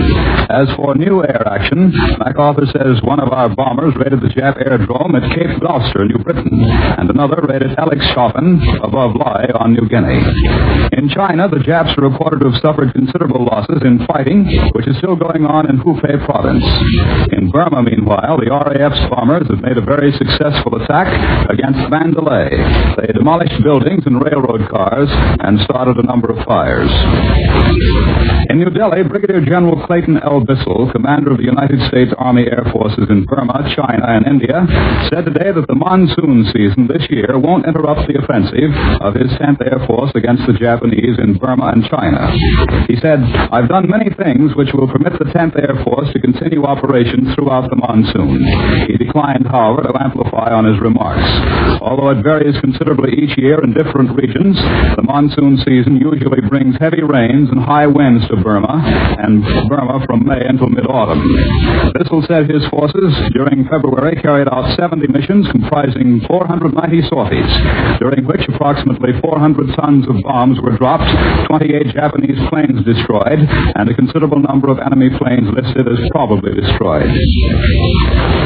He said his force had repulsed 2 Japanese attempts to raid American bases in Assam province, India, and that no American planes were lost during the month.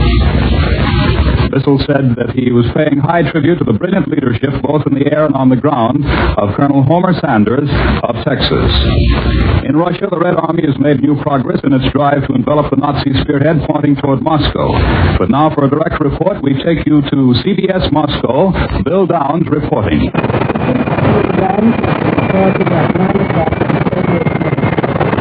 Moscow time is now 10 o'clock.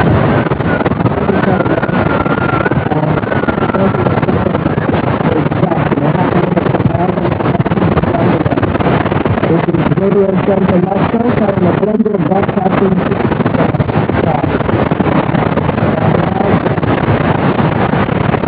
15 seconds to go.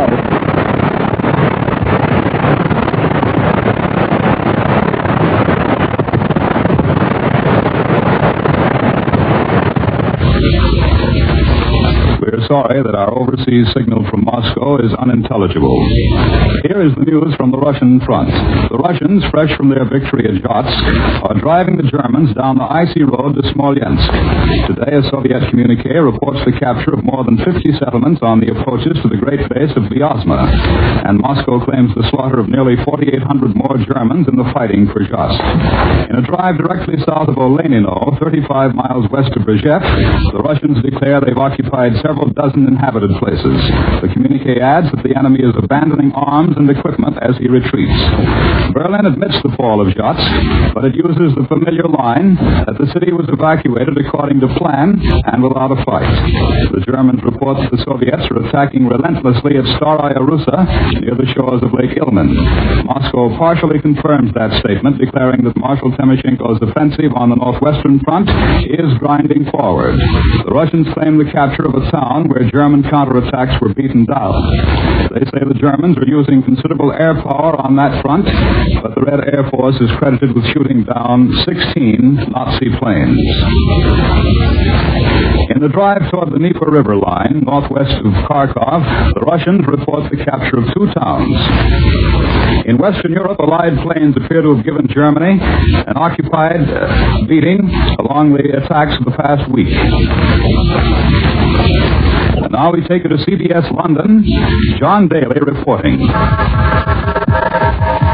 After 10 consecutive nights of raids over Germany and occupied Europe, the RAF last night gave the continent a breather.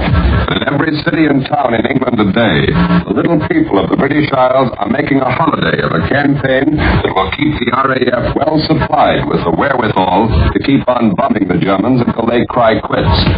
This is the second day of Wings for Victory Week here in Britain. London's quota for the week is £150 million. Up to early this morning, £30 million, about $132 million of that quota had already been raised, and today the money is flowing in. In Trafalgar Square, where a great Lancaster bomber is on display, it looks more like a July 4th celebration than a campaign to raise money. I have just come from there, and thousands of men, women, and children are listening to speeches, buying victory buttons and flags, and little stickers on which they may write messages for Hitler, since they are to be stuck on bombs to be dropped on Germany. Everybody is having a fine time. I could not watch the thousands there without seeing immediately how sure they are that victory is now definitely to be theirs. And I could not but admire the cheerfulness with which they give what little they have left to bring that victory closer. Today Today's London newspapers announced that the Ministry of Food's appeal to eat more potatoes and less bread is not meeting with too much success. And there are warnings that possibly Lord Bolton and his ministry may have to ration bread and flour. However, even the food situation produces a little humor. Yesterday, a young lady walked down one of London's principal streets eating a banana. It had been given to her by an RAF suitor who had just come back from Africa. The papers carried pictures of the said young lady, surrounded by admiring citizens in sufficient quantities to cause a traffic jam. And one paper, over the caption, "To refresh your memory," prints a close-up of that banana. And now back to CBS New York and Doug Edwards. Now back in our New York studio is a man who has seen action on another important war front, Warrant Officer E.J. Kahn, Jr. of the slick pages of the New Yorker magazine, and more lately of the not-so-slick jungles of New Guinea. You've probably read some of Kahn's stories of Army campaigning. He's home on leave from the Army life. Well, Mr. Kahn, you're an old Army man now, aren't you? Well, I suppose you can call me that, Doug. I've been in the Army since July 1941, and now 1941 seems like a long time ago. You've seen a lot of overseas service? Nearly a year in Australia and New Guinea as a private, sergeant, and warrant officer. And just before I left Australia, I was with your CBS correspondent, George Murad. That was only 3 weeks ago. He was in fine shape when I left him. Right up there at the front lines, I suppose? Well, I was just about as near to them as you can get in the jungles without finding yourself trying to pick off snipers. You mean? Let me tell you the story of a trip to the front lines we made last Thanksgiving Eve, Doug. Our job was to get a boatload of ammunition to a little village on the New Guinea coast just east of the Jap positions at Buna. We had a little trawler with an Australian civilian as captain and a crew of Filipinos and New Guinea natives. We left about 12:30 in the morning, hugging the coast, but we hugged it too closely, and about 2 hours later, we went aground in the sandbar. Wasn't that sort of a hot spot on which to be marooned? It certainly was. Don't think we didn't realize it. We knew the Japanese patrol planes, you see, would be along at dawn. So our captain suggested that we take to a dinghy and try to row to a place where we could get help. None of us had any idea what the village we were heading for looked like. Finally, the captain admitted he was lost. He thought we had gone right on past the last American-held village, and that the next stop would be Buna and the Japs. Cheerful thought. Yes, and we faced almost as much trouble from our own men on shore as from the Japs. There had been rumors that the Japanese were planning to put reinforcements ashore in that area, and if we sailed in, we might easily be wiped out by our own men. Our Australian captain knew that just as well as any of us, and I can tell you he was getting pretty nervous. Finally, we sighted a village and decided to land. When we were about 50 yards offshore, I shouted, "Guard!" An American voice answered. That was luck. Wait a minute, we weren't out of our tough spot yet. We didn't know the password of that particular area, but we did know that the Japs can't pronounce the letter L. So we called out a word that has plenty of L's in it, and, believe it or not, it was just the right one. That ended your trip? Well, not quite, Doug. Then we went up to the front. We were within 150 yards of where Yanks and Japs were fighting hand to hand. But the jungle was so thick, we couldn't see a thing. Guns were clattering, and mortar shells were dropping close. Too darn close. Then we had to get back to our own base, a hike of some 20 miles. When we were passing our abandoned boat, Japanese planes came over. They swooped down, and in a couple of minutes our trawler was just wreckage. Well, you certainly are a veteran. Well, I suppose so, but let me tell you that all of our men who went through the New Guinea fighting are real veterans now. They know jungle fighting. They learned it the hard way. And they also know that they're superior to the Japs at that game. Well, it's certainly swell to hear that about our boys from a man who's been in the jungle with them, and thank you, Warrant Officer E.J. Kahn, Jr.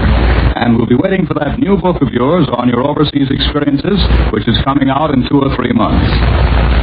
This week, America's heavy bombers dealt new blows to the enemy in Western Europe and in the Southwest Pacific. Our flying fortresses and liberators attacked Germany's submarine bases and dockyards, while their counterparts were helping wreck a Jap convoy off New Guinea. And this was not the first time the Axis has felt the blows of our big bombers. Now for a direct report on what goes on in a flying fortress 4 miles above the ground, Admiral Radio takes you above the Smyrna Air Base in Tennessee. Bill Slocum, Jr. reporting. I have just been handed a tiny slip of paper which says altitude 27,400 feet, temperature outside 35 degrees below zero, which translated means we are more than 5 miles above the ground, and of course 35 degrees below zero is 35 degrees degrees below zero anywhere you're unlucky enough to run into it. At 5 miles above the Earth's surface, you feel like a pampered poodle in the world's most beautiful doghouse. Above is a sky of blue that I, for one, just can't describe. It's beautiful, to coin a phrase. We are wrapped to our ears in leather and sheepskin, and we are all wearing the cutest muzzles you ever saw. These muzzles, of course, are oxygen masks, each molded to the individual face by Major Tom Carbine, who seemed a little upset to find that the Neanderthalic skull was so prevalent in the radio industry. You don't just wear an oxygen mask, you have a fitting. Actually, the masks aren't too uncomfortable. And as Major Tom Carbine says, if you want some real discomfort, take one off at 5 miles. Superman might retain consciousness for 30 seconds. I am in Captain John Heckman's B-17. That's a flying fortress. And many of the boys who are now running a commutation service to Berlin learn to handle these beautiful four-motored monsters here at the Flying Training Command's Smyrna Air Base, commanded by Colonel Stanley Umstead. From the bombardier's turret in the nose to the tail gunner's position, there are 9 highly trained specialists in the crew of a flying fortress. When the fortress is on the offensive, it is capable of flying great distances at great altitudes and dropping great numbers of devastating bombs. When she is on the defensive against interception, she carries enough guns sticking from her nose, her belly, her tail, her roof, and her windows to keep any Axis plane at a respectful distance. When these flying fortress crews are working at their normal posts, they take oxygen from a tiny pipeline running along each side of the plane and fed by cylinders. When they want to move around, they hook their masks to tiny bottles scattered throughout the ship and walk around. Mother Nature limits the time you can spend at these altitudes, but 6 hours is about par. If you're up here too long without sufficient oxygen, you get reactions similar to people who have had too much to drink. I understand that these kind of persons sometimes get very happy and carefree, and sometimes get very hard to get along with, depending upon the individual. This might easily be the subject for another broadcast. I return you now to CBS in New York and Doug Edwards. Within the hour, the Navy announced new attacks by our planes on Jap positions in the Solomons. For this report and news of a new selective service order, Admiral Radio takes you to CBS Washington, Lee White reporting. A Navy communique an hour ago reported still more American bombings of Japanese-held areas throughout the Solomon Islands. Fires were started at Kahili, Buin, and Falale in the Shortland Island area. The American base on Tulagi Island, just north of Guadalcanal, was bombed by the Japanese the night before last. 2 men were killed. Here in the United States, the Army has announced that 14 officers and men are believed to have drowned during maneuvers off the Gulf Coast of Florida. A landing barge in which the men were practicing ran aground on a sandbar during a storm, and the landing ramp was accidentally lowered, flooding the interior. The War Manpower Commission has just abolished the special 4H classification for men between 38 and 45 years of age. Accordingly, the Selective Service Administration has ordered local draft boards to reclassify men in this age group as 1A, 3A, 4F, and so on, but to append the letter H to the regular classification. Thus, a single man in this age group without dependents and in good physical condition will now be classified as 1AH instead of 4H. The purpose of the order is to induce men over 38 to enter farming. If they do, between now and May 1st, they'll be reclassified again into classes 2C or 3C and will be indefinitely deferred from military service.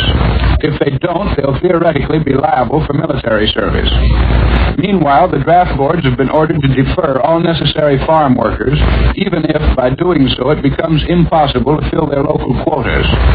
This means that more city men will have to be drafted than originally contemplated, for the Army and Navy are determined to fill their quotas on time in order to have 11 million men available for military service by the end of the year. Tomorrow, the bill to continue the Lend-Lease Act will be introduced into the House of Representatives, and there'll be a debate for at least 3 days. Everyone's agreed that the measure will pass by an overwhelming majority. The only debate appears to center around the proposal of Senator Gillette of Iowa to change the name of the act to the War Supply Act, and to make it clear that no payment in terms of dollars and cents is expected from such aid to our allies. Senator Gillette also wants it stipulated that war supplies may not be used contrary to the principles of the Atlantic Charter. Other members of Congress would like to stipulate that at least 10% of all war supplies be made available in the future to our Chinese allies. Another bill, which will be shortly considered by the House, is a proposal to make the Pacific Ocean an American lake, in the words of its sponsor, by acquiring stepping stones of air and naval bases. The author of the measure is Representative Magnuson of the state of Washington, who says that Breckinridge Long, Assistant Secretary of State, and officials of the Navy Department have promised him their cooperation. Apparently, the State Department favors the acquisition of Pacific bases, but not of Caribbean bases. For Undersecretary Wells yesterday took occasion to deny that we have any intention of keeping our Lend-Lease bases throughout Latin America. Seismographic laboratories here in Washington report a fairly heavy earthquake just before last midnight, the source of which was apparently 4,500 miles south of here, which might put it somewhere in the southern Andes, possibly in Chile or Argentina. I now return you to CBS in New York. That was Lee White in Washington. Now here's a message from our sponsor. In 5 months, United Nations submarines and warships have sunk or damaged 248 enemy supply vessels. Radio and electronic instruments played an important part in every one of these actions. Such instruments located the enemy vessels, told their exact positions, swung United Nations submarines into position to torpedo them. Many of these radio and electronic instruments, employed so effectively by our Navy and Army, are today being built by Admiral. Back in the days of peace, Admiral took pride in a record of achievement that brought many hours of pleasure and entertainment to countless Americans. Yes, and Admiral took pardonable pride in being the world's largest manufacturer of radio phonograph combinations with automatic record changers. But today, Admiral workers are rewarded by a far different satisfaction, by the grim knowledge that the product of their skill and labor has become a potent instrument of destruction, an instrument that not only aids in seeking out the enemy wherever he may be, but helps in dealing those smashing blows that one by one hasten the day of victory. Wherever you find American soldiers and sailors, you will find also the American Red Cross, caring for the wounded, supplying first aid treatment, training nurses' aides, operating recreational centers. These are the humanitarian tasks being carried on by the American Red Cross. Remember, the Red Cross depends for support upon you, so give to the Red Cross. Give all you can. And don't forget the Red Cross Blood Bank. Employees of many firms, including Admiral, are signing up for blood bank contributions as a group. World News Today is brought to you each Sunday at this hour by Continental Radio and Television Corporation, makers of Admiral Radio, America's Smart Set. Be sure to listen again next Sunday when Admiral brings you World News Today by shortwave, direct from the leading news centers of the world. This is Warren Sweeney speaking coast to coast for Admiral Radio. This is the Columbia Broadcasting System. The WBB America Theater, Wrigley Building, Chicago. Well,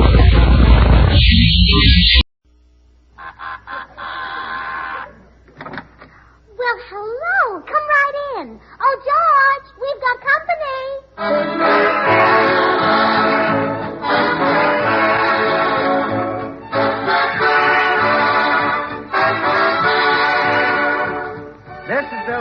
speaking for Lever Brothers, makers of Swan, the new white floating soap.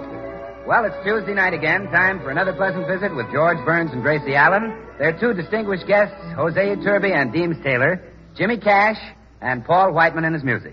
And now meet the people who live in the Burns house, George and Gracie.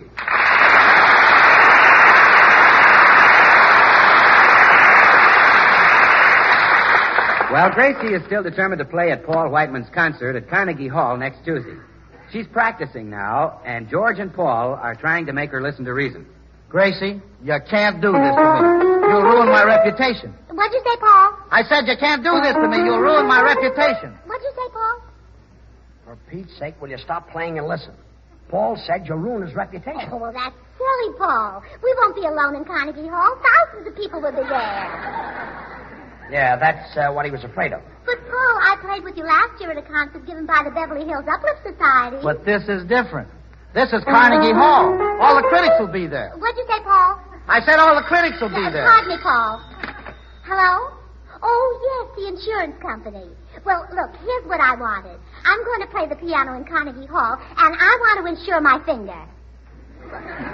Which finger? Why, the one I play the piano with. What? Oh, my, that's a lot of money. Well, I'll tell you what. Just insure it up to the first knuckle. Goodbye. Gracie, we've been friends for a long time. Why don't you forget the concert? What'd you say, Paul? I said forget this concert. Pardon me, Paul. Hello? Oh, hello, Mr. Steinway. No, I haven't decided yet. I may use yours or I may use somebody else's. Yes, I understand that you're willing to pay me. Well, I'll let you know later. Goodbye, Mr. Steinway. You mean Mr. Steinway is willing to pay you? Steinway, the piano maker? No, this Mr. Steinway makes celery tonic. Celery tonic? Yes, he wants me to have a bottle of it on the piano when I appear at Carnegie Hall. Oh, Max Steinway celery tonic. Yes. Well, that's a real artistic touch. Gracie, you've got to call this off. I won't stand for What'd it. you say, Paul? He said he won't stand for it. Oh, persecute me as much as you like. I don't mind. Life has never been kind to great musicians. Look at Rimsky-Korsakov. Life must have been very difficult for him, especially if he liked to drink. If he liked to drink? Yes. Suppose he had a few drinks and somebody said, "Who are you?" And he had to say, "I'm Rimsky-Korsakov." Yes, that's even hard to say when you're sober. Yes. Look, Gracie, you can't go through with this.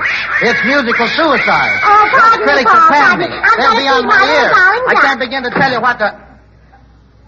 Well, it looks like we can't stop her, Paul.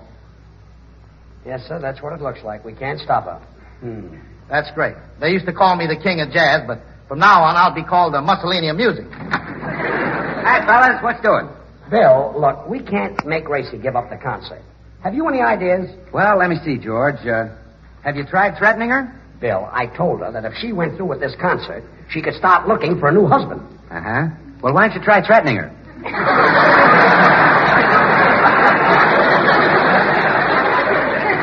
Well, what do you want me to do? Threaten to beat her? Threaten to whip her or to stop her? Oh, now you can make a worse threat than that, George. What? Threaten to take away her Swan soap.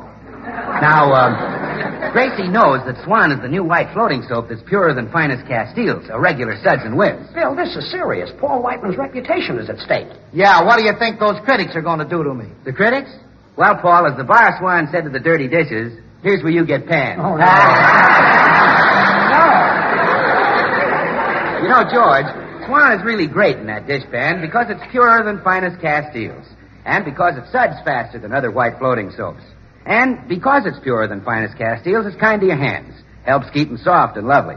So use Swan for every soap and water job around the house. Bill, if you can think of a way to keep Gracie from playing the piano in Carnegie Hall, say so.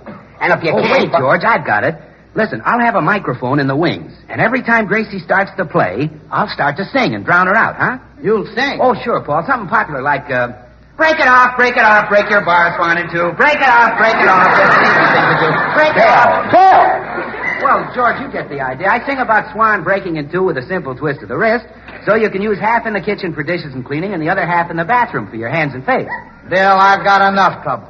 You're not going to sing about Swan at my concert. Oh, well, Paul, if Gracie plays the piano, the whole concert will be your Swan song. Goodbye. Well, he was a big help. I wish I knew someone who could just talk Gracie out of this. Say, wait a minute. What about Deems Taylor? Deems Taylor? Yeah, you know that big shot with the Allegro and Dottie mob? Do you really think he can help us? Sure. If Deems tells Gracie not to play, she won't play. Nobody in music packs more weight than he does. Well, I wouldn't say that, Paul. Slip of the tongue, George. Slip of the tongue. Oh, Gracie. In here. Gracie, I'd like to talk. Later, dear. Herman and I are busy discussing the opera, aren't we, darling? Well, that's fine. Discussing opera with a silly duck. Oh, yeah? Well, you're one with feathers. Well, I don't blame Herman a bit. He thinks we don't know anything about opera, Herman. Yeah. Well, come on, darling. Let's show him. Ready? Da da da da da da da da. Oh, no. Da da da da da da. This is awful. It is not. Don't mind him, Herman. I think you're wonderful. Come on. Da da da da da da da da da da da da da da.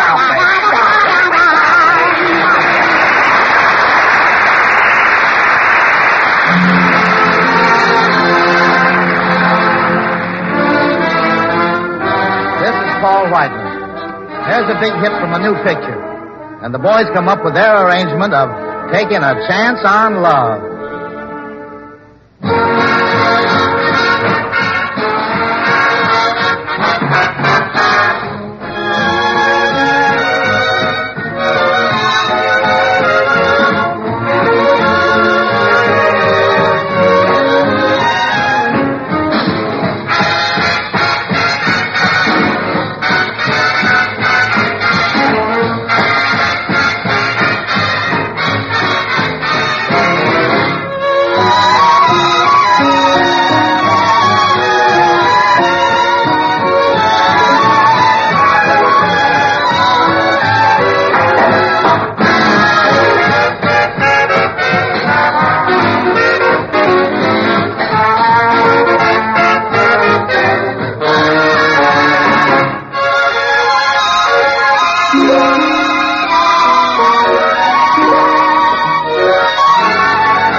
Gracie, will you please give up the silly concert? Well, no, George, and let's not argue any further. You just don't realize that I've got music inside of me. Okay, but do you have to let it out in Carnegie Hall? It's just no use, George. Well, maybe I can't talk you out of it, but I'm expecting someone here any minute who can. Deems Taylor. Who? Deems Taylor. Don't you know who Deems Taylor is? I don't even know who Deem is.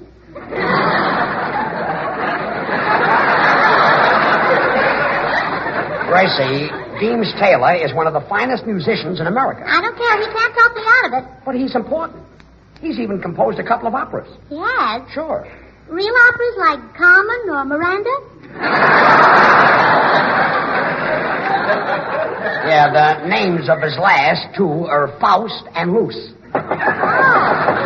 Come in. How do you do? I'm Deems Taylor.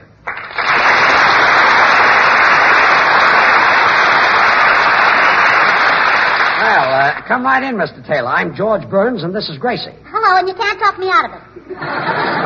Well, Gracie, in fairness to you, I think I ought to hear you play before we begin this discussion. Would you? Oh, well, gladly.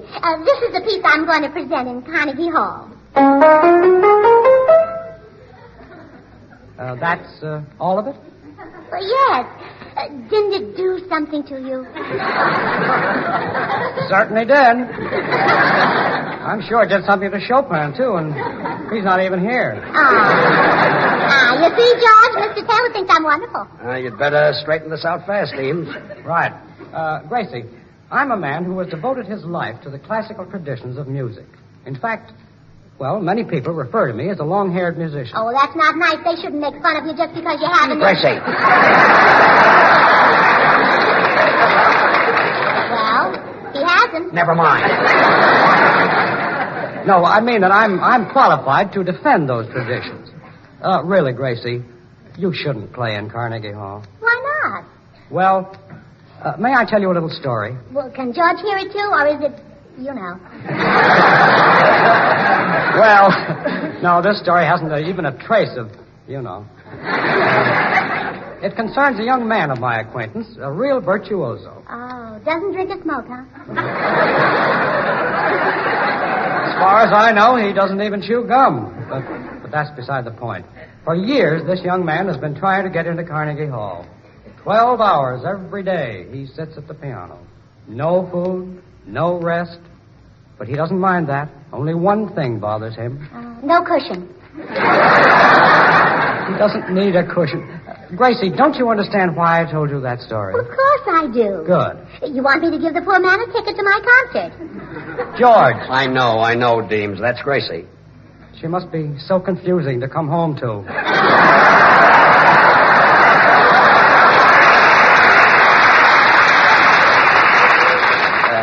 You said it. Well, you see, Mr. Taylor, I don't have to practice like that poor man. Mine is a natural gift. My whole family is musical. Indeed. Oh, yes, indeed. It only took my sister Bessie 5 years to learn to play the cello. Well, isn't 5 years rather long to learn to play the cello? Oh, I don't think so. Not when you consider that for 4 years she thought she was supposed to blow into it. George! I know. Baffling, isn't it? Yes. Oh, come in. Hello, Gracie. Oh, I see you have company. Mr. Taylor, this is my girlfriend, Tootsie Sagwell. I hope you'll forgive her if she seems a little forward. You see, she's simply crazy about musicians and other types of men. Say, Deems, you were talking to Gracie, remember? Oh, yes. As I was saying, Gracie, your musical talent is at least open to... He's cute, isn't he, Tootsie? Yeah. I love his dimples. Girls, would you please let the man talk? Go ahead, Deems. Thanks. Well, as I was saying, Gracie, your musical talent isn't what you might Don't call... you think his eyes are nice, Tootsie? Trustful, sort of like a St. Bernard. Yes, and I adore that straight nose and that high forehead. Look, would you girls just stop dissecting me just long enough for me to finish a sentence? As I was saying, Gracie... Don't you love his ears, Tootsie? He's got so much character in them. Gracie, I'm telling you for the last time, I want you to listen to what Deems is saying. And don't interrupt him again. Yes, dear. I'm sorry. Go ahead, Deems. Well, as I was saying, music, Gracie, is a thing that one either has within him or one doesn't have at all. Now, I want to be fair in your case. I've given the matter very careful consideration, and, Gracie, you it's don't my think he's honest... too old for you, do you, Tootsie? Well, that I'm not quite sure of, Gracie, but don't worry, I'm planning to find out. Oh, no, you're not. I'm getting you out of here right now. Goodbye. Wait, Deems. You can't go. Think what will happen to music. Brother, I can't stay. Think what will happen to me.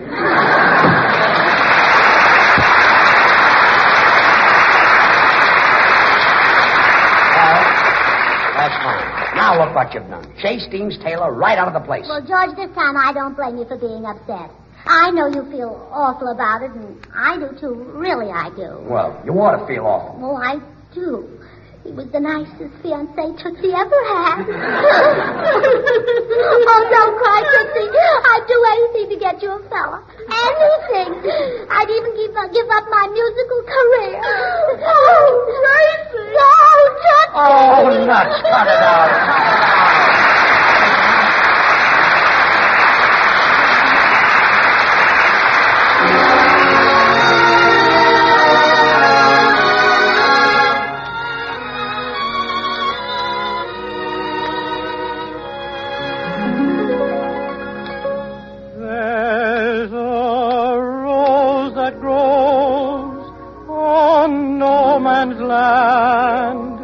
And it's wonderful to see. The rose rose Jimmy Cash is singing of is the girl who walks through the heat of gunfire, through the fog of shell smoke, who stops her march only to help the wounded. The girl who wears the Red Cross. It's the Red Cross which comes to the boys to heal their wounds. The men and women of the Red Cross stand beside our boys, beside your boy, in every battle zone. But they may stand there with empty hands, with no way to give help now that the need is greatest, if they are not supplied with the weapons of mercy. Give to the Red Cross so that it may continue to give to the fighting men it serves. Mid the war's great curse and the Red Cross nurse, she's the rose of no man's land.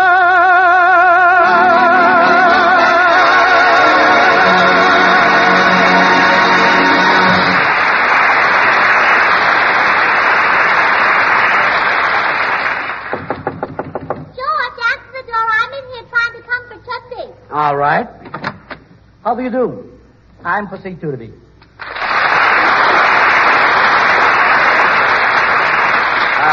How do you do? Paul Whiteman phoned and said you were coming, Mr. Turby. Do you think you can keep Gracie from doing this concert? Mm-hmm. Certainly. I will tell your wife that I, myself, will play for Mr. Whiteman. You don't know my wife. She thinks she's a better pianist than you'll ever be.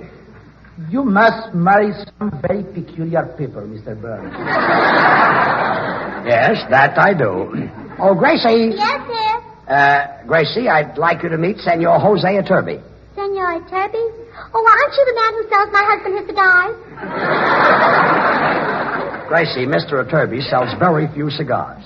Maybe not a half a dozen Coronas a month. Oh. I am a pianist, Mrs. Burns. And I would like to play in Carnegie Hall next week instead of you. Why, Mr. Turby, do you want to ruin Paul Whiteman's concert? It wouldn't ruin it. Really, I play the piano as well as you do. Oh, please. But I do. Suppose we have a little contest to decide who is the better pianist. Well, that's all right with me. And may the best woman win. Well, this is what I've been waiting for. Now, I want you to listen very carefully, Mr. Turby. Well, go on. Well, that's the piece I'm going to play in Carnegie Hall. That? Well, sure. Esta mujer está completamente fuera de I know just how you feel, Jose. Now, I want you to listen very carefully, Mrs. Burns, while I play. Oh, come in. Hello, people. What goes on? Shh, Bill. Mr. Turby is just about to play something on the piano. Oh, gee, it's Jose Turby, the maestro himself. Oh, Mr. Turby, this is a great thrill for me. Well, thank you. Yes, you see, I'm studying the piano myself, and, well, I know you great artists don't usually divulge your professional secrets, but, would you tell me something? Certainly. What is it? Well, Mr. Turby, do you wash your hands with Swan? Swan, the new white floating soap that's purer than finest Castiles. You know, money can't buy a purer soap. Bill, for heaven's sake, Mr. Turby is just about to play. Really? Oh, well, I want to hear this. I wouldn't stop Jose Turby from playing. Thank you. Oh, wow! You're a murder maestro. Murder! How long have you been playing the piano? I started to play when I was 3. Get that, George. 3 years old, an infant prodigy, a baby. Did your mother bathe you with Swan, Mr. Turby? Bill, Swan is great for bathing the baby, you know. It's so pure that it's kind even to a little baby's tender skin. So you know it must be great for your hands and face, your tub or shower. Well, go ahead, play. Thank you. Oh, Mr. Turby. What now? You're from Spain, aren't you? Yes. Of course you've visited Castile. Certainly. Well, you know, Jose, women have long considered Castile soap the standard of purity. But Swan is even purer than finest Castile. All right, Bill, that's the last straw. Out. Well, okay, George, I'm going. Well, so long, Mr. Turby. Certainly was a thrill to hear you play. Well, I'm sorry about the interruption, Jose. Oh, that's all right. I understand. Oh, good. Well, go right ahead and play. Oh, yes, by all means, Mr. Turby. Now, quiet.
Well, Gracie? Well, it was nice, but of course I'm a concert artist and I don't know anything about that boogie-woogie. Boogie-woogie? Well, it's obvious who won the contest, Mr. Turby, but don't take it to heart. You play very nicely with some of your fingers. This is too much. Well, goodbye, Mr. Turby. I have to get back to my girlfriend. She had a very sad experience today. She lost her fiancé, and I promised her I'd do anything in the world to get... Hey, wait a minute. Mr. Turby, would you really like to play that concert? I certainly would. Well, I think it might be arranged. Really? You'll let him do it? Uh-huh. Oh, boy, that's all I want to hear. Wait till I tell Whiteman the good news. Good. Now everybody's happy, and the concert will be a true artistic success. I will lay them in the aisles. Well, so long. Oh, wait, Mr. Turby, that isn't all. Have you heard the expression, you scratch my back and I'll scratch yours? Mm-hmm. No, but it sounds like fun. Well, it means swapping favors. I've done you a favor. Now, I want you to do me a favor. What do you want me to do? Well, I want you to make love to a girl. That's a favor? Yes. What sort of a girl is she? Well, what sort of a girl do you like? Mm-hmm. Well, I like them blonde. I like them brunette. I like them tall. I like them short. See what I mean? Well, how wonderful! I found a man for Tootsie. Tootsie? Yeah, and just wait until you see her. She's so different. She's right in the other room. I must feast my eyes on this little tomato. Ask her to come out. Oh, Tootsie. Yes, Gracie? Mr. Jose Turby, a piano player, is out here. He'd like to meet you. Yes, Tootsie, please, come out. Well, all right. Here I am.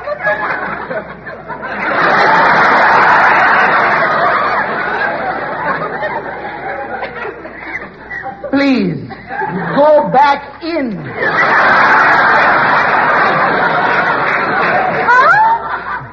Mrs. Burns, may I ask you a question? Yes, Mr. Turby. This is, a girl? Well? I will go even further. This is, a woman? Well, she's my very dearest friend. And don't forget, either you make love to Tootsie or I'll play the concert. You are a very tough character, Mrs. Burns. Well, what do you say? This is the most difficult decision. If I don't make love to Tootsie, you will play the concert. Yes. If that happens, I will never be able to hold up my head again. Everyone will say, Jose Turbi is a traitor to music. Oh, come, Mr. Turby. Are you a coward? Enough. I have made up my mind. Well, here's Paul, Jose. I told him the good news. Yes, Jose, and I can't thank you enough. Well, you saved my life. Mine, too. For the first time in 3 weeks, I can relax. Oh, what a wonderful feeling. Now, Jose, how about playing the number we'll hear at my concert? Okay, boys. This is the number you will hear at Carnegie Hall next Tuesday night. Quiet, everybody. Go ahead, Jose.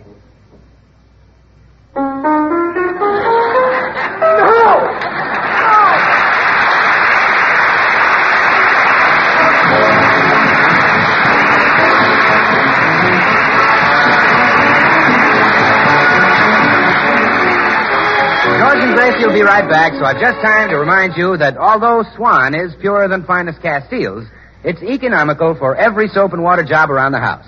In the bath, Swan gives more soap per penny than any leading toilet soap tested. And in the kitchen, Swan saves over easy-to-waste package soaps. So help save your hands, and incidentally save your pocketbook, with Swan, the new white floating soap that's purer than finest Castiles. And now here they are again, George and Gracie. George, I've been thinking things over. This concert is coming between us. It certainly is. After all, I'm first the wife and second the musician. That's right. My first duty is to you. Absolutely. Well, here's a ticket in the first row at Carnegie Hall next Tuesday. Good night, folks.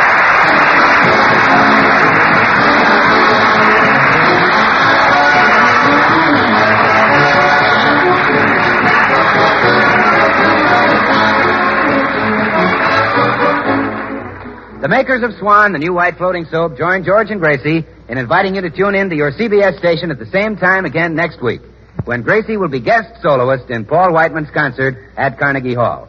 Remember, George Burns and Gracie Allen, CBS next Tuesday night. And don't forget to listen to Swan's other show, Tommy Riggs and Betty Lou, next Friday night over another network.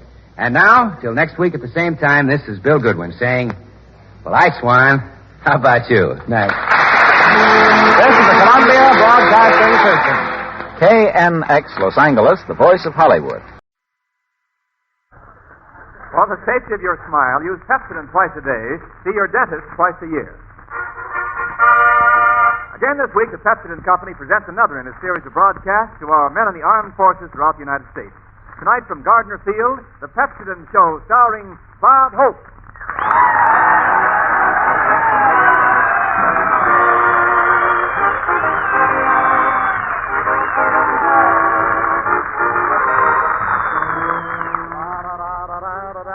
Oh, thank you. How do you do, ladies and gentlemen? This is Bob Gardner Field Hope telling you soldiers, whether you're in planes or tanks, use Pepsodent and your teeth will never break rank.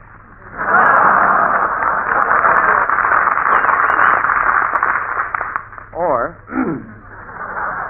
this is Bob Gardner Field Hope telling all you pilots, whether you're going on a date or sitting behind a propeller, brush your teeth with Pepsodent, and under your smeller, you'll never have an AWLer.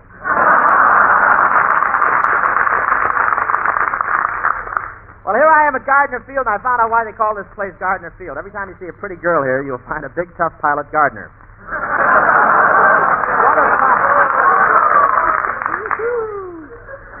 Just saw my fun broker. What a welcome I got here.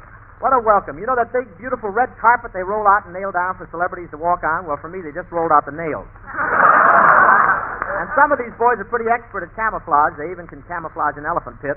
I walked into camp this morning, and you should have heard the cheer that went up when I went down. I arrived at about 6 o'clock in the morning, just in time to sneak into the bugler's tent and fill his bugle with ketchup. 5 minutes after he blew reveille, H.V. Kaltenbaum announced that the Red Army had advanced as far west as California.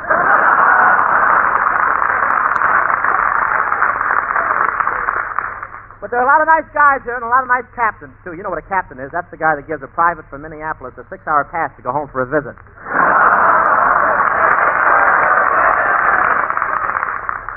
It's a nice camp. Skinny Ennis took a walk around the camp this morning, and a mosquito bit him. And he spit it out and said, "Boys, that stuff's been cut."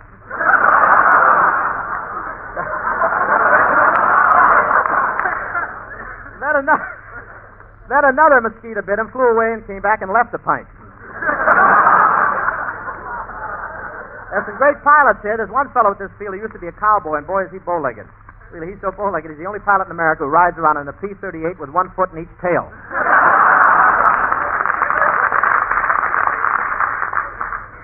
The bombardiers here are very accurate. At 3,000 feet, they can drop a bomb in the back seat of a car.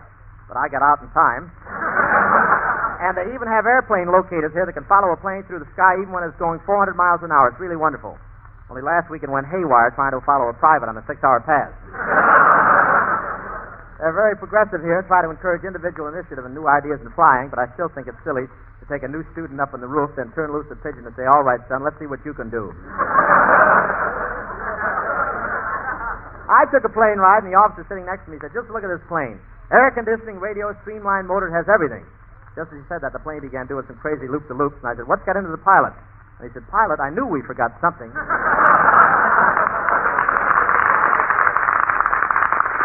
And the soldiers kept insisting that I make a parachute jump. Say, when they fold them, they always put big rocks inside. There's one plane here that's flown to Australia, North Africa, and China. I said to one of the pilots here, "Which one is it?" He said, "It's that one over there in the corner going..."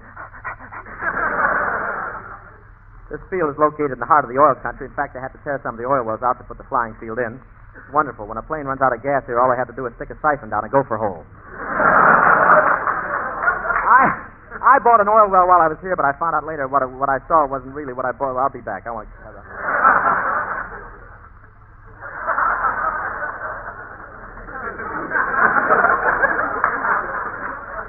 I bought an oil well while I was here, but I found out later what I saw wasn't really a gusher. It was just a gopher squeezing a fountain pen. And there are a lot of gushers around here. In fact, whenever the boys get a pass, they call one up. But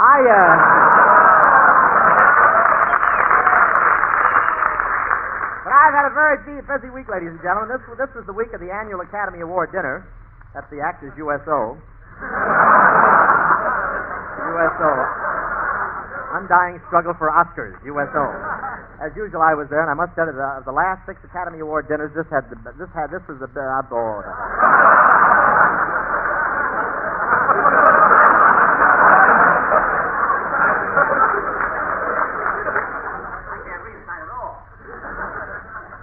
I was there, and I must tell you that of the last 6 Academy Award dinners, this was the best and most successful year for my parking concession. I had a very important role at the dinner. I was a toastmaster. They let me scrape it, and with a shortage of men. And with a shortage of men here, the stars couldn't find anyone to take them to dinner. Hedy Lamarr, Lana Turner, and Madeline Carroll called me up and pleaded with me to give them Charles Fourier's phone number.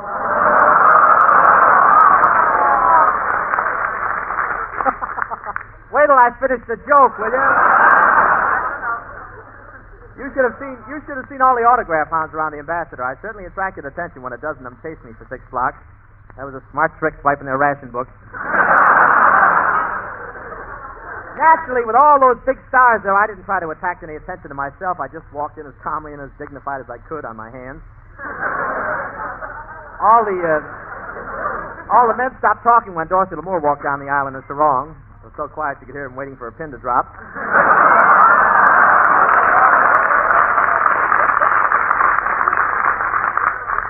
But what a dinner. The cream of Hollywood was there. Yes, sir, the cream of Hollywood. They still couldn't get a second cup of coffee.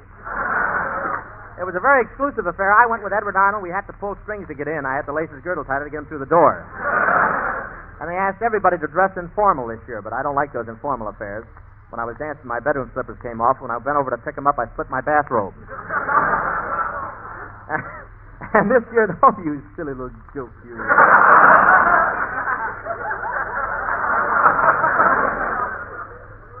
And this year, the women didn't wear mink and sable coats. They wore rabbits. You know what a rabbit is. That's Henry J. Kaiser, The Animal World.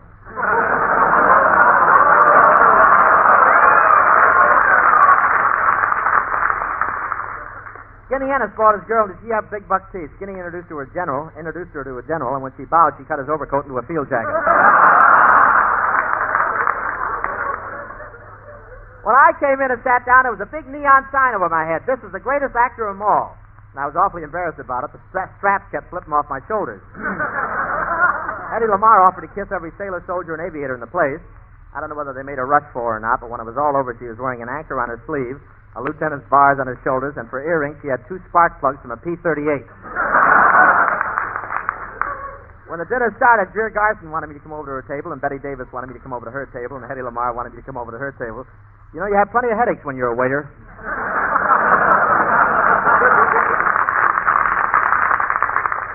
It was a pretty good dinner, too. Of course, they took care of the shortages in their own way. They served me the meat on the plates where they used to serve the butter. I don't know what kind of meat they served, but the waiter didn't use a tray to bring it in. He used a whip.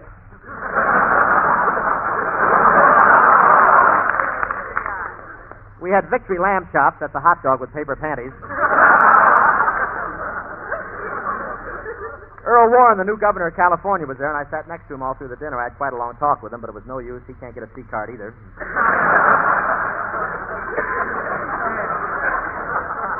There was a lot of confusion when the awards were given out because they found out they had 1 extra Oscar left over. The president of the Academy Awards has asked me to make this announcement. Well, whoever got Skinny Ennis, please give him back. But I want to tell you, it was really exciting when they gave away the Oscars. I said, am I going to get one? And the guy cleared his throat. Then I cleared my eyes.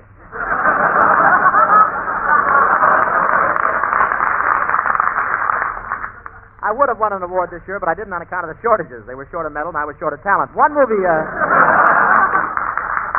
producer began yelling, I want to borrow Bob Hope for my company. So the president of Paramount asked him, do you really want to borrow Hope? And he whispered, of course not, but the president of my draft board is here, and I'm trying to convince him I'm nuts.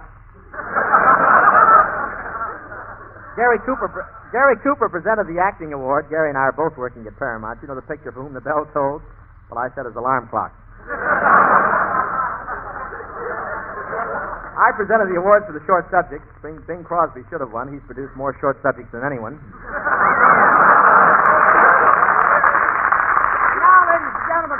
Langford, right here. Come on.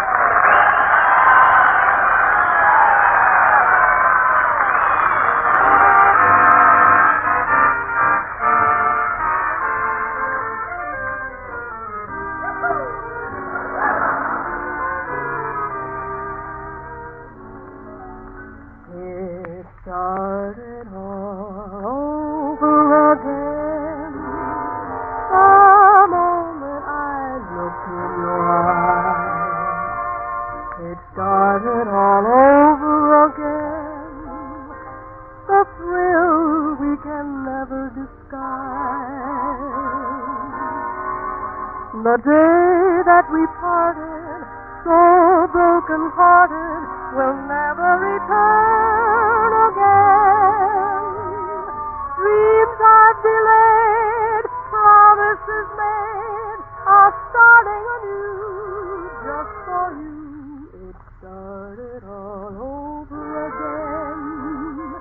The moment I held you so tight, it started all over again.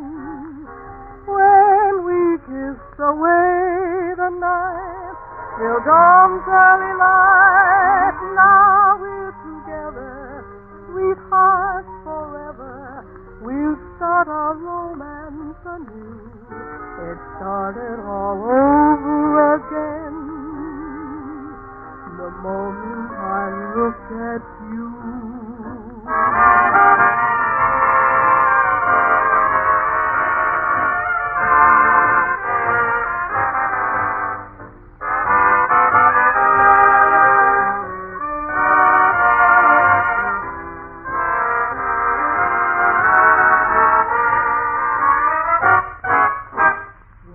Started all over again. The moment I held you so tight, it started all over again. When we kissed away the night till dawn's early light, now we're together, sweethearts forever. We'll start our romance anew. It started all over again. The moment I looked at you.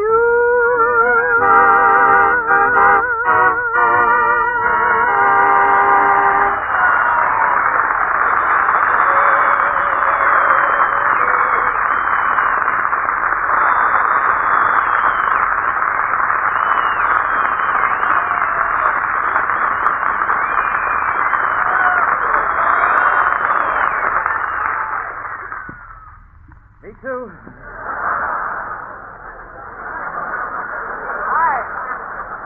Fellas, I'm really very happy tonight because it is my special privilege to introduce this year's Academy Award winner, that Yankee Doodle Dandy, James Cagney, right here.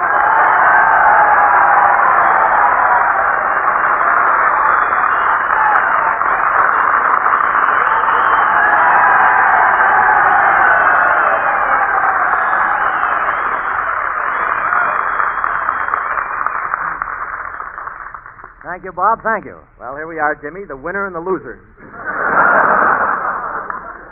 You're not a loser, Bob. A loser is a guy who had a chance to get something and didn't.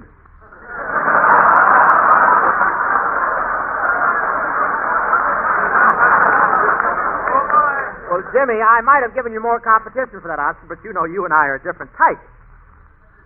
Why, Bob, that's the nicest thing anyone ever said to me. Well, don't worry about it, fella. Maybe you'll have better luck next year. Do you really think I've got a chance to win the Oscar next year? Sure, who knows? By that time, all the actors may be drafted.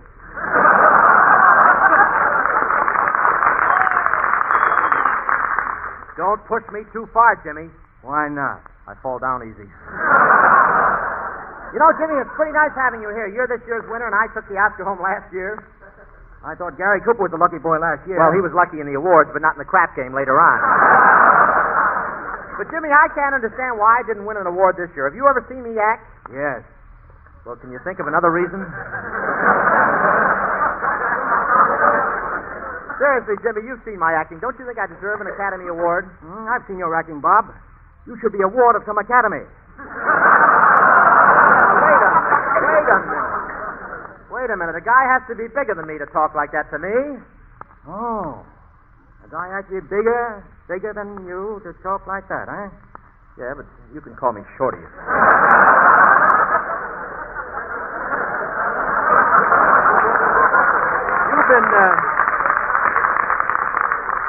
You've been kidding me so much my listeners may believe it. Now tell me, what do you really think of my acting ability?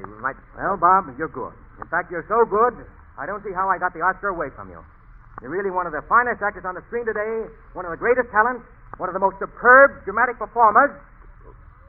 Well, why don't you go on? I can't read anymore. My stomach is sensitive.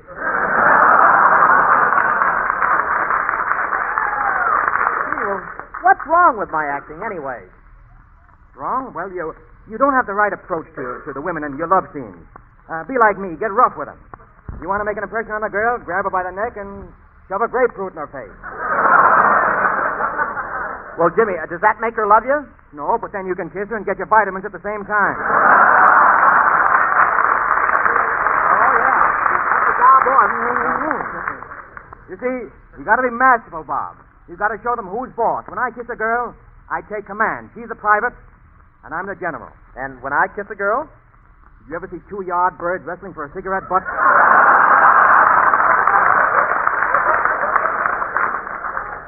Say, I have an idea, Jimmy. Maybe you can make an actor out of me. Bob, you don't seem to understand. What they gave me was an Oscar, not an Aladdin's lamp. Seriously, Jimmy, I have my heart set on winning an Oscar. How do you go about it? Well, to me, Bob, it was just a case of giving a distinctive histrionic interpretation of an authentic biographical delineation. I guess I'll stick to road pictures. But, Jimmy, after just winning the Academy Award, how come you're appearing on this program? Well, Bob, I've been walking in the clouds for a few days, and I just wanted to get my feet back in the mud again. Now, just a minute. Just a minute, Cagney. I can be just as tough as you are, see? I don't take that guff from nobody, see? I'm going to bump you off, see? I got my gat ready, and I'm going to pump you full of lead. Say your prayers, see? This is your finish. If I sound like that in pictures, I'm giving back the Oscar. You know, Bob, my motto has always been, the bigger they are, the harder they fall. That's something like my motto, Jimmy. The smaller they are, the harder they hit. But, you know, you're just like I always imagined you'd be, ready to fight at the drop of a hat. And, Bob, you're just like I imagined you'd be, bareheaded. Well, you know, Jimmy, appearing in gangster pictures certainly seems to have had an effect on you. What do you mean gangster pictures had an effect on me? What do you mean? Well, when they gave you the Oscar the other night, they were going to let you keep it. You didn't have to yell to George Raft, I got to tell, now you cover him, I'm breaking out of the joint.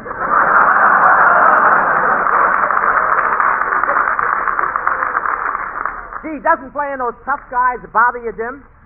No, not me. I go to work at the studio, shoot 3 guys in the morning, stick knives into others, sang a couple of cops in the afternoon, then I go home for dinner, wash my hands and face, and go right to bed at 8. Wash your face and hands and go right to bed at 8? What for? Well, goodness, if I don't, the boogeyman will get me.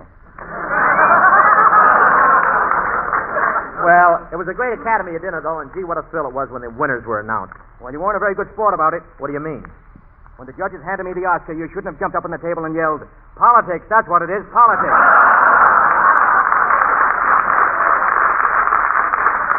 Oh, I'm sorry, Jimmy, it was the champagne. You didn't drink any of that champagne? No, but I saw the price. You can say what you want about my manners, but you have to admit I gave my waiters a lavish tip. Yeah, it was a pretty big tip. How did you find out he was on your draft board? Every time he came to the table, he stamped my forehead 1A. Anyway, I suppose you'll come to the Academy Award dinner next year, Bob? Yes, sir. I'll be there with bells on. All right, but try to get some smaller bells. You gave everybody a headache this year. Well, at least I wasn't like some of the other actors who kept trying to catch the committee's eye. Bob, if anyone ever hinted that they wanted an award, it was you. What do you mean I hinted that I wanted an award? Well, all during dinner, you didn't eat a thing. You just sat there staring at the Oscar singing, "You'd be so nice to come home to." How was that? Well, listen, Jimmy, what would you... I think the gag was wet anyway. I think it was the Naval Academy Award.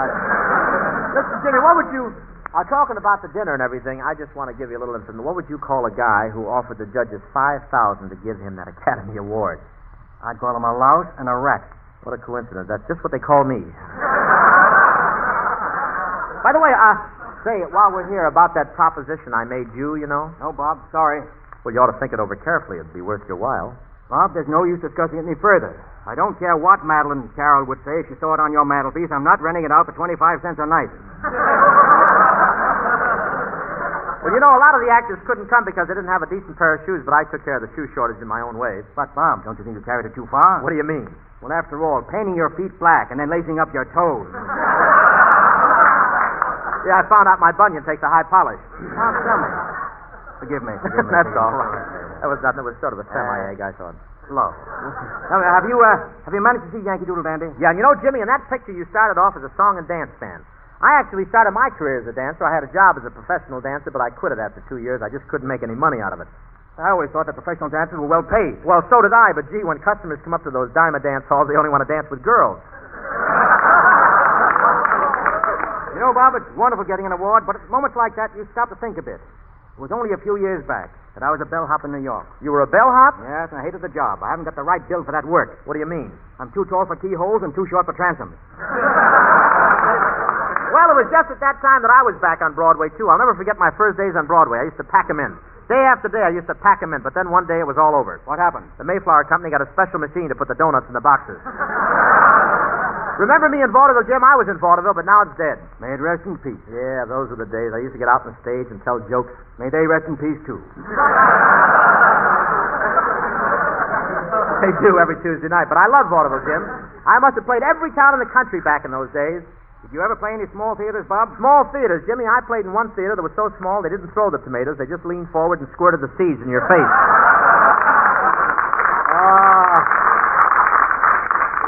Those vaudeville fans, they love me. They threw vegetables at you. Yeah, sometimes as much as 48 points. They love me. I punched it, too. I was well known in those days. My name was a household word. Only they didn't use it in houses where they had children. My biggest thrill, I remember, was when I played in vaudeville in Washington. The president was in the audience. Really, Bob? Which president? How old do you think I am? I thought it was going to be a doll, too. I thought it was going to be one of our dream kids this week. You know, I started in vaudeville as a hooper, too. You ever see me do my dancing act? Yeah, what a swell act. You doing a tap dance in the middle of the stage, and Arthur Murray standing behind you with a big sign reading, "I can prevent this from happening to you." Well, when you open on Broadway, I hear the audience chipped in for a return ticket to Cleveland. I remember your early vaudeville days. When I was a busboy at the Friars Club in New York, you'd come in and try to mooch a free meal. Jimmy, I never asked for food. I just walked around the tables watching the diners mopping up the gravy on their plates. I never even got close to them. You didn't have to. You always carried a piece of bread on a yo-yo. Yeah, I was the first long-distance dunker in history. And say, Jimmy, let's the dunker and Zoons loud setup. Jimmy, let's give the folks our version of a real old-time vaudeville act. You know, two boys with songs and snappy chatter. You mean Jim and Bob right off the cob? Let's go. Give us some music, Professor. Here we are, the Sunshine Boys, and happy to be back. When it comes to spreading fun, we sure have got the knack. We'll have you rolling in the aisles until you're black and blue. Say what's cooking? Murder. And then we say what's new? Oh, you could tell we're Broadway by our fat and happy clothes. We know you all love us by the way you hold your nose. How we mourn for dear old vaudeville. We're the reason why it's dead. And we're loyal to the OPA. Throw only canned goods. We're loyal to the OPA. Tear up my stamp book. We're loyal to the OPA. Hand me that siphon. Oh, we're loyal to the OPA. Good morning, Judge.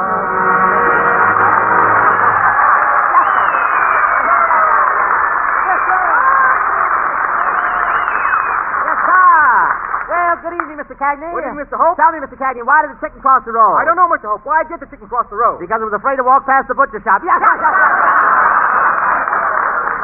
Well, here's one for you.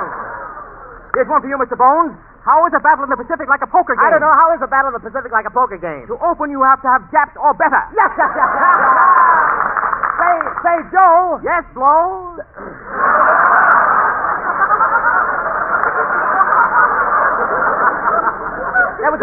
ice floating down the Delaware with a sign on it. What did the sign say? I don't know. What did the sign say? George Washington slipped here. Say, you know, you're effervescent. What do you mean I'm effervescent? You'll be a good-looking fella, effervescent for your face. Say, I went down... That's your line. I went down to the butcher today to get some lamb. But I was as unlucky as a tired hepcat. As unlucky as a tired hepcat? Yeah, I was beat to the chops again. Say, Jimmy, how about singing that new song you wrote? Okay. Ladies and gentlemen, I will now sing that popular new ballad entitled, She Was Only the Quartermaster's Daughter. That's why she threw such awful fits. Say, you know, Jimmy, I call my girlfriend 6-hour pass. Why do you call your girlfriend 6-hour pass? Because I can't get any place with her. Don't sneer at the jokes. You won't be young much longer either. That's it. Say, old pal, how about giving me your girlfriend's telephone number? Old pal, I'd love to give you my girlfriend's telephone number, but it's a private number. Yes, I know. Every private in the Army has it. Say, I understand you went out with a girl defense worker last night, and you sat down on her blowtorch. Yeah, I'm now wearing a zoot suit with a heat seat. Say, what comes out of a chimney? Me. You? Yeah, I thought her husband was on the swing shift. By the way, did you hear about the whack that married the Marine? No, I didn't hear about the whack that married the Marine. What color was her wedding gown? It was a blue wedding gown, sort of a whack-a-marine. Yeah.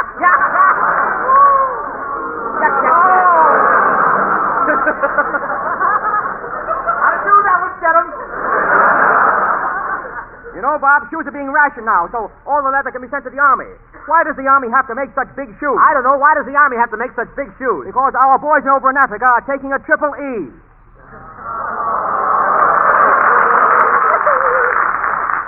Tell me, why can you be absolutely sure that we're going to capture North Africa? I don't know. Why can you be absolutely sure that we're going to capture North Africa? Because the best tunist of all goes to Carnegie Hall. Yes. That reminds me, Jim, what did the American soldier down in Australia say when the kangaroo hit him with her stomach? I don't know, Bob. What did the American soldier down in Australia say when the kangaroo hit him with her stomach? Poach! I'm silly. I'm Jimmy. Glad to meet you. Yes, sir. How do you do? Say, do you believe in reincarnation? Reincarnation? What's that? Oh, that just means that after you die, you come back to this world in the shape of an animal. You mean after I die, I'm liable to come back here in the shape of a wolf? Oh, no. You can't come back as the same thing twice. Tell me, Mr. Bones, what did Dandy say after his 21-day fast? I don't know, Mr. Interlocutor. What did Dandy say after his 21-day fast? I'm hungry. And now...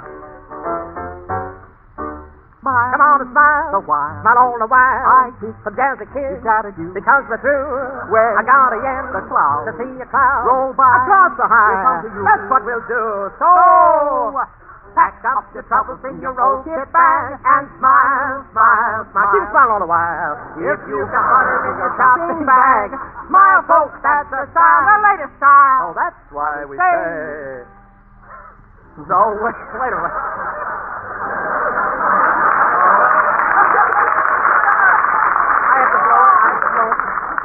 So that's why we say. So wait, anticipate, and pray. Oh, don't delay. Each night By candlelight, for we.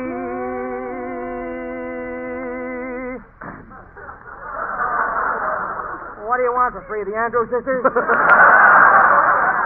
Till them and Bob, we meet right off the cob. again. We meet again.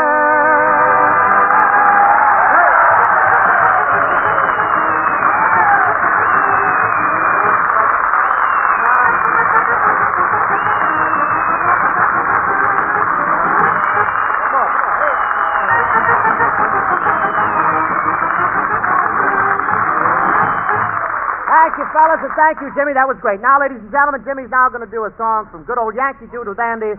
It's a grand old flag. Jimmy.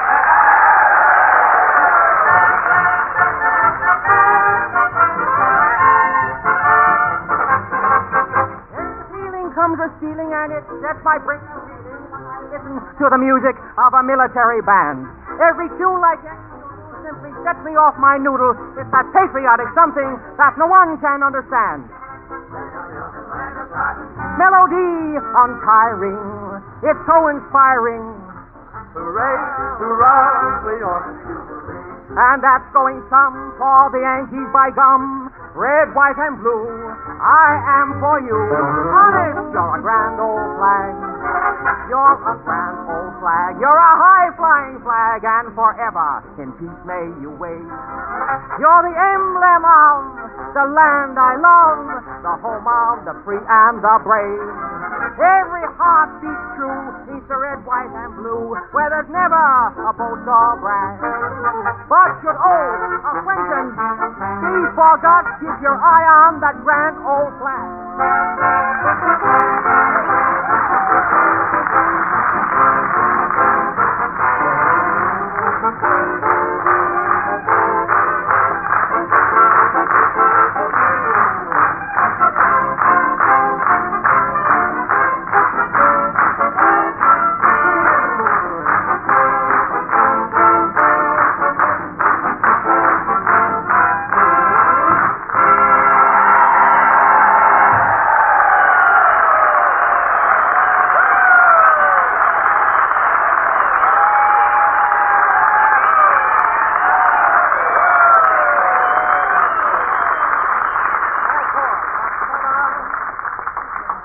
We may let him go on, Tuesday. I think he made the tryout, Jim. I think you made the tryout. Wonderful. I just told him we may let you go on Tuesday. Get more? No, you're all right. Fine. Thought he was on again. You follow this, huh? How about getting Gerry out here to do a little song right here? What do you say? Come on.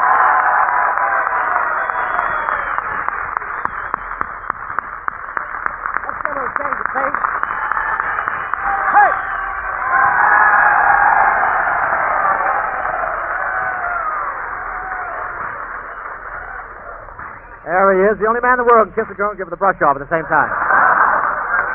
Gerry, how do you feel? Do you have a nice trip coming down? No, but tough sledding. Tough sledding. How come? No snow. No.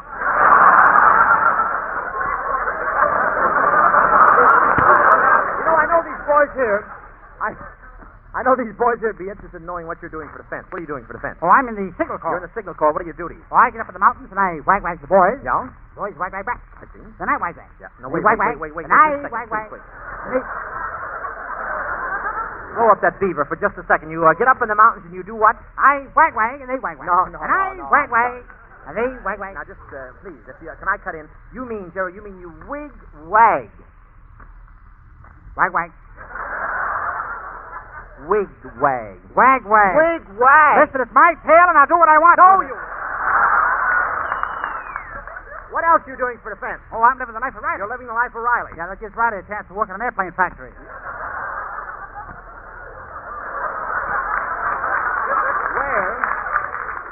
Where were you when they passed out brains? What was that? I say, where were you when they passed out brains? I happen to be away. What's your story?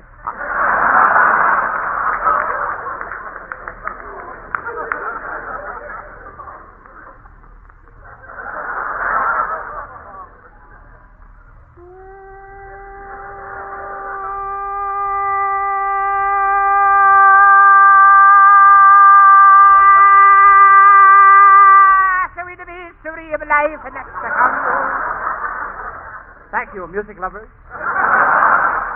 Now for my next number. Pachita, Marchita, La Vista, Rosita, Juanita. He was a handsome young Irish lad, and she was a Mexican beauty. It was fiesta, and I might add, romantically he was on a duty. A boy and a girl, and he's a Tarzan. I cannot tell it in the thick city for a man.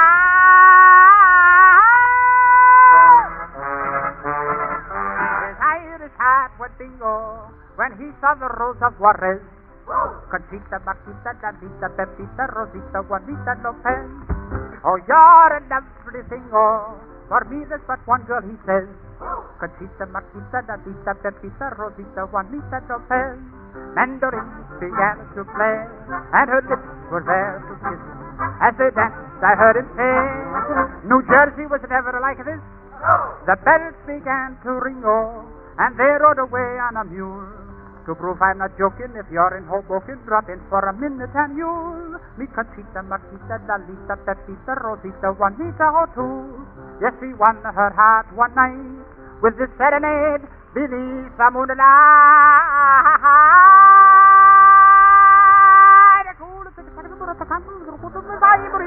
Bella passione, bella passione, bella passione, tu mi fai morire. Mandarins began to play.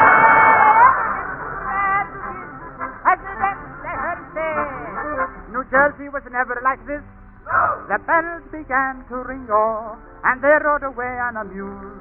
To prove I'm not joking, if you're in Hoboken, drop in for a minute and you'll meet Conchita, Marquita, Lalita, hip hip chirpy Vita, Vita, Juanita,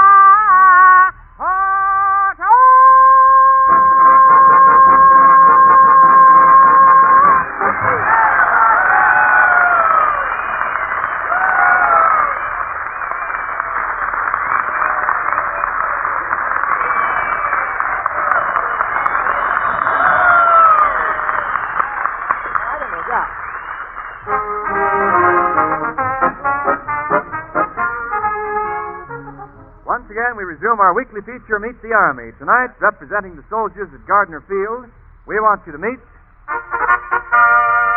Corporal Jack Custerton reporting, sir.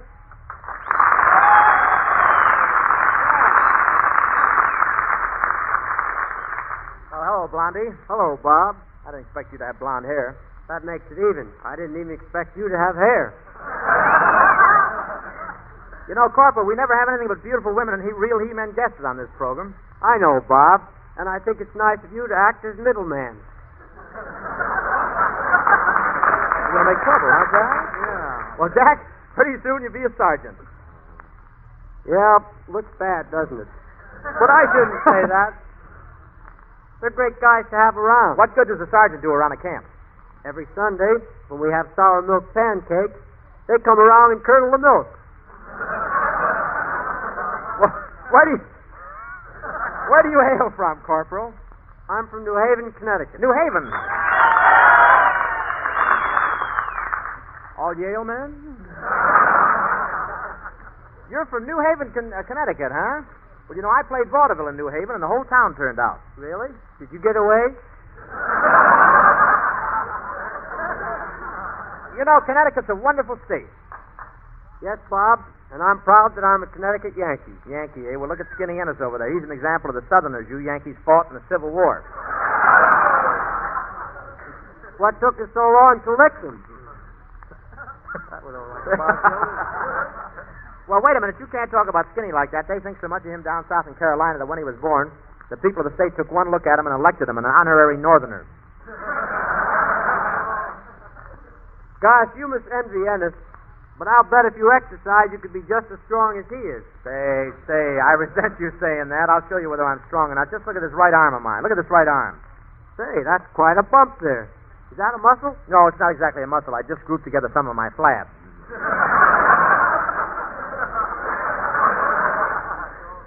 You know, you wouldn't be so flabby if you went in for athletics. I keep in trim by wrestling. Well, I did a little wrestling, too. Gosh, I'll never forget my first match. My opponent was big and husky, and as he rushed at me, I decided on what grip to use on him. You know the airplane spin, don't you? Yes. Well, 2 seconds later, I was grounded for the evening. And not only did I wrestle, but I played football and box. Yes, I can believe that, Bob. You must have gone in for lots of rough sports to get your face in that condition.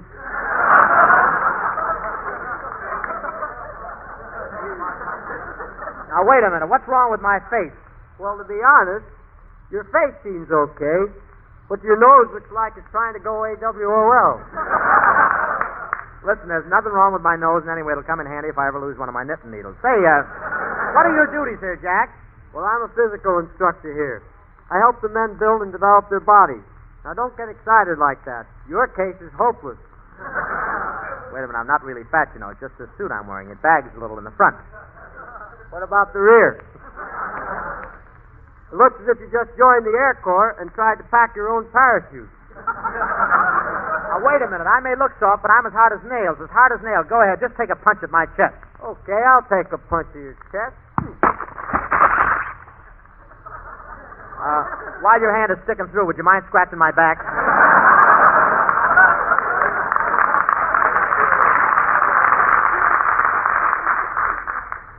You know, Bob, I think I can help you out. Really? Yes, I'd like to give you a few workouts. I'd make a man out of you. You'd make a man out of me. Are you kidding? Just feel this muscle again. Well, I could make a girl out of it. Say, how about telling us something of your Army career, Jack? Okay. I left Amherst College in February 1942 to enlist, and I became an aviation cadet. But then, several months later, I was washed out. Come, this is no time to discuss the California weather.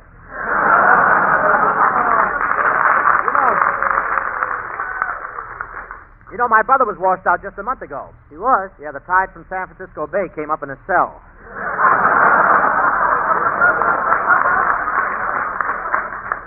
Well, I'm still in the Air Corps, so I don't feel too badly about being washed out. Anyway, you know the training for a flying cadet is tough. I could take it.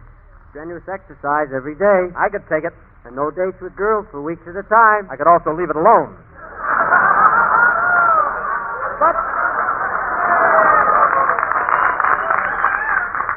But I'm in good condition. I just completed a 6-week course in building a body beautiful myself. Gee, you should meet my uncle, Bob. Is he interested in physical training? No, he's a lawyer, and he could get your money back. Listen, I'll show you how tough I am. Here, shake hands. Okay, Bob, shake. Well, I can always use that hand to wipe off windshields.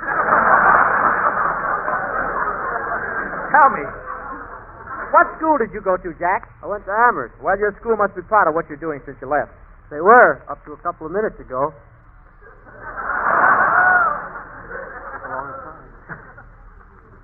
I went to grammar school in New Haven, then I attended preparatory school, and then I went to Amherst College. Well, all that was denied to me, Jack. I went through the school of hard knocks. Yeah, I can tell by the shape of your head. Looks better with a Pepsodent cap screwed on. Seriously, I went to school in Cleveland. What did you learn at Amherst, Jack? I learned all about geography, physics, mathematics, psychotechnology, and invertebrate biology. What did you learn at your school? Never blow a spitball into the wind.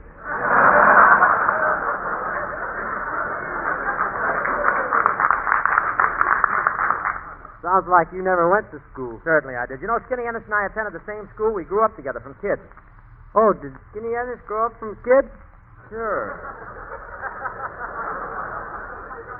Where else do you think he'd come from? I thought he was just something your hen forgot to put a shell around. No, he was delivered by the stork like everybody else, except when the stork got over to his house, it opened its bomb doors too soon.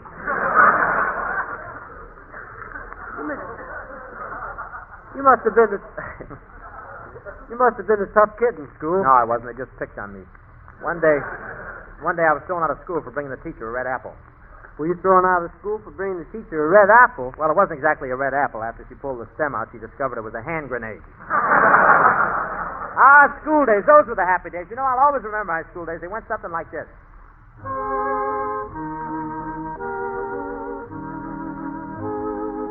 Tonight, ladies and gentlemen, we'll try and show the early school days of Bob Hope. So we move time backwards many, many years ago to that happy day in the Hope household when little Robert is about to go to school for the first time. He's been carefully dressed by his proud parents, and as he closes the door and leaves for school, his happy father tenderly says to his mother, "I hope the little rat gets hit by a truck."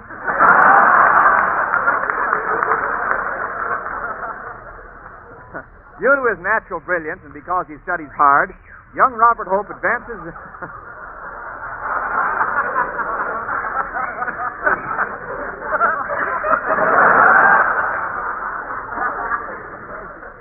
Due to his natural brilliance and because he studies hard, young Robert Hope advances rapidly in school, and in less than 8 years, he works his way up to the 3rd grade. But Robert is a romantic little youngster and develops a crush on his former kindergarten teacher, and one day steals a kiss from her. So he sends him to the principal of the school, who we now find punishing young Robert. Kissing the kindergarten teacher, eh? There, that'll teach you to muscle in my territory. Now, as our sketch opens, another school day is dawned. We find Francie Langford and Skinny Ennis in front of Robert's house. Oh, Robert! Robert, come on out. Me and Skinny are on our way to school. Holy gee, I'm still in bed. I'll have to get dressed, wash, and eat fast.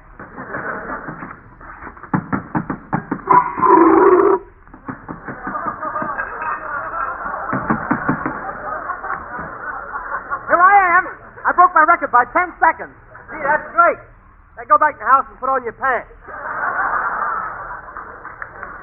Oh, never mind. Hey, let's have some fun. Skinny, wiggle your ears for Francis. Okay.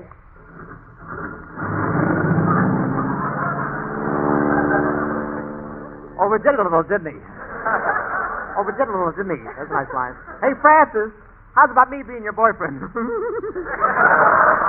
Robert, you can't get coffee anymore, so stop percolating. Gee, I wish you'd be my girl. Hey, Robert, you can't steal my girl, Francie, like this.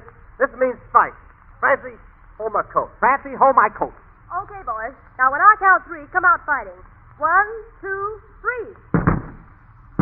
They both fainted.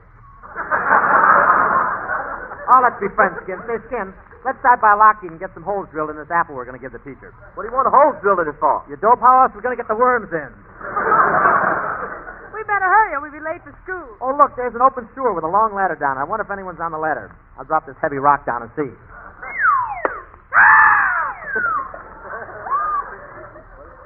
Well, I hope he knows how to swim. Come on, Bob and Skinny. Let's hurry or we'll be late for school.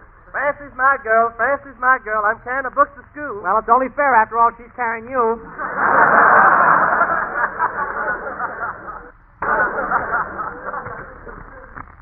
Say, how long you been in the same class, Bob? Not so long at all. Oh, cut it out, Bob. You're the only one in town who goes to school in the daytime and then attends meetings of the Parents Association at night.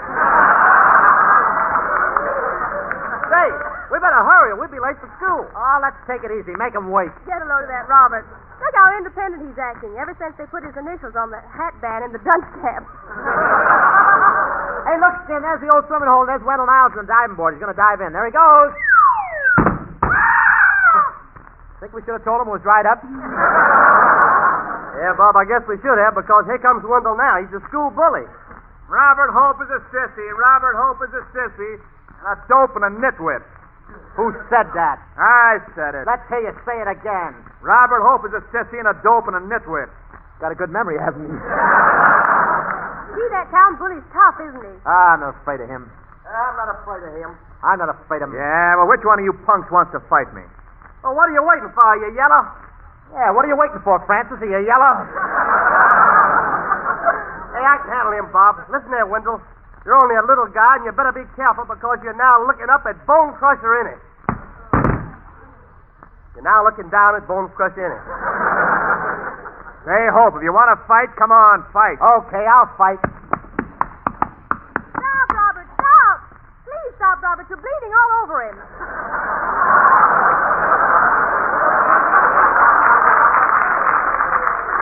Hey, you better cut that out now, or somebody's going to get a punch in the nose. You hear that? Somebody's going to get a punch in the nose. Well, I got it. Oh, look, there's the school. There's our teacher, Miss Vague. Yoo-hoo, Miss Vague!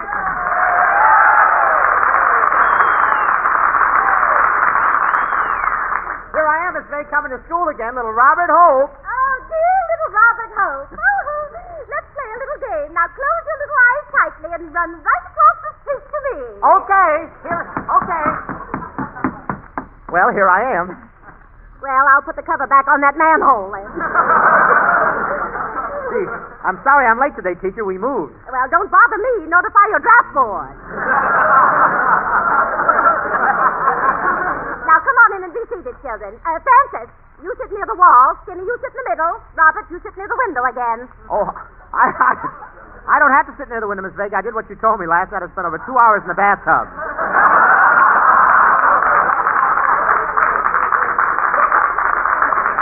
Next time you get into the bathtub, make sure there's water in it. Now call the roll. Skinny, Ennis? Yep. Well, I'll take your word for it. I'll continue with the roll. Francis Langford. Here. Nozzle Snozzle. Teacher, teacher, you're always teasing me about my nose. It's not fair saying I have such a big nose. Maybe not, but you're the only one in the class who can nod his head no and erase the blackboards at the same time. Now, come on, kiddies. We'll start with the day's lesson. Who hit me with that spitball? Who hit me with that spitball? Well, there's only one thing for me to do.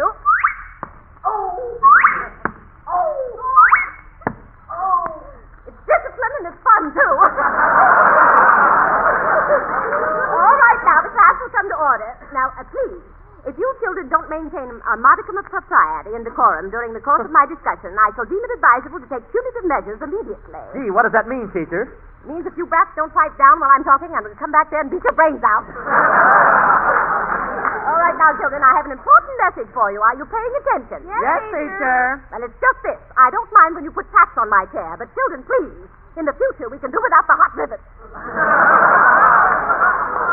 Now we will begin our regular question period. Remember, kiddies, just ask your teacher any question that bothers your little minds, and I shall answer it from my inexhaustible store of knowledge. Ready? First, arithmetic. Teacher, how much is 2 times 2? And now, geography.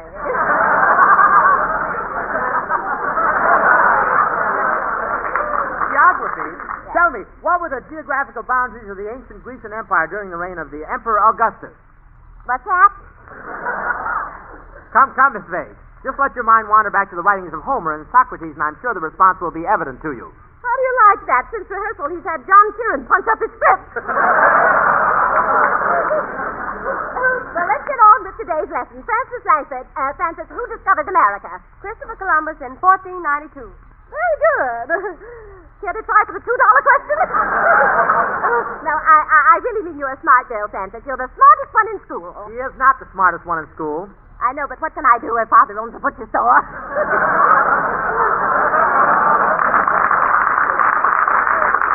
Well, anyway, I see asking you children questions isn't getting me anywhere, so I'm going to use a scientific method.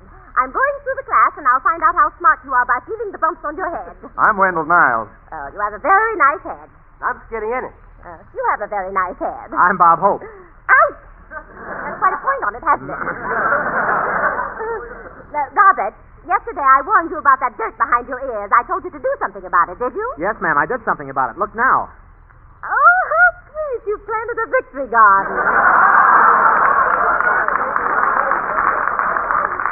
Help! Let me out of here. I'll suffocate. Help! Let me out. Oh, goodness, that's Skinny Innes. The dunce cap fell on him. Oh, teacher. Oh, teacher. Oh, quiet, avocado head. Teacher, Robert Hope is holding my hand.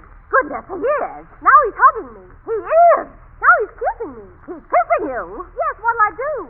You care to come up here and teach for a while?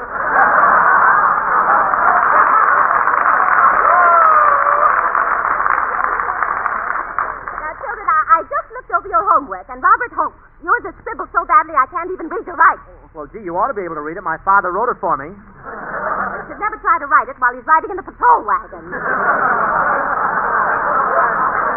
I've stood all I'm going to stand from you. I'm going to turn you over to the principal and have him punish you. Principal Colonna, will you come here, please? I'll be there in just a minute. I'm over here teaching Mary some nursery rhymes. Mary. Quite contrary, isn't she?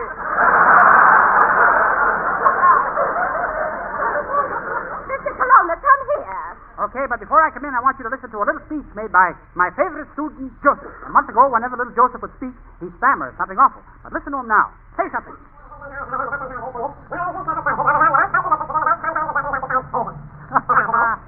The Joe. Still stutters a little. Now, just a minute, Miss Vegas. There's a kid here who came 5 minutes late this morning, so I'm going to have to discipline him. Oh, he came 5 minutes late, so you have to discipline him? Yes. Now, close your eyes, kid. Next time, you'll have to stay after school. Now, I'll be with you in a minute. I'm having my nails manicured.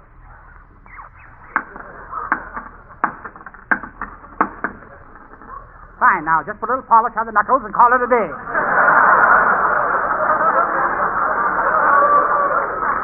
I'm all ready now. What did you want to see me about, Miss Vase?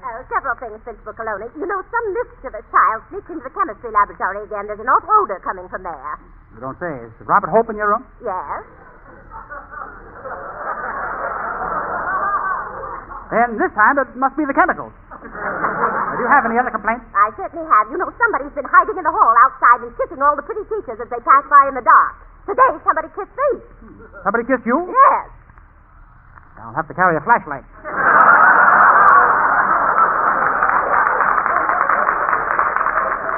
Professor Colonna, I want you to punish Robert Hope. Robert Hope, eh? Well, I've got your record here in my office, Hope. You've been playing hooky every day this week. What do you do when you play hooky? Well, I spend the mornings in a pool room and the afternoons in a burlesque show. Ashamed of you, wasting your mornings like that.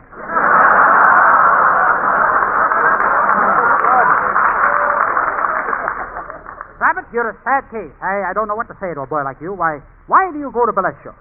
Well, I got a pass. Got two? Professor, you're losing your wit. Gad, I haven't even got a safety pin with me. Robert? Gee, I hate that Principal Colonna. Robert, why do you always go around with a chip on your shoulder? Well, that's not a chip. I'm wearing my old man's coat, and he's a second lieutenant. You say your father's a second lieutenant? Yes? Oh, you poor boy.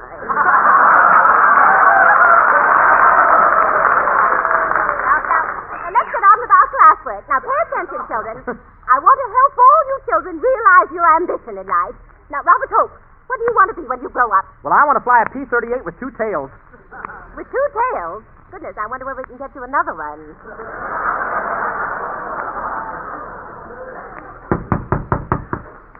Miss Vane, what are you doing tonight? How about a date?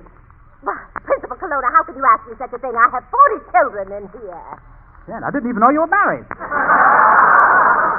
Oh, by the way, which one of those kids in there put thumbtacks in my seat? Come now, which one of you kids put thumbtacks in my seat? It was me, sir. Robert Hope, eh? Yes, sir. Are you very mad? Why should I be mad? They hold my pants up better than a belt. Oh, Professor, may I talk to you for a minute? Well, just a second. I'm over here at the kindergarten, Hope, handing out diplomas. Well, I never heard of that, Professor. How can you give diplomas in kindergarten? That's just the beginning of school. Yes, I know. Teacher is Henry J. Kaiser. Now I'll come into your classroom. Hey, Skin. Principal Colonna will be coming in the room any minute. Let's rig up a pail of water so when he opens the door, it'll fall on him, huh? Okay, Bob. That'll do it. I am coming now. Ah, thought you were going to get me with that bucket of water, didn't you? I'll fool you. I'll come in through the other door. Tricky little rats, ain't they? What do you want, Principal Colonna? Fire drill, fire drill. Hurry up, fire drill. Stand up, class. Fire drill. For the exit. March. 1, 2, 1, 2. All the children gone? Yes. Okay, kids, come on back. The fire's out. Principal Colonna, I'm glad you came in here. Someone in this class is a stupid jackass and a disgrace to this school. Ah, yes. Why don't you resign? Oh, you dear man. I don't know if that's a mustache you're wearing or if it's just the moss on your brain. That settles it. That settles it. Children, I have a new teacher I'm going to bring into this class. She's very pretty. I'll go out in the hall and get her. What are you doing out there, Principal? Gathering a little interest. Come back here, Principal Colonna. Okay, now I've got great news for you kids. Next month you start your Christmas vacation. Oh, that's silly, Colonna. It'll be hot weather. Why are we going to have Christmas vacation next month? I always wanted to see Santa Claus in a bathing suit. Now, attention, class. Yes, Principal Colonna. Robert Hope, report to the office for a saliva test. For a saliva test? Yes, I'll find out who threw that spitball at me this morning. Professor, you going to punish me? Yes, I'm going to keep you in after school. Hello? Yes, this is Professor Colonna. Thank you. Goodbye. Professor, how long are you going to keep me in after school? Not very long. My draft board just put me in 1A. Principal Colonna, why don't you give Robert a good lecture? Okay, Robert Hope, listen to me. You have to change your ways if you expect to stay in Principal Colonna's school, young man. Listen to this. I'll read to you from your record. February 24th, sneaked up behind the history teacher and kissed her. February 25th, kissed the geography teacher. February 26th, kissed the English teacher. Oops. What's the matter, Professor? This is my record.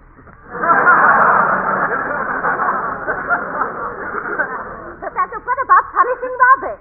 Well, young Robert Hope, you're supposed to be a problem child, and I'm going to cure you with kindness. First, I like my problem children to admire the wonders of nature. Come here, Robert. Look out of the window. 9 floors down below us, you see nature's wonderful view. Come closer to the window, my little lad. Yes. Don't be frightened. Come closer. Closer. There. You'll be surprised how many problems I solve this way.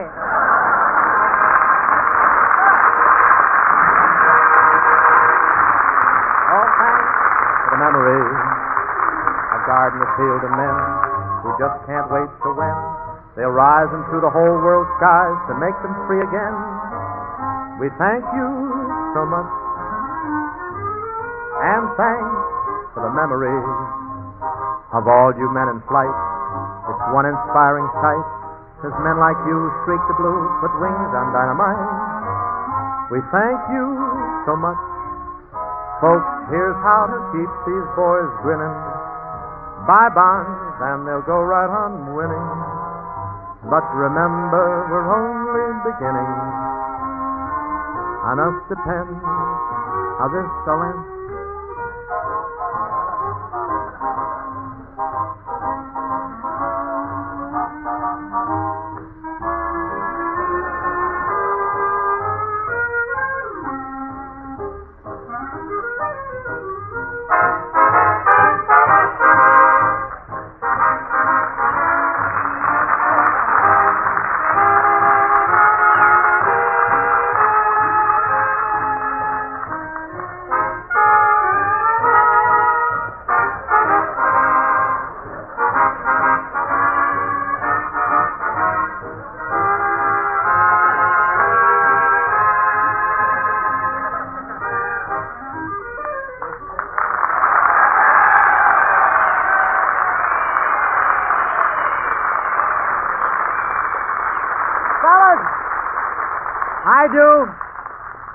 I do want to thank you very, very much for being such a great audience.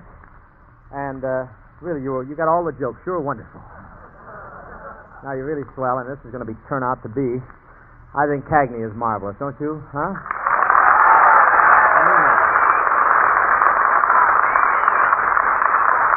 He is going to be. He's so wonderful. Ionized Yeast presents Lights Out. Everybody.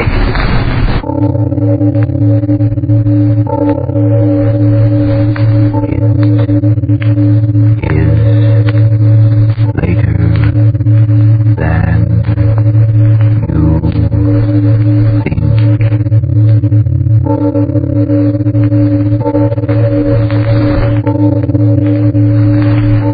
Lights Out brings you stories of the supernatural and the supernormal, dramatizing the fantasies and the mysteries of the unknown. We tell you this frankly, so if you wish to avoid the excitement and tension of these imaginative plays, we urge you calmly, but sincerely, to turn off your radio now.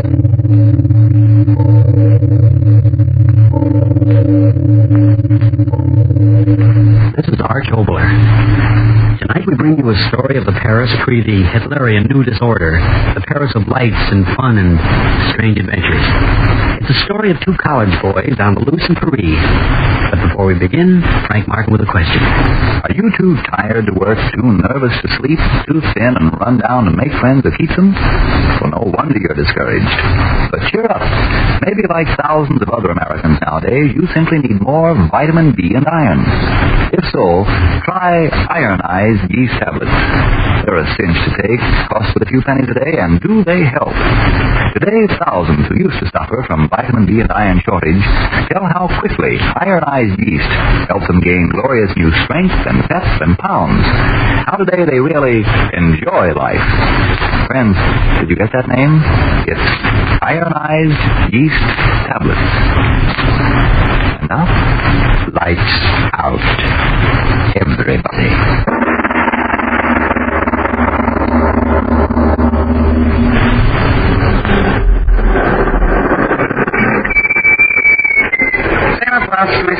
What did you say, Paul? That we're here. Oh, well, shall we get out? Yeah. Come on, shoving. We'll get there. We're shoving.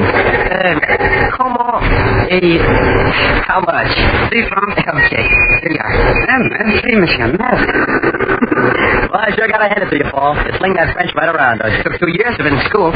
Vive la France. Yeah. Oui. How you doing? Oh, boy, what is that? How you gotta keep them down on the farm after they've seen Harry. Oh, how you gotta keep them down. It's almost midnight. Oh, anything goes in Paris. Oh. Come on, let's go in. It's the right address, isn't it? Yeah, I suppose it is. The card says 505 Rue de la Poupe or something. Okay, let's climb.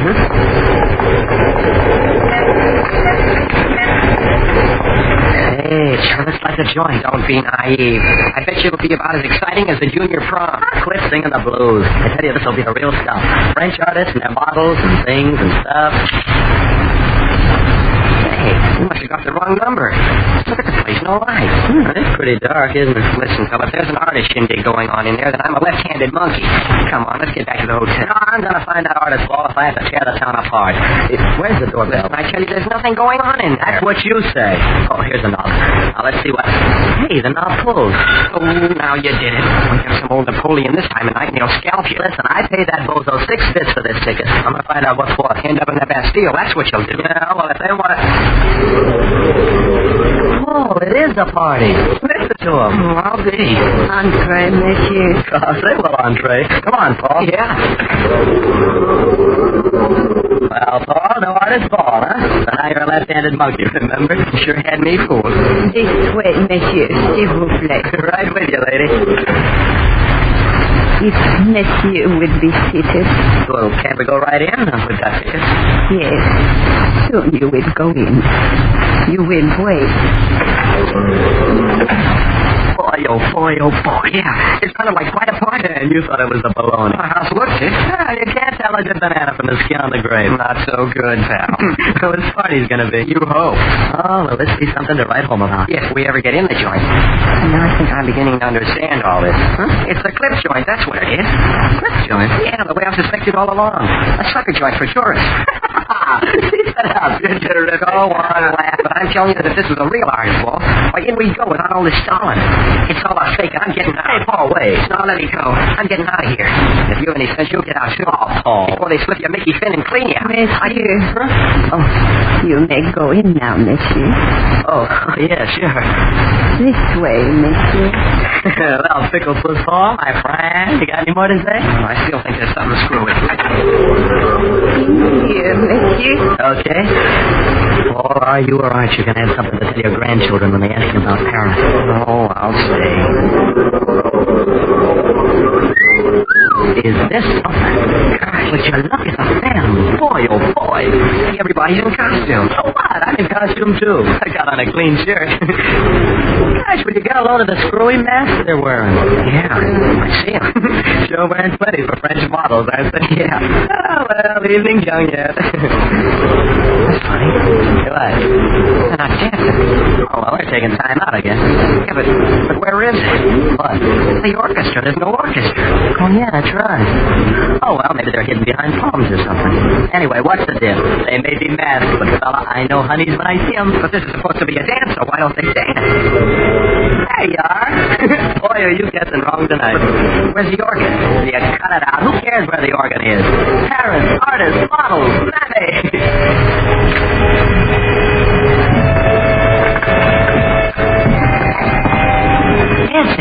Oh, you look at him. Come on, let's cut out a couple of fillies and do a big apple. Yeah, but look at the way they're dancing. Huh? Never start dancing like that. Yeah. Me neither. They sort of glide. Yeah. Gerry. What? It's funny. No one's talking now. Yeah. They sure take their dancing serious. And the music. It sure is funny music for an artist ball. Did you say this was going to be a wild party? Oh, they look like artists. Don't act like them. Sure is funny music. Let's beat it. No. I want to find out what this is all about. Men and women dancing so quiet. Funny music. Let's go. No, I want some answers first. I want to know why. Monsieur, you would like to dance? No, not me. And you, monsieur, you would dance? Well, yeah, but... It would be as you wish. As you wish. Oh, no, wait. wait. What kind of a ball is this? These people, what kind of music? Hey, old lady, come on back here. Come on, Gerry, let's get out of here. What are you talking about? I paid Joe for this ticket. I'm going to get one dance out of this. Gerry, don't be a fool. And don't you be a lily. What's there to be scared about? This is Paris, fella. Anything goes. Hey, look, there comes the old lady with my dancing partner. Boy, oh boy, will you look at that shack. Monsieur, this young lady, she will dance with you. Swell. Well, Paul, here I go.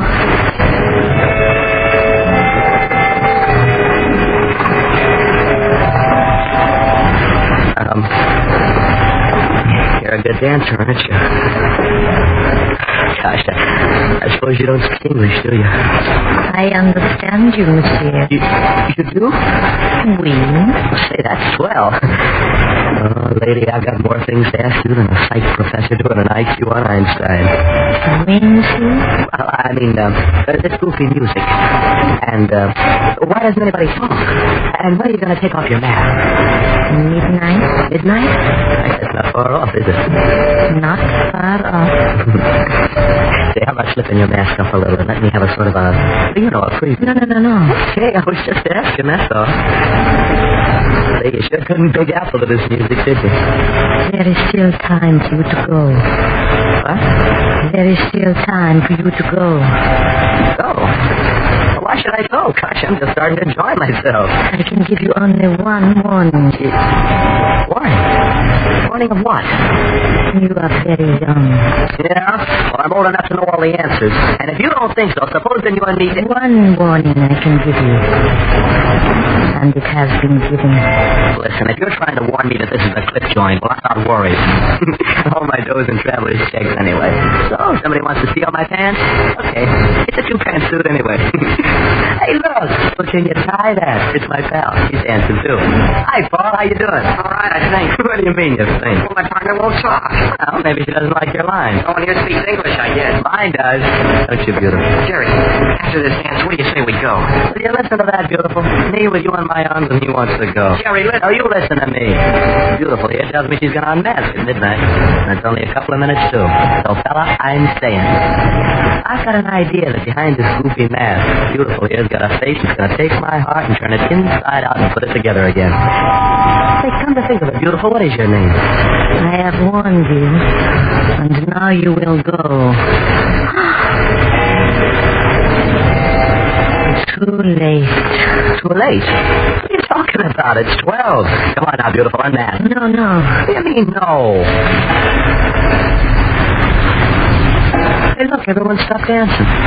Yeah, everyone's going to unmask. And that includes you, lady. No. All right, then I'll take your mask off myself. No. Come on, let's be so shy. Take it off, take it off. There's the lights. They went out.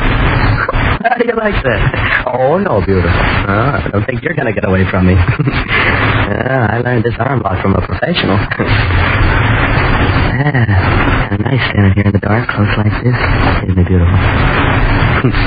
Pretty tricky of this dance committee. Turning the lights off just at the minute when the mask is supposed to come off. Yep, pretty tricky.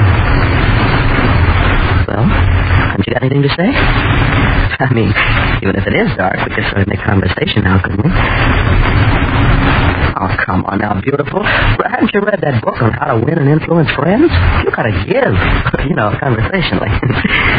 Now, look, you ask me if I'm always this fresh with strangers. I'll ask you where you've been all my life, and before you know it, we'll be pals. Gee, I'll bet you are, honey. I just know you are. You know, a fella kind of knows when the girlie's with her, honey. See? Gosh, everybody's keeping quiet. Is that part of the entertainment? Standing around in the dark? Well, it's okay by me. But I sure would like to get that mask of yours off and really see what you look like. Hey, how about some lights? Lights! A candle, monsieur? Huh? Candle? Oh, thanks. Yeah, thanks. Now, listen, beautiful. You stand right there while I light this thing. Got a match someplace here. Yeah, here.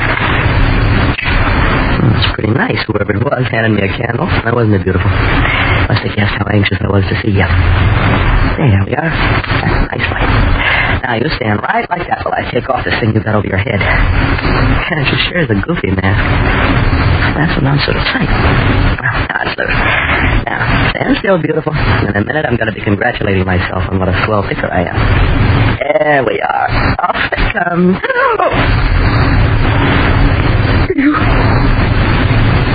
You haven't got any head.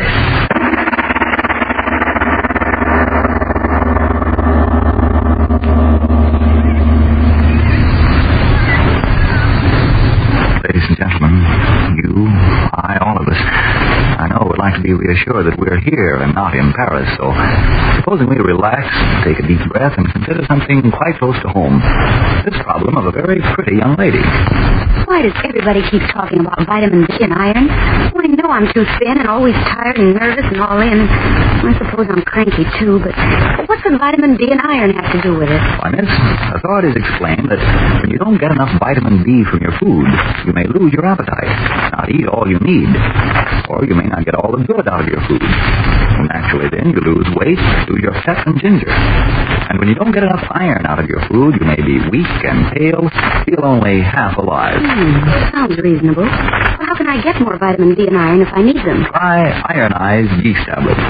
They're the famous two-way tonic that gives you both vitamin D and iron. They've been astonishingly beneficial to thousands who need them. So, if more vitamin D and iron is what you need, by all means get ironized yeast tablets right away, tonight.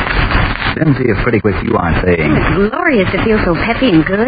Everybody says I look like $1 million, too, since I've gained the pounds I needed. My, how glad I am I tried ironized yeast tablets. And now back to Lights Out and the story of the two boys who went to Paris.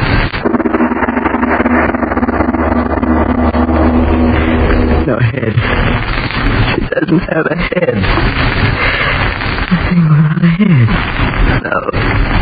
Gerry! Gerry, where are you? Gerry! What? Who's calling? What? Gerry! Oh, Paul. Where have you been? What happened? I've been calling. Oh, wait, don't come any closer. It's just standing there.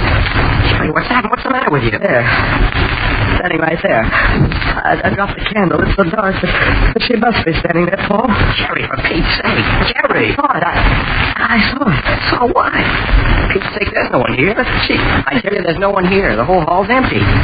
Gerry, open your eyes. You're standing there with your hands over your eyes for. Look, I tell you. See, there's no one here.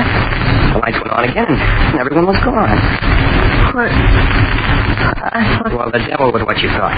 Come on, let's get out of here. We should have gotten out a long time ago. Yes, we'll go, won't we? Come on. Don't act like you're sleepwalking. Come on. Oh, listen, she didn't have the devil with what she had or didn't have. We're getting out of here before those maniacs get back. Maniacs? Yes, I said maniacs. It's kind of a goofy bunch we walked in on. I knew they were screwy right from the start. Come on, let's out. Oh, didn't you see that? What could I see? The lights went out. Everyone beat it. Here, I think this is the door. I can't open it. We've got to get out. We've got to get out. Let me at the door. Let me at. No, get away, Paul. Quit banging your fist on us. We've got to break us out. Come on, get out. Get out. Get it. I will get out. Get out where, monsieur? That old woman, tell us how to get out of this place. Here, we got to get out. You hear me? Out. Out? Yes. There is a way out. Well, don't stand there talking about it. Show us. We want to get out of here. S'il vous plaît, monsieur. There is no need for such excitement. Just listen to me. Listen, but who wants to listen? We want to get out of here. You hear me? Out. Oh, wait. We're getting out. Let's find out what this is all about. I don't want to know what it's all about. I just want to get out. Listen, we've got to know what it's all about. Don't you understand? If we don't, we'll always think that maybe... I tell you, I've got to know. And I will tell you. Yes, I will tell you. Once a year, they meet here. They? Who? What sort of people are they?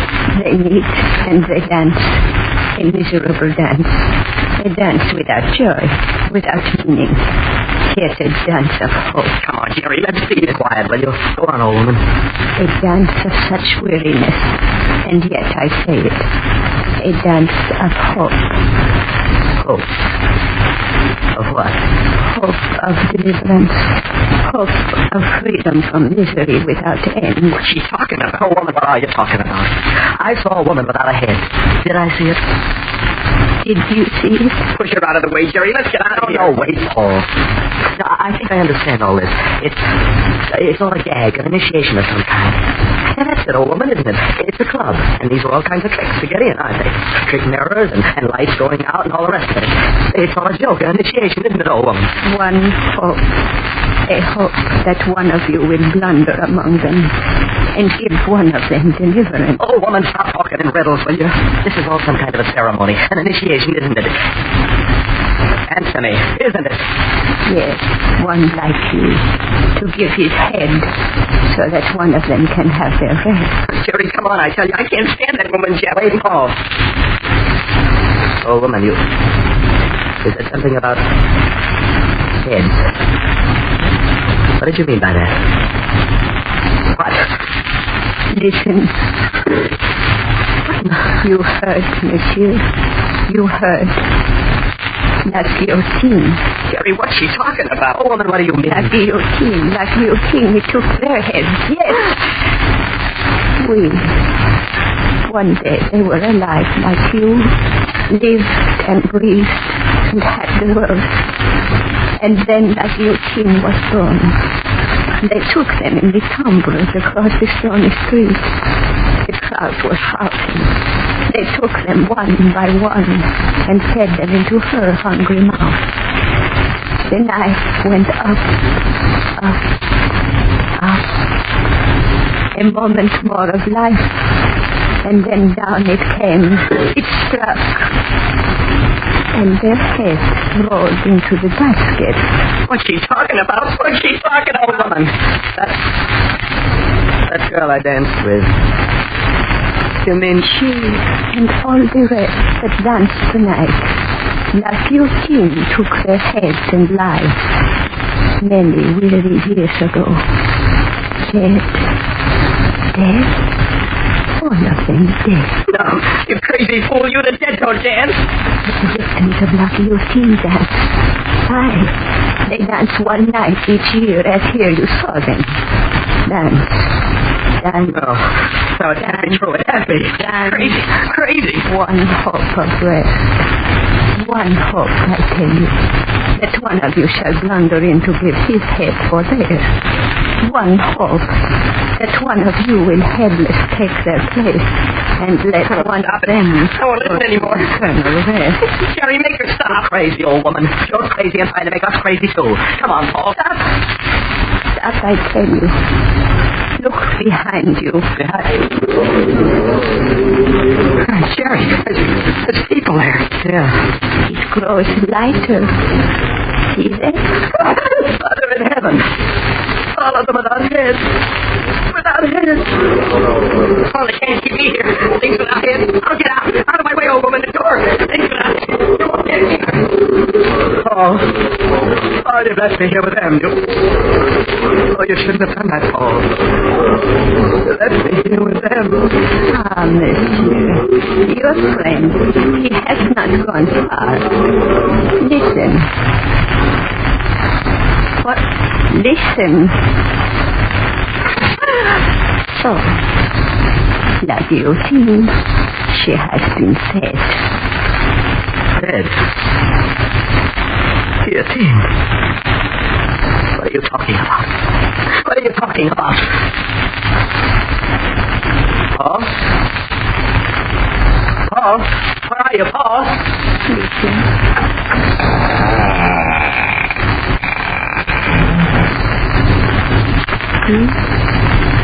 Your friend is well. Oh. Oh, Paul, you're all right.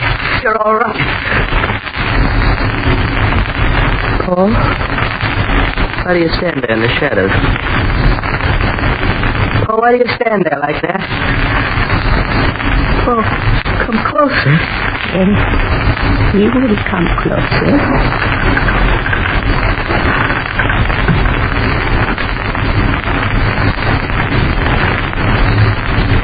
Oh, what's the matter? Why don't you answer me? Oh, what have they done to you? Oh, what...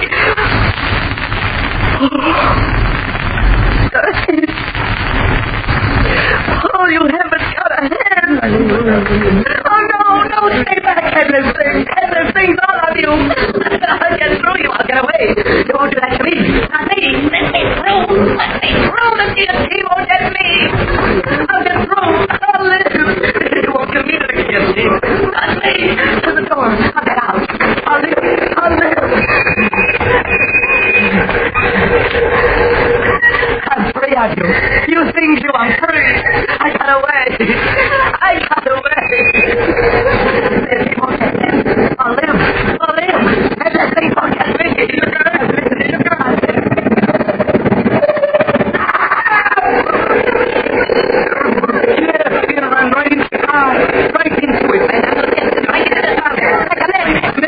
You must stand back. Get him there. Stand back. No, c'est pas le film. Il est mort. Regardez. Oh, c'est horrible. His head cut off as clean as if it had been done by the guillotine itself.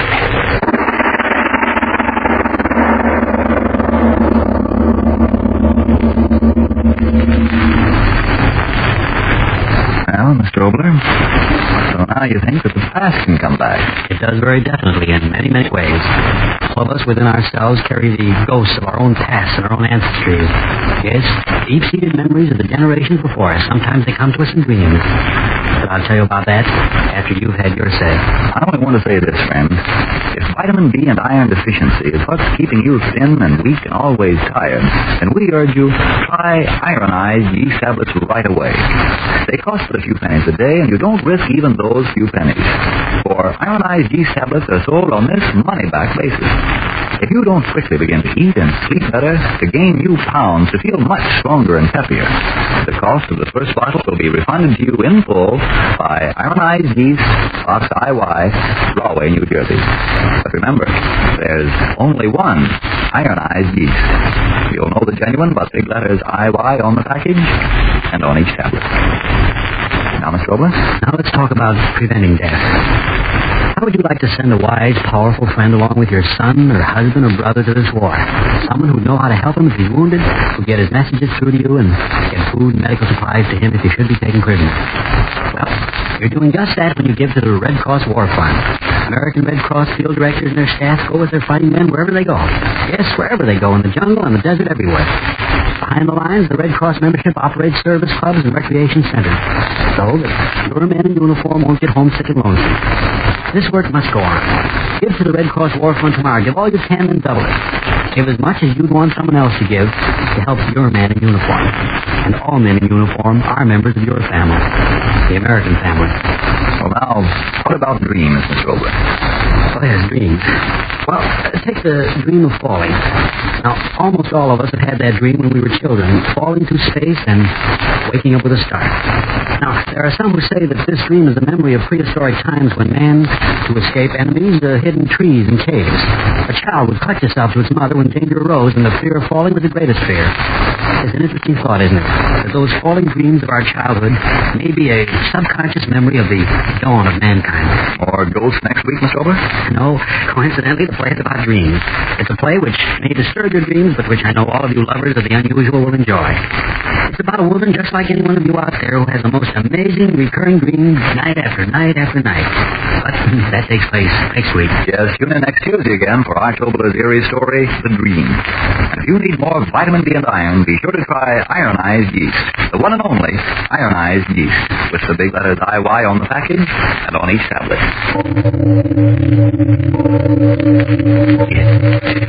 It is later than you think. Look ahead to white shoe time. You can only buy 3 pairs of shoes this year, so when you break out in your white shoes, whether they're last year's shoes or new ones, give them extra good care. Do it with Energine Shoe White. Energine Shoe White has the advantage of being made with the whitest pigment known.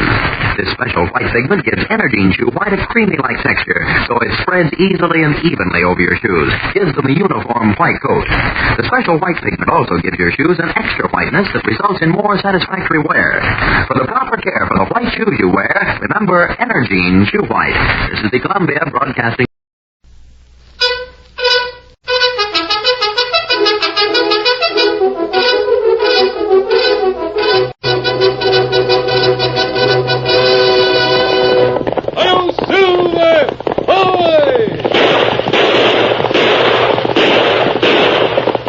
horse with the speed of light, a cloud of dust, and a hearty hi-yo Silver, the Lone Ranger.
With his faithful Indian companion Tonto, the masked rider of the plains led the fight for law and order in the early western United States. The stories of his strength and courage, his daring and resourcefulness have come down to us through the generations. And nowhere in the pages of history can one find a greater champion of justice. Return with us now to those thrilling days of yesteryear. From out of the past come the thundering hoofbeats of the great horse Silver. The Lone Ranger rides again. Come on, Silver! Faster, boy, faster! I'm Silver! Hooray!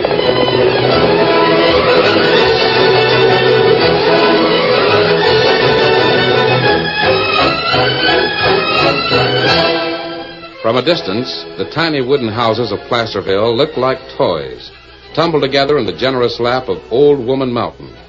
They seemed to cling to the hillside in desperation, as if they were afraid the old woman would suddenly stand up and spill her toys into the valley below.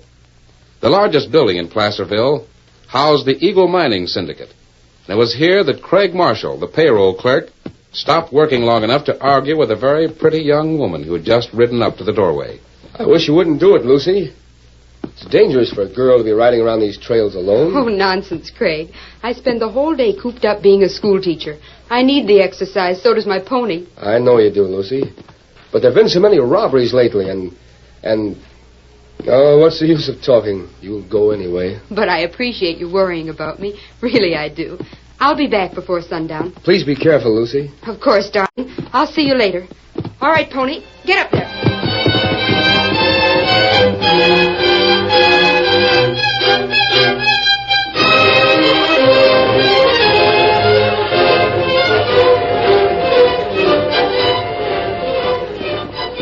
The Lone Ranger, Tonto, and Dan approached Old Woman Mountain by a trail from the east. As they reached a small clearing, the masked man noticed several cardboard placards placed on an old tree trunk. He reined up sharply. Oh, Silver, hold on. Oh, Scout, fella. Oh, wait a minute. Let's look at the sign that's tacked on that tree over there. Come on, boy. Why, it's... what sign say? Very interesting, Tonto. $5,000 reward for the capture of an outlaw known as the Lone Ranger. He rides a white horse, wears a mask, and generally travels with an Indian. For further information, see the undersigned. Sam Pendleton, Sheriff of Placer County. It means you. Yes, Dan, that's quite obvious. The question is, why? We not ride this way for many moon. I don't know Sheriff Pendleton or this part of the country. The description of me is accurate enough to... What's that? It's a woman. Come on.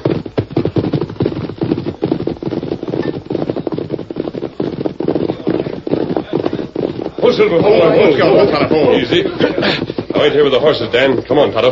Me come. Let me go. Now listen, sister, just calm down. All you have to do is keep quiet. You won't get hurt. Yeah. When we have a talk with that fella of yours, and you'll be back in town as good as new. If you think you're going to use me to make Craig give you You the might as company... well slug her, Fletcher. We can't handle no yapping female like this. I'll just tap her with the barrel of this... I don't think you will. Drop that gun and put up your hands. Hey, what the... An hombre with a mask. Oh, my hand! Yeah, stop beefing. You just shot our guns away. Come on, let's get to the horses. Come on. Are you hurt?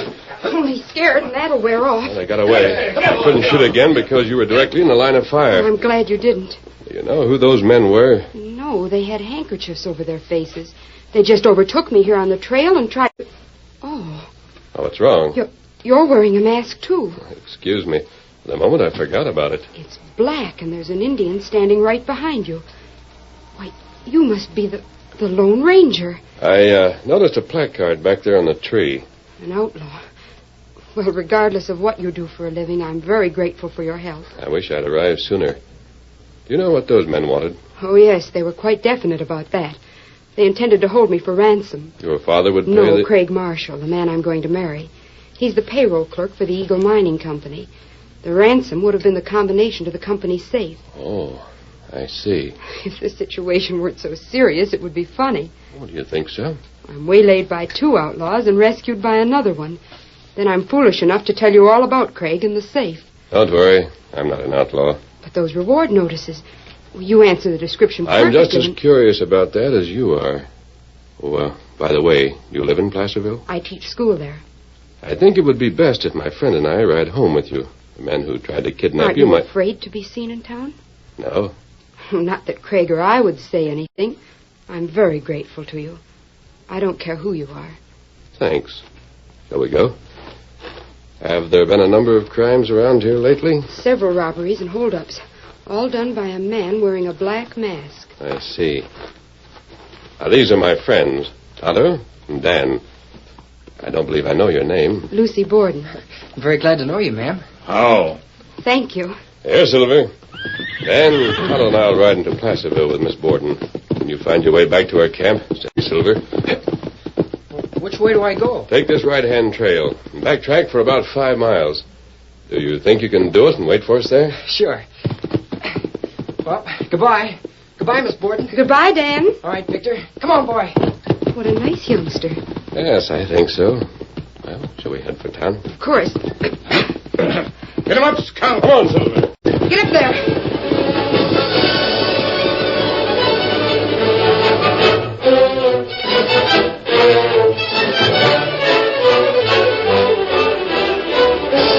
The Lone Ranger, Tonto, Dan, and Lucy Borden had hardly started on their way to Placer City when the masked man signaled for a halt.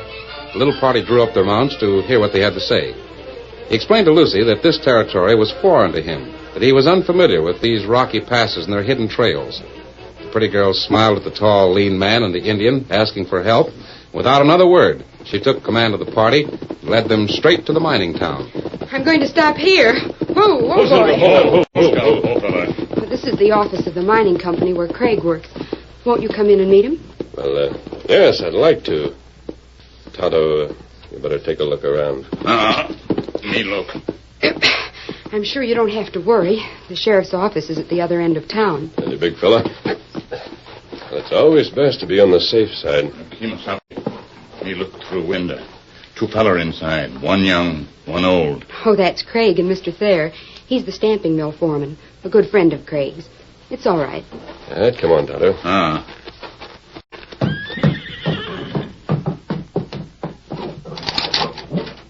Lucy. Craig, I want you to meet... Masked man. Who are you? Don't worry, darling. He just saved my life. This is Craig Marshall, and the gentleman over there is Mr. Thayer.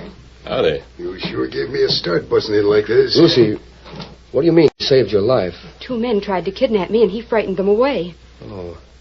Well, thank you for helping her. Thanks a lot. I was glad to do it. Well, if you'll excuse me, I'm going to run along to dinner.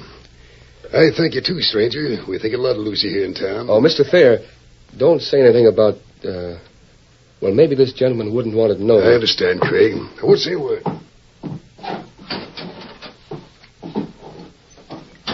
Did you say he's the foreman at the stamping mill? That's right. Now, there's some way I can repay you for helping Lucy. Yes, you can. Now, Miss Borden tells me the men who tried to kidnap her wanted the combination to that safe over there. Why? I suppose it's because there's over $50,000 in cash there. The month's payroll. I see. Will you take a suggestion on how to protect it? What is it? Take the money out. Hide it someplace. Wait. Why are you telling me all this? Because somebody has been impersonating me, committing crimes in my name. I want to find out who it is.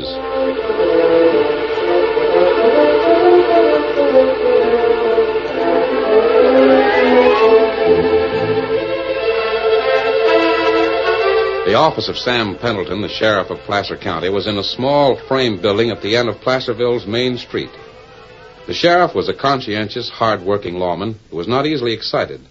Consequently, he hadn't been unduly concerned when Mr. Thayer, the foreman of the Eagle Mining Company, had rushed into his office a few moments before. I tell you, Sheriff, it's true. I just came from there. There's a masked man and an engine talking to Craig down at the mine office. You're a loco. That Lone Ranger outlaw wouldn't have enough nerve to come right in town like this. I tell you, he's down there now. Get a posse together and you can get them both, the masked man and the engine.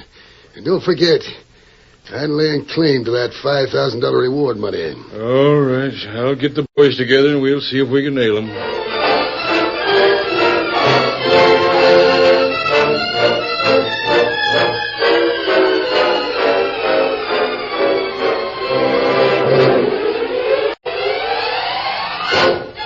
Well, that's my advice. You can take it or leave it. I'm trying to help you and help myself at the same time. He's right, Craig. How do I know that you're not after this payroll? Just wait till Tonto and I have gone before you do anything. Then no one but you and Miss Borden will know where the money really is. Well, I suppose Come on out. Cover your heads. That's the sheriff. They're after you. Is there a back door to this place? Right back there. It sounds like there's a posse. Maybe he has the place surrounded. We'll have to run for it. Come on, Tonto. Good luck. Thanks. We'll need it. Let's go, Tonto. Here they go, Sheriff, running out the back. The horses, Tonto, and head north. I don't know that part of the country, but we'll have to take a chance. Come on, Silver. Come up, Scout. They're heading north toward Boxwood Canyon. Keep after them. Hi-yo, Silver! Ahoy!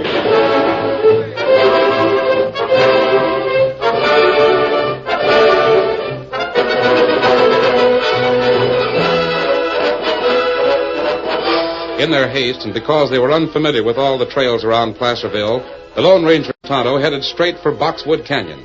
It was an unfortunate choice. Boxwood Canyon was deceptive. Cut diagonally by some freak of nature, its entrance was overgrown with thick clumps of aspen and scrub pine. However, once the entrance was passed, all vegetation disappeared from steep slopes of granite and volcanic rock. The end of the canyon was a blind pocket with vertical stone walls that reached hundreds of feet into the air. Ranchers and mountain sheepmen oftentimes used Box Canyon as a trap to round up their stray livestock. The Lone Ranger and Tonto were unaware of these facts. They were riding for their lives and thought the trail would lead them through the range and away from danger. Within a few moments, they reached the end of the pocket and realized they were trapped. Oh, Silver, Scout. It's a pocket, Tonto. There's no way out. Me not know that. Neither did I. But here we are, and that posse will be here in just a minute. Oh, there must be some way out of here. Me look. Not find trail. There must be 30 or 40 men in that posse. There was only some scrub pine or mesquite growing on the wall of this cliff. Cliff all stone, plenty steep. We not climb it. We couldn't make it now anyway. They're coming in too fast. And what we do? I don't know, Tonto. How high do you think this wall is? Cliff, maybe 200-300 feet. Well, we can't fly. We're trapped, Tonto. It looks like there's no way out.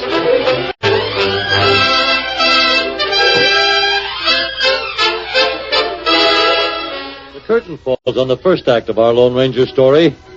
Before the next exciting scenes, please permit us to pause for just a few moments.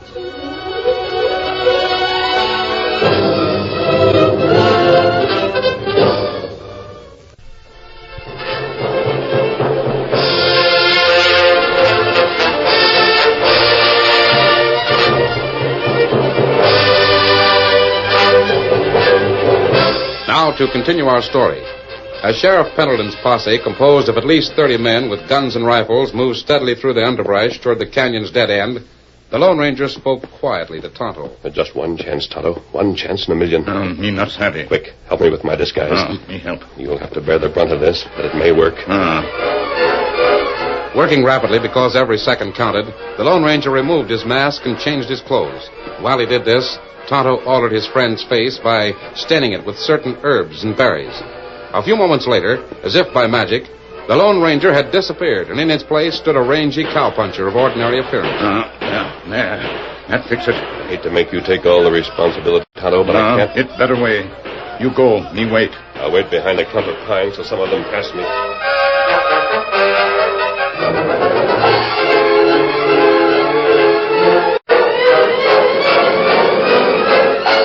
Within the next few minutes, Sam Pendleton, the sheriff, closed the jaws of his posse man-trap on the two fugitives he thought were caught at the end of the blind end of Boxwood Canyon. The Lone Ranger waited until some of the men were almost abreast of where he was hiding. Then he joined them silently. In the darkness, no one noticed there was an extra man in the front line of the posse. There's the engine man. The other hombre's around somewhere. All right, Redskin, reach. Now me have hands up high. Where's your partner? Huh? Well, where is he? The tall galoot with the mask. I mean... speak up, Redskin, or I'll make you... No. You can't get anything out of an engine that way. Where is he? Where's your partner? Oh, me not savvy. Well, here's his horse. He's got to be here someplace. Well, he's not. I hate to admit it, but I'm afraid that masked critter's outsmarted us. It ain't possible. There's no way a human can get out of here unless... Hey, Sheriff, look at this. Yeah, what is it? In the saddlebag on this white stallion, there's some clothes and a black mask. It means... I know what it means. The masked man has ducked his layout, and he's here among us someplace. All right, line up, all of you. I want to see if there are any strangers in this crowd. Line up now. Throw a lantern over this way. Can't see anybody I don't know, except... what's your name? Poole. Harvey Poole. I work on the drift gang up at the mine. I never saw you before, but you might be telling the truth. Step out here. Slim, Jeb, Charlie, Callahan. Hey, who are you? I'm a stranger in town. I saw you make up the posse, so I just came along. Well, that might be true. Step out here. And there are only two men here that I don't know personally. How are you going to test him, Sheriff? Easy. I'll use this white horse. The one that belongs to the masked man. You bring him over here.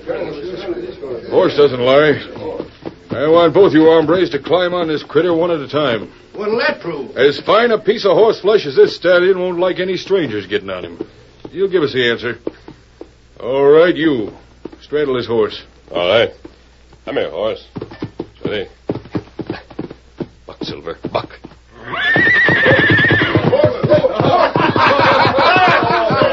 Didn't take him long to make up his mind about you. I guess you're not the hombre we're looking for. I never got strung so fast in my life. All right, Mr. Poole, you're next.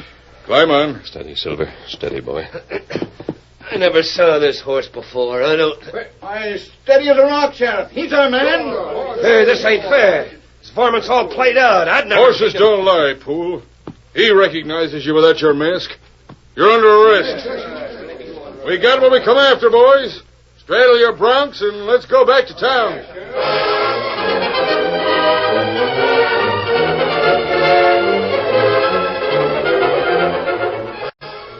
Can't understand it there. The sheriff's got Harvey Poole in jail. Thinks he's the masked man. Well, he is, in a way. Poole's done quite a few jobs around here lately, wearing a black mask. I know, but he's not the real masked man. I saw the real one today on the trail. It must have been him. And you saw him tonight over at the mine office. You said you did. That wasn't Poole. Maybe. What do you mean? You know as well as I do. Maybe. I said maybe, Fletcher. But how can you... Oh, I get it. You double-cross Poole. He's in jail, so he can't squawk. You collect the 5,000 reward money, and then we crack the payroll save. Just the two of us. There's more when you split two ways, Fletcher. Lots more. Yeah, I see what you mean. Well, how about it? Are you with me? Try and cut me out. Good. We'll lift that iron box in that mine office tomorrow night. The combination. We couldn't get it from the girl or the kid. Won't need a combination. We'll blow it. You stick close to me, Fletcher, and we'll both be rich.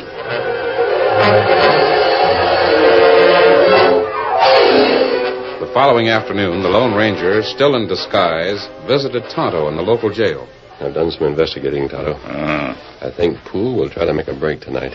If he does, you go out with him. I'll be waiting for you right back at the mine office. You understand? Miss Happy. Good. I'll see you later.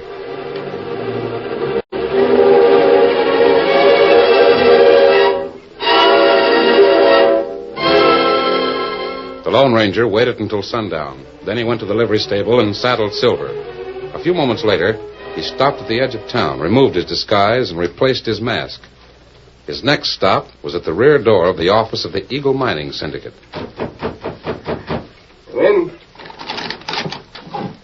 Masked man.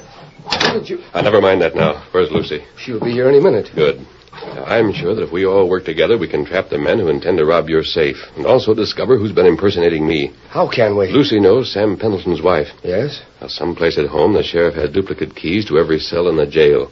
It's up to Lucy to visit Mrs. Pendleton and to get those keys. Well, that wouldn't be hard to do. But why? Then when the sheriff goes home to supper tonight, Lucy can go to the jail and release the prisoners, Harvey Poole and the Indian. Release the... Oh, no, Lucy couldn't do that. Now, listen, Craig.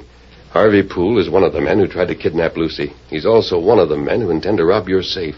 If he gets out of jail, he'll try the robbery tonight. We'll be waiting for him.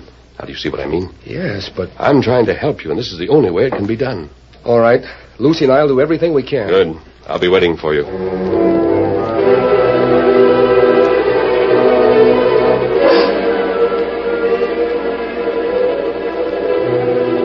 The Lone Ranger waited for almost 2 hours in the shadows back of the mine company office before he heard Tonto's call. Tonto? Me here. Miss Borden must have kept her promise. That's right. After sheriff go home, girl come to jail. She bring keys, open door. Did Poole get out? Him go plenty fast. That's good. Now we'll go inside and wait with Lucy and Craig.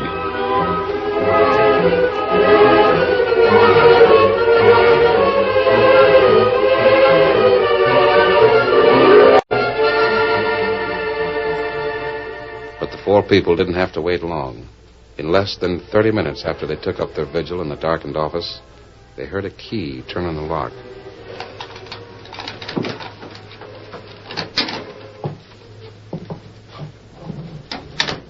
Ain't there any way to get a light? Wait a minute.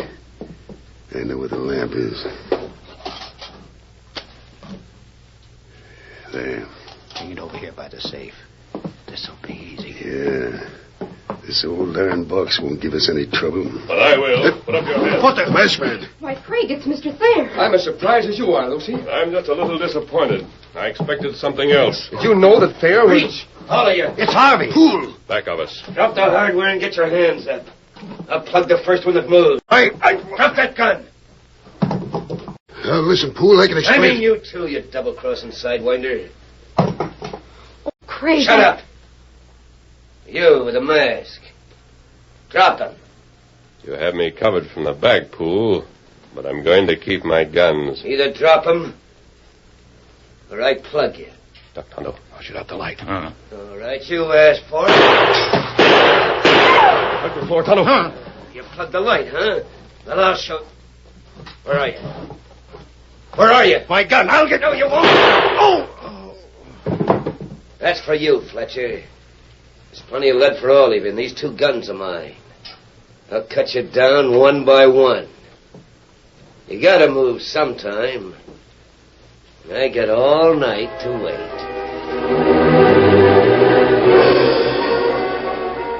With nervous fingers tense on the triggers of his 2 guns, Harvey Poole tried to pierce the inky blackness of the room, but no sound came to his ears.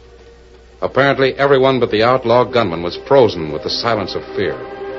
Naturally, Poole couldn't see the Lone Ranger's fingers as they quietly pressed Tonto's shoulder. Nor could he know that they conveyed a message to the Indian lying prone on the floor. Softly and with the silence of an unseen shadow, Tonto raised himself to a crouching position. And then, the same soundless movement he used in stalking a wild animal, the Indian crept slowly across the darkened room. Harvey Poole, staring intently into the blackness, had no way of knowing that the tick of a watch in his pocket betrayed his position in the dark as clearly as though he'd shouted at the top of his voice. He merely stared harder and nervously fingered his guns. Pretty soon one of you's gonna move.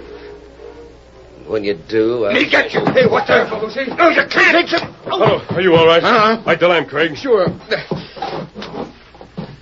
My gun, No, you won't. My hand! How's Poole, Tonto? Is he conscious? You dirty double-crossers. Every one of you crossed me. First you had me thrown in jail for riding your horse. Then Thayer and Fletcher figure I'm out of the way, so they try to pull this job. And that girl lets me out of jail. I don't know why, and unless you had all this figured. Not all of it, Poole, but you supplied the missing parts. Here comes the sheriff. There's a posse with him. They must have heard the shooting. Here, Craig, you can keep Thayer covered with his own gun. Turn him and Poole over to the sheriff. There's a murder charge against Poole. Sure I will. But where are you going? Out the back door. Otto and I have had one experience with the Placerville posse, and that's enough. But how'll I explain? Well, you've seen and heard enough evidence to convict a dozen crooks like these. Come on, Toto. We'll have to hurry. Hey, what's all this shooting about? It's all over, Sheriff. These men tried to rob the safe. Harvey Poole, huh? Thayer. I've always been suspicious of that hombre. Who's the dead one? Well, his name is Fletcher. Poole killed him. Hey, you've done a good job, Craig. It wasn't me. I didn't do anything. No, Craig, don't say anything. He wouldn't want you to. Who's he? We don't really know, Sheriff. But it might have been the Lone Ranger.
You have just heard is a copyrighted feature of the Lone Ranger Incorporated.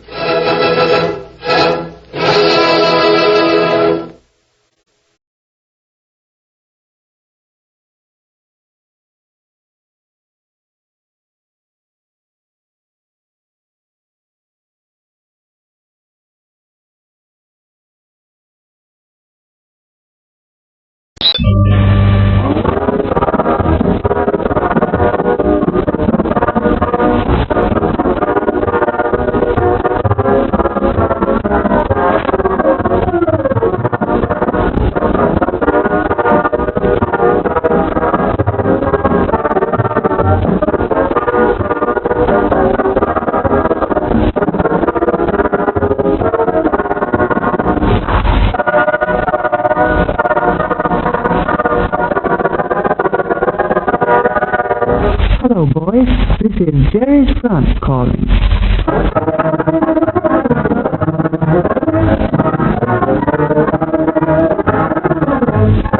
This program is specially dedicated to Uncle Sam's boys. Goes on the air every night from 6:30 p.m. to 7:30 p.m. on the medium wave 221 and 391 meters and short wave 28 and 39.6 meters.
tomorrow is another day. Your romantic sung by Harry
you soldiers who today are off fighting duty, who can relax and spend a quiet day far away in the rear. So privileged, your pals can devote a few minutes to sober reflection, to a review of what prompted you to come over here, to Italy, to a foreign land. Our motto is service for servicemen. Consequently, we should like to help those in a reflective mood to reconstruct the prehistory of the coming of the American forces to Italy, to this continent. I shall pass unnumbered hours thinking and planning how war may be kept from the United States.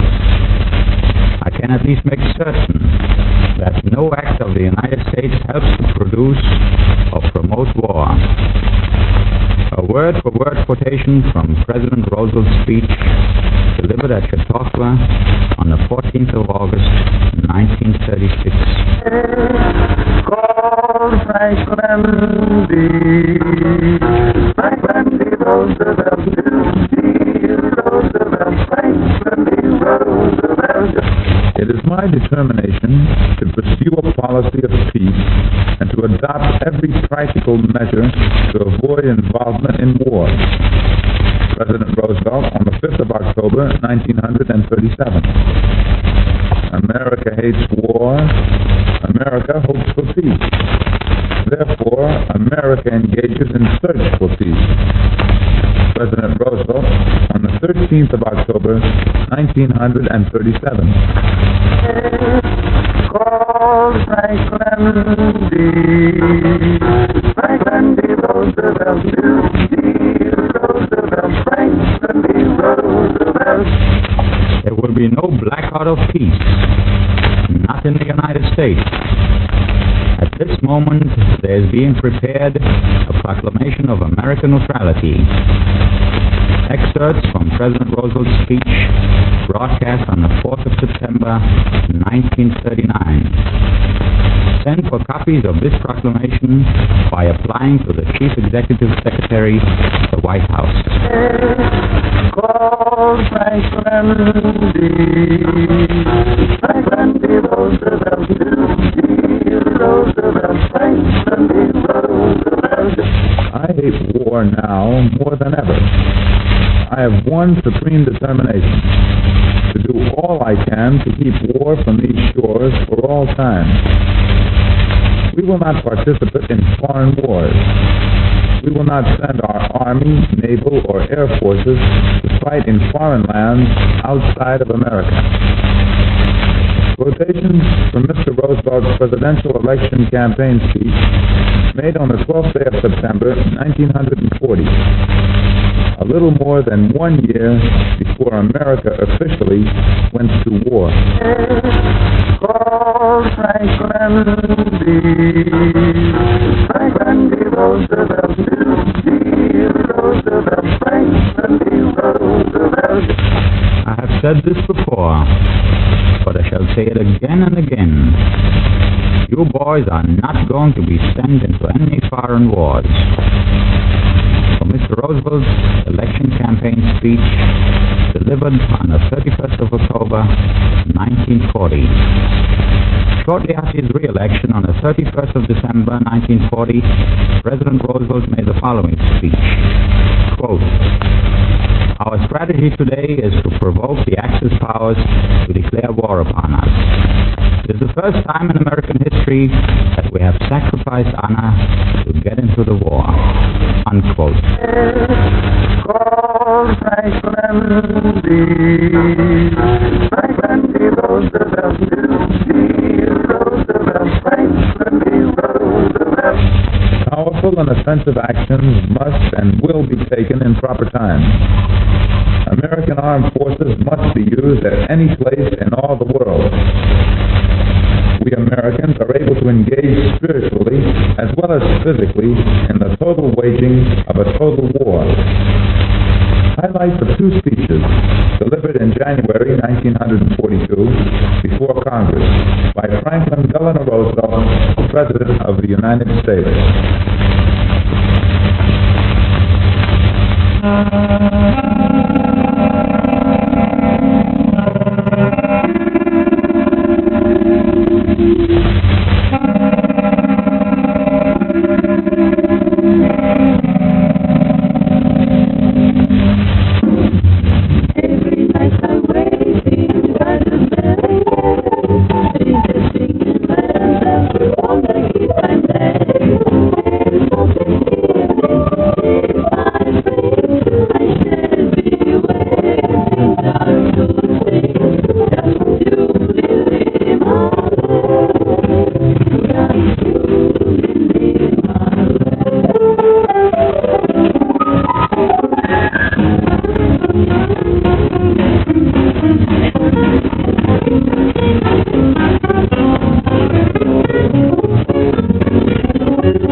favorite, Lily Marlene, Bruno is going to play a swing number called Peckin.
Calling.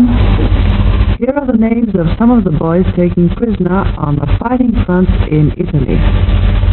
Private James R. Edwards, EDWARDS, service number 34705-950. His relative, Mrs. Myrtle Edwards, lives at Laces Spring, Alabama. Private Gordon W. Yost, YOST, service number 38192-424. His relative, Mrs. J.M. Yost, lives at Rural Route number 3, Shatopah, Kansas. Private James K. Gregory, GREGORY,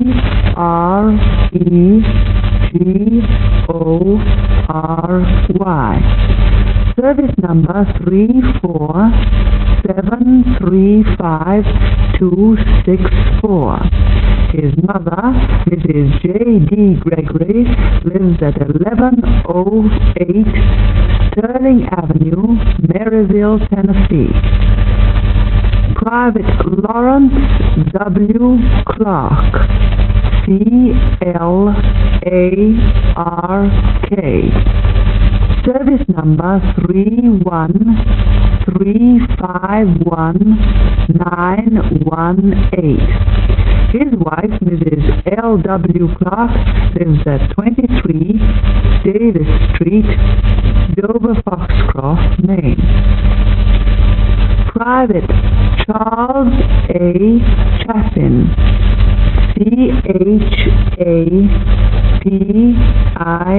CHAPIN, service number 31371-743. His mother, Mrs. Catherine Chapin, lives at Central Street, Holliston, Massachusetts. And Private Sampy Quisenberry, Quesenberry,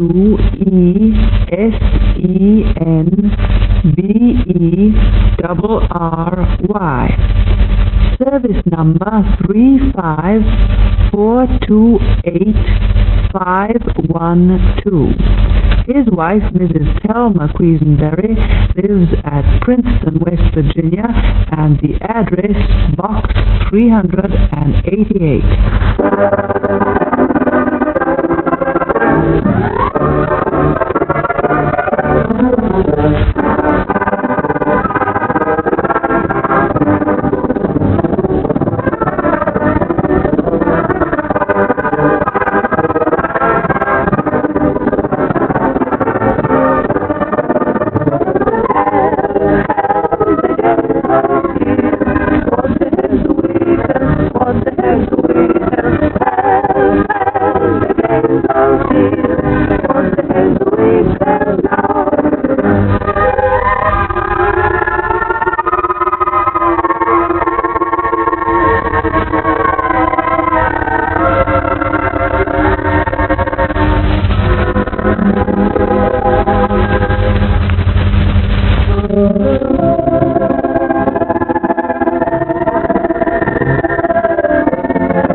Here's Bruno and the Swinging Tigers again, ready to play for you the old favorite, China Boy.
why there was a key inside a boy's sleeve.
Lionel Hampton playing Whizzing the Wind.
Hello, fellas.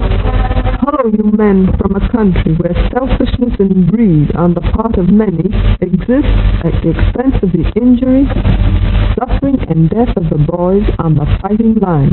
Sally is courting Captain Eddie Rickenbacker, World War ace and aviation expert. Well, what made Captain Rickenbacker say that? He said so after visiting every fighting front throughout the world, and he came home to the States, he was shocked by the nation's failing to recognize and understand the tremendous sacrifice made by fellows on the fighting front. With thousands of them making the supreme sacrifice, paying a terrific price. In this rich man's war and poor man's fight, which the boys have to go through without even knowing why they are in it. Well, it's all right kicking about the American home front. Still, the people over in the States are having a lot of restrictions, too. No gas for cars. The necessity to keep the old bus running because new models are not being turned out. The rationing, the other restrictions, the lack of many commodities, the absence of a lot of things which go to make life easy in God's own country. But what is that compared to the untold hardships the boys have to go through? People in the States really have nothing to gripe about compared to what the populations in the other countries have to suffer. Yes, but you see, the root of the whole trouble is that the American nation has not become accustomed to a war which was never and will never be popular over there. Well, but now that there is war, the Americans might as well get used to the idea. That's what they don't do. And that's why the boys on the fighting lines gripe about the home front. But don't the people in other countries at war gripe too? Of course they do. Everybody gripes. That's human nature. But the people in other countries are sacrificing much more than the Americans. The fundamental object of these broadcasts being to provide entertainment and information for the boys on the front, we'd better stop talking about this subject. In the first place, we're not entertaining them. And in the second, we're not giving them any information. They know all about it. So let's switch over to some music. A tune played by Bruno and a swinging target called Six-Leaf Formula.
Well,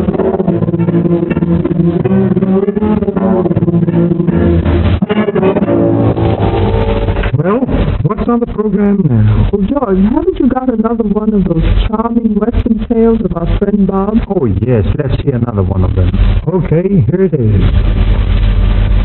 To most people, a piece of moss is just a parasitic plant that clings to rocks and trees, making a little more of Mother Nature's landscape. But to me, moss or lichen is on the same par as any other precious stone. My appreciation of the green stuff came about while attempting to scale the Sheep's Head, a large rock formation in the Pike National Forest, Colorado. Most of our climbing party had elected to take the beaten path and make a safe trip of it. However, scorning the easy way up, I was determined to try the face of the rock and make a name for myself as a daredevil or a damn fool. So putting on a pair of sneakers and gathering up a few pitons, I took off. The first part of the climb was quite easy, and I made excellent time. Then, 3/4 of the way to the top, I found myself staring an overhang into the face. Now, an overhang is a part of the face that juts out from the rest of the rock. And the only way to scale it is to drive a piton in and cling to it while driving another piton above it. And by so doing, ladder your way up. I drove my first 4 pitons, and I progressed well up on the face of the overhang, when to my consternation and dismay, I found that the rest of the rock was sand rock. And would not hold a piton with my weight added.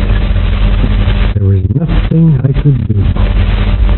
I had withdrawn the pitons after me, and there I was, 600 feet up and pressed against the face of the rock.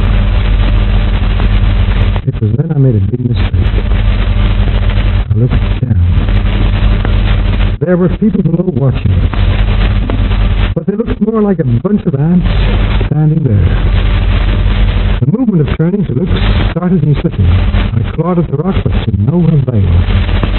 I was slowly sliding back to the edge of the overhang. I tried to press, flattening my body as close to the rock as I could, and bringing my legs up a little, but I still kept sliding. Then I started praying. The air was blue with prayers and promises. About 3 feet from the lip of the overhang, my descent was checked. My foot had come into contact with a little piece of lichen or moss that one finds on all rock formations. And it was just enough to check me. But how long? I began to bellow like a stuck hog. The party that had gone ahead up the beaten path heard my thunder and looked over, wondering what the devil I was singing about. One glance assured them that all was not well with the daredevil or damn fool. A rope was soon thrown over the summit, and never did a piece of hemp look so beautiful. I made the rest of the rock okay by the inglorious method of being dragged up. But right then, it was the hell with dignity in all climbing in general. And as I said earlier, don't frown on the lowly moss. There's some reason for everything. And I found out what part in the scheme of things that moss plays. Thank you, George. And now we'll have a beautiful old song, Home on the Range, sung by Joe Morrison.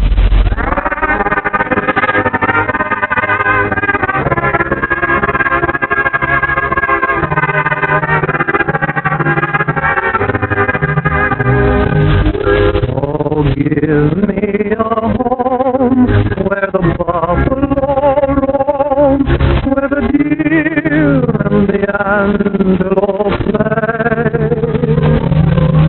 where seldom is heard a discouraging word, and the sky is not cloudy all day.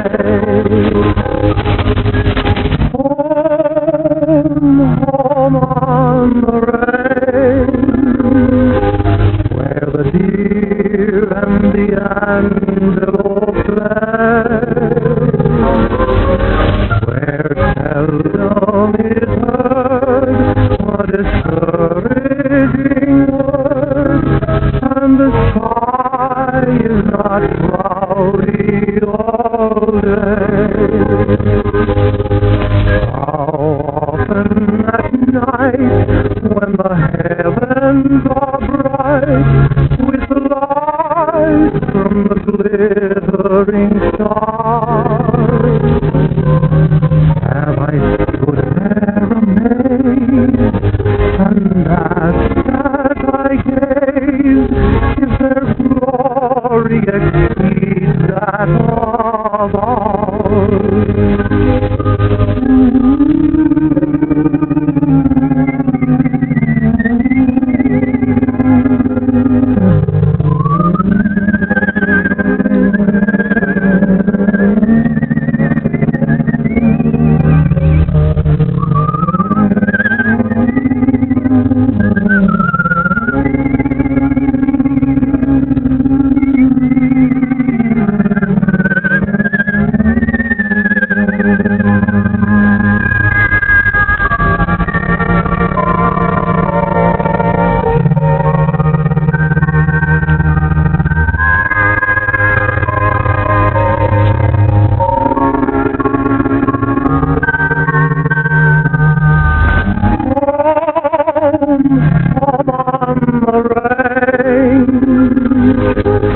Where the deer and the antelope play,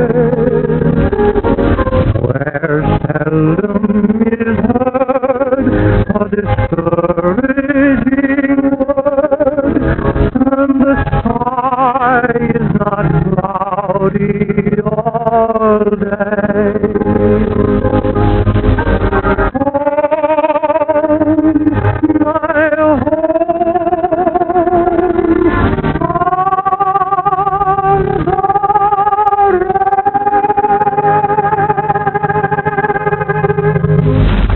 What a wonderful song. Yes, and Joe Morrison certainly knows how to put it across. Well, that was a record. And now for some real live music played by Bruno and his Swinging Tigers. A romantic tune called Blue Orchid.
When you looked at me,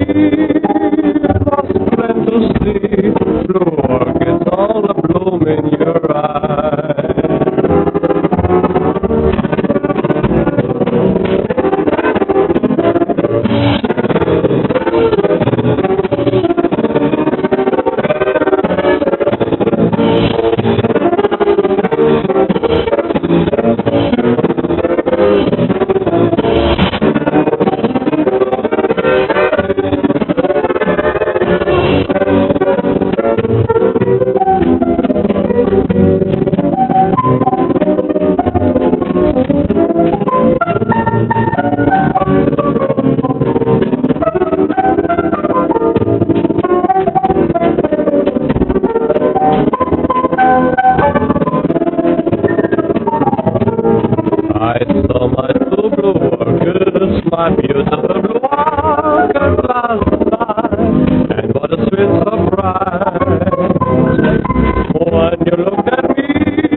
Sally will read some messages from boys taken prisoner on the fighting fronts in Italy.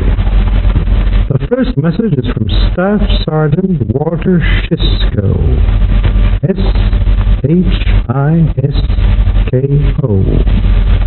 Service number 32387-552.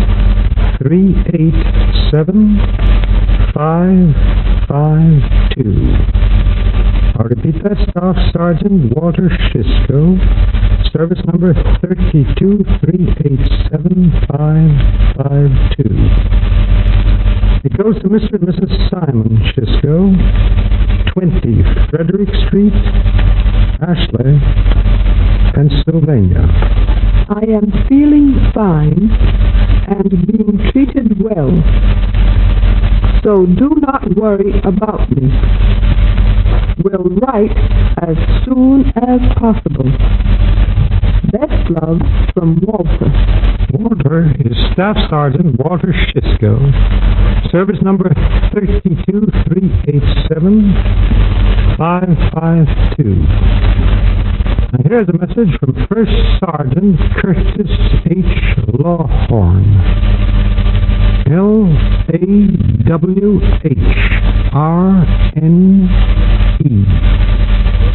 Service number 68-99396. I'll repeat that. First Sergeant Curtis H. Lawhorn. Service number 68-99396. It goes to Mrs. Curtis H. Lawhorn, Box 474, Rockwell, North Carolina. Dearest, a few words so that you know that I am okay and that there is no need to worry. With all my love, Curtis. Curtis is First Sergeant Curtis H. Lawhorn, service number 68-99396. And here is a message from Sergeant Alfredo Vincenti. Vincenti.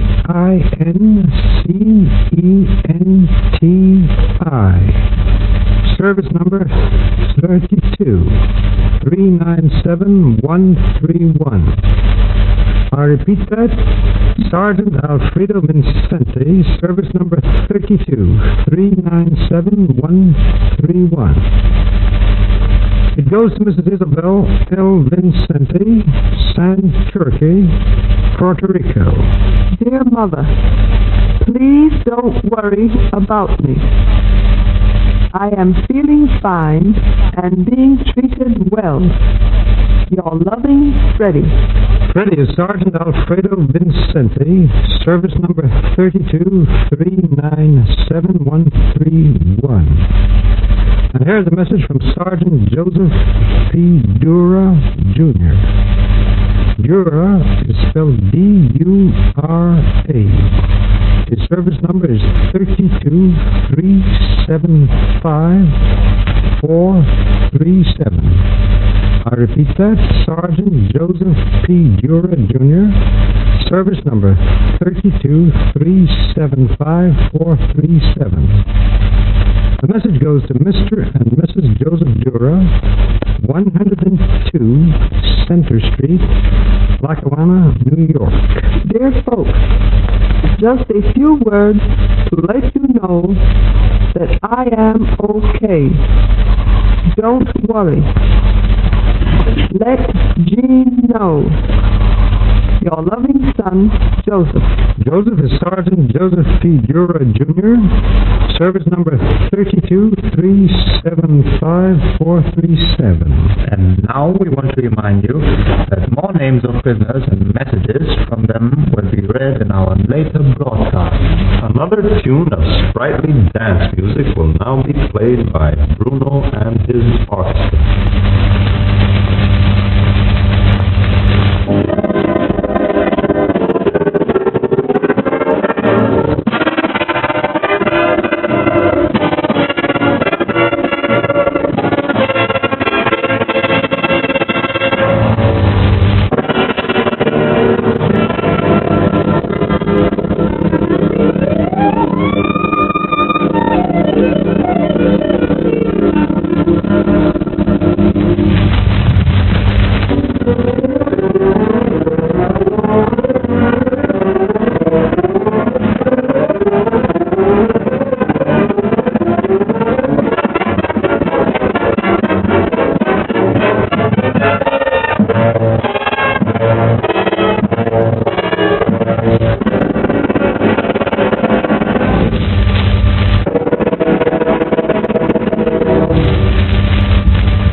say that these messages which are being transmitted regularly in our broadcast are a splendid idea. Just think of it. In a few seconds, families of men taken prisoner over here know that their sons, husbands, or sweethearts are alive and in good health. Well, that's the reason why I like to read these messages. Every time I read these words sent by the boys to their people, I feel happy because I know that I'm doing somebody a good turn. Now that's the spirit. And now let's hear what Bruno and his swinging tigers can do for us. The name of the tune they're going to play now is My Walking Stick.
Time for us to close down. You'll now hear our beautiful close down tune, When Day Is Done.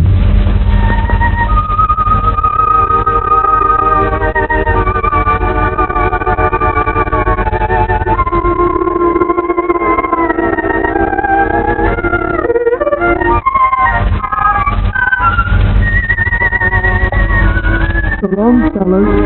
See you later, and keep your chins up. Ladies and gentlemen, I bid you a very pleasant evening. Goodbye to all of you. Good night, everybody. The best of luck to you fighting Yankees. And a sweet kiss from Sally.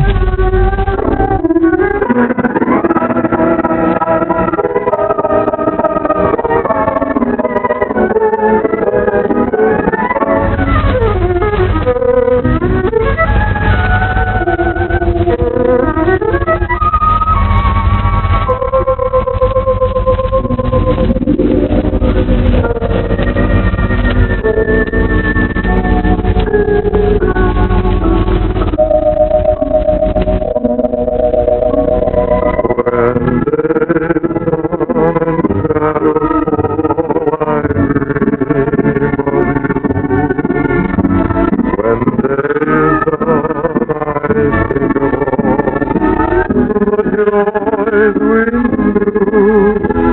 When